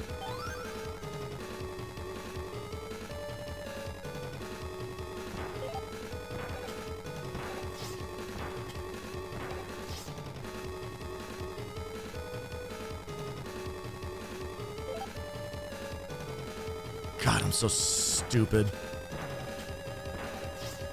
I literally mentioned it earlier, too.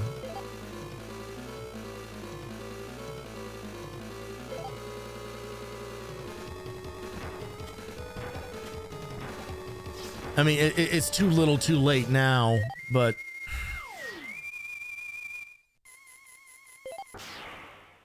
Does it actually work during cutscenes?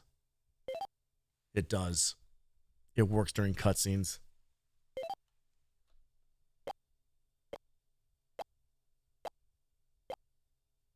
That's fucking hilarious.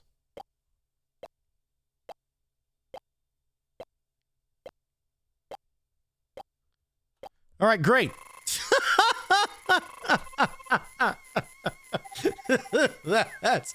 that's so stupid.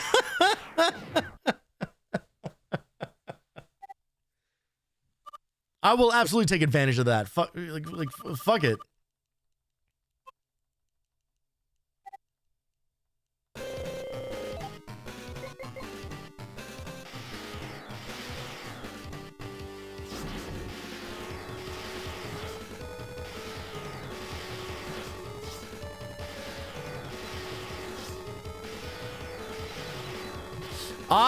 I needed to.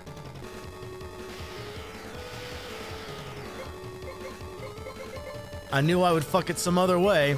I needed to put the other. I needed to put this back on, and I didn't.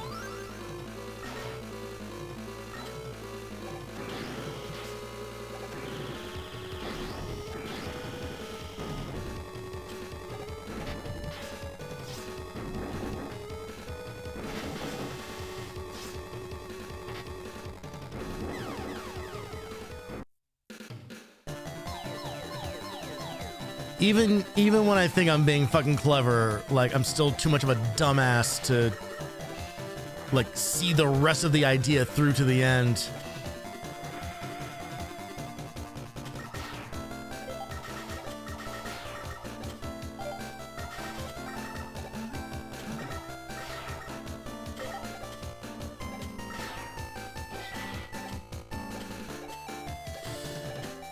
So this is it. This is my final life here, unless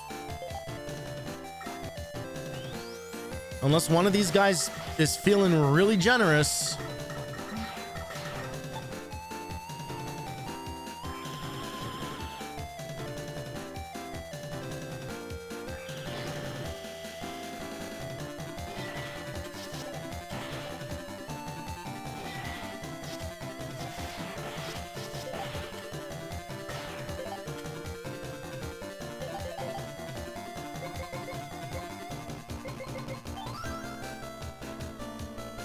Actually, no. Put it on the auto recover.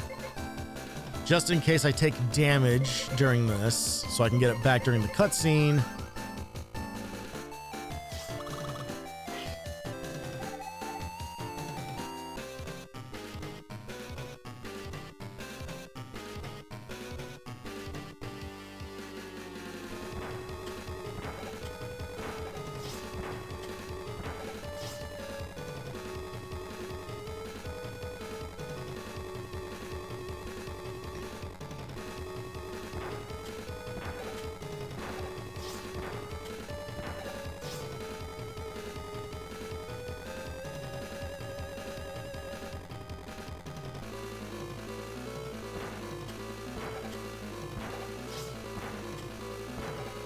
All right, we're good.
Holy shit.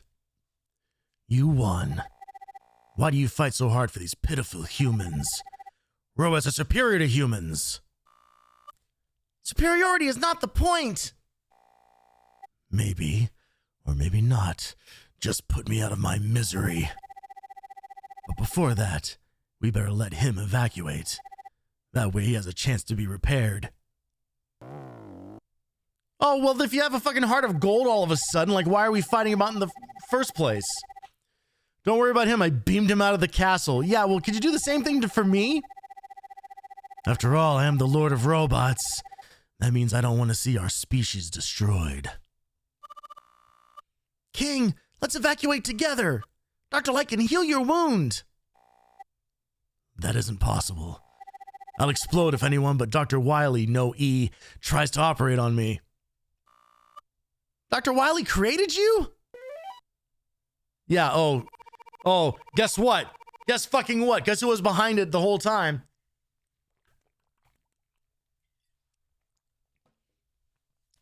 King, what happened to you? Are your logic circuits damaged? Your enemy is right in front of you. I don't understand. Why do robots have to fight each other for the sake of the humans? Piece of junk. I'll boost your brainwashing level. That's cool. That's just a setting that he just has.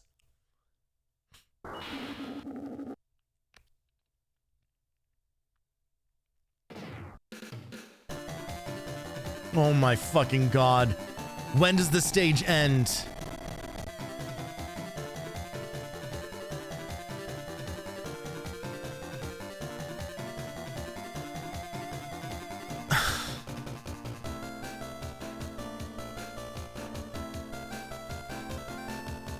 I have to fight him a third time.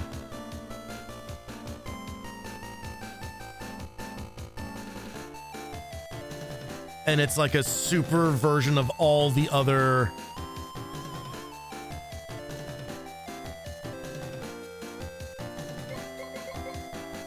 Oh my god.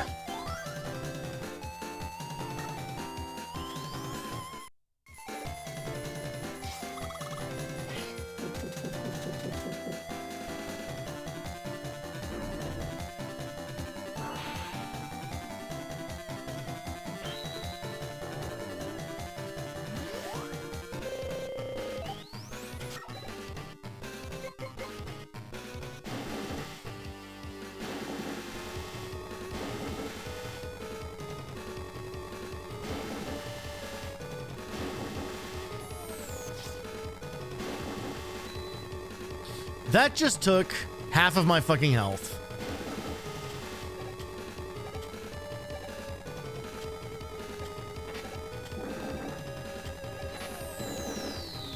I can't even.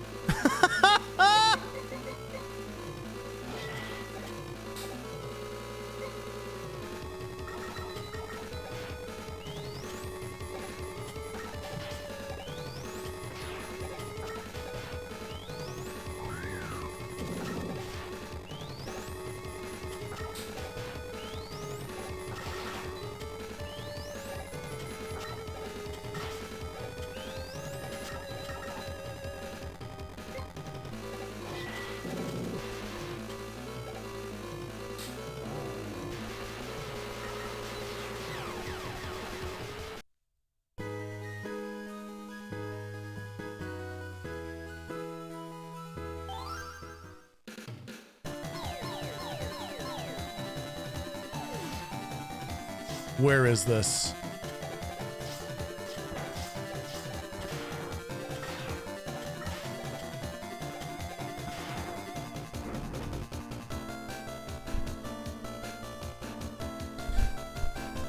This game's fucking demented.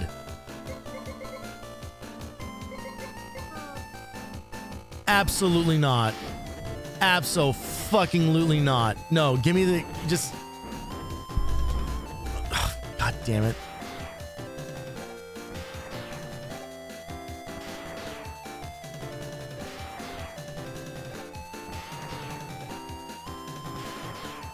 Sorry. I accidentally stopped my recording because I had OBS selected and I was trying to like fast forward the game so that I can game over here and save and then absolutely not fucking come back to this.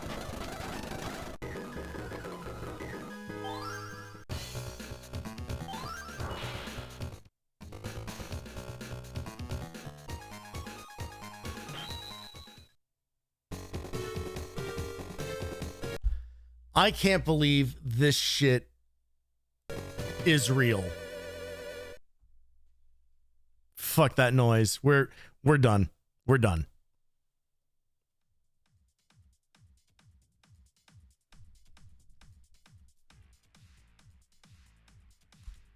And just like that, I have found out why this game is so infamous. Everything else was like manageable, right? Like not amazing, not great, but manageable.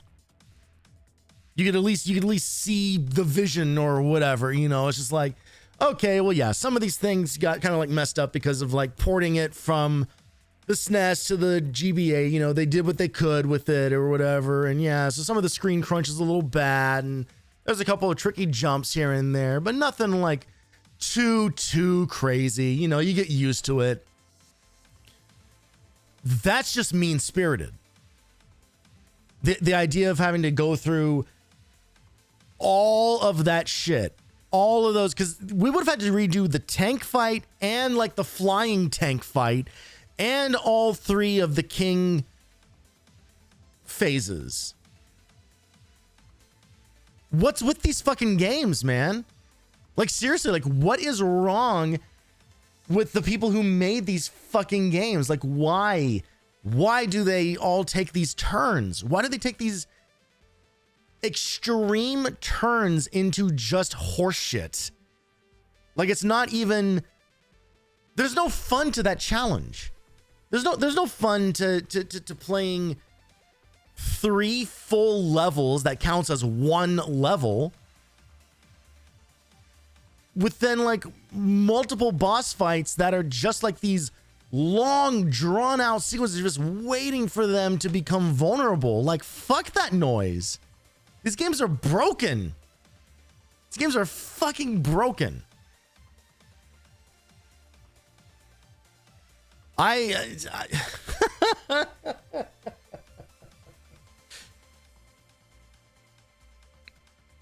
It feels really shitty to now have 2 games back to back where I'm just kind of like, well, I'm just never going to fucking finish that. But like, I don't know, like the problem now is like, at least with Extreme 2, we saw some version of the credits. The problem here now is my back is up against the wall, right? Like, I literally do not have the free nights available to just like grind these out, right? Like there are other games on this list that I want to get through, but like, do I now leave this game also just like hanging in the ether? Or do I try coming back to this another night with just a shit ton of lives? I'm going to assume you can get a maximum of 9. If I had to take a wild guess, I'm sure they probably do some bullshit where you can't buy more than 9 lives at a time. That seems like the kind of thing that they would do. Because why not just limit you even further? Because I don't know how else you get past that other than just like pure attrition. Like what other choice do I have? Now, I did notice there was a checkpoint past the regular king fight.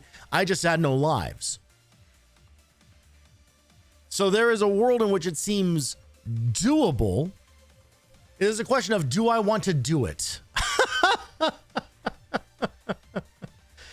And that is a question I'm going to have to answer another night, because it's way too goddamn late right now, and I absolutely just do not have it in me to know the answer to that question in this moment. So, yeah, because there's a whole other stage after that. Like, that's the thing, is like, it's not done with that fight. There's a whole other fucking stage after that, and who knows what bullshit's waiting for me there.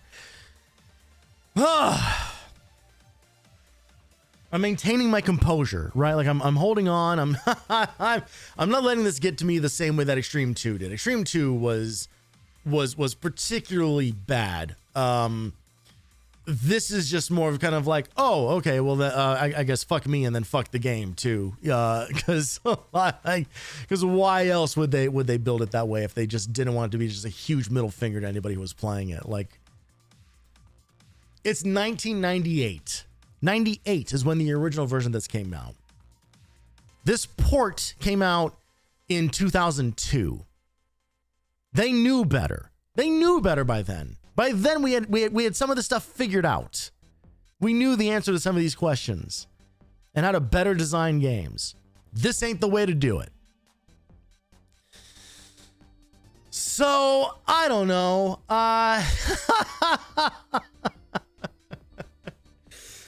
What I do... Okay, here's what I know for certain. I know that I am free Friday night. That is the next night that I'm available. I cannot do Saturday night. I can do Saturday afternoon. I have a hard out.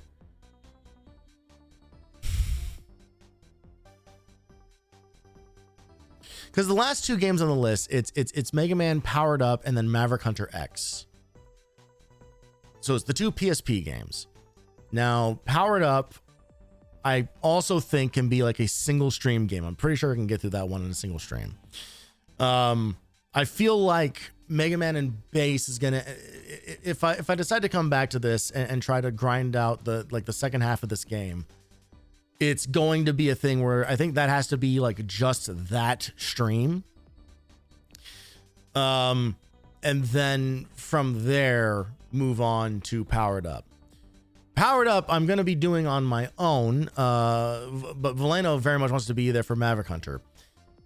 Here's the secret thing about Maverick Hunter. It's going to be a double playthrough, because there is the regular X route for it, and then there is a second other bonus character who we have never had the opportunity to play before. Technically, we could have done it in X8, but I was never going to take the steps that it takes to actually get to this playable character. And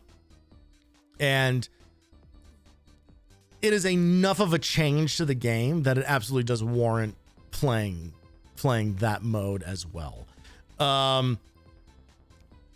Which is all to say that I basically have next week to wrap this whole thing up, right? And I have very little availability next week as well. So, yeah, I'm gonna have to call an audible at some point and figure it out. I will think on it. I will spend the next couple of days thinking on it and deciding what I want to do. Because as frustrating and annoying as this is, it is a game that is on the backlog, and I don't want to leave a Mega Man with like 2 whole games abandoned. I feel bad enough about 1 being abandoned. I'd feel even worse about doing it with 2, because if it gets to the point where I can just abandon games because they get too difficult or whatever, and I really abuse that, it kind of turns into, well, what's the point of any of this if I'm not going to make good on beating these games? Why are we here? Why are any of you here? So I don't want to betray that. But at the same time, I have to look out for my mental sanity and not completely destroy myself, as I am very rapidly approaching like show dates and stuff, like there is a balance that needs to be kept here. Plus work stuff is happening. I didn't even talk about any of that, but you better believe work is being work again. So it's just kind of like, cool. So we shall see. Keep an eye on the Discord. And I'm sure that I will post what and when is going to happen when it does. Definitely you'll see me at some point during this weekend. I will say, you know what? I just remembered I actually have a 3-day weekend. Monday is Memorial Day. So I could do some cleanup around then. I could wrap up Mega Man and Bass Friday night and then do a special like Monday stream to do Powered Up. Maybe that's the move. And then that leaves the rest of the week to do Extreme, because Extreme will definitely take 2 streams. Not Extreme. Sorry. Maverick Hunter X. Jesus Christ. Not Extreme. Never Extreme again. No. That's my mulligan. I'm spending my mulligan on Extreme too. Yeah. All right. I'll post about it in the Discord when it's going to happen, and I'll probably share something on Instagram or whatever when those streams are happening. But that is going to do it for tonight. I am wiped out, and I need to be in bed in like maybe an hour from now. So I'm getting the hell out of here. Thank you so much, everybody who hung around tonight. Thank you for lurking, whatever your level of engagement may be. I always appreciate anybody who hangs out here. And yeah, I'm just gonna crash out. I'm not even gonna find. It's so late in the night. I'm not even gonna try to find like a raid to happen. We're just gonna end the thing. Thank you again. Things got rough, but we're gonna see this through, and we'll figure it out. It will happen. But until then, get some rest. Enjoy the next couple of days, and I will catch you guys all on the next one. Adios.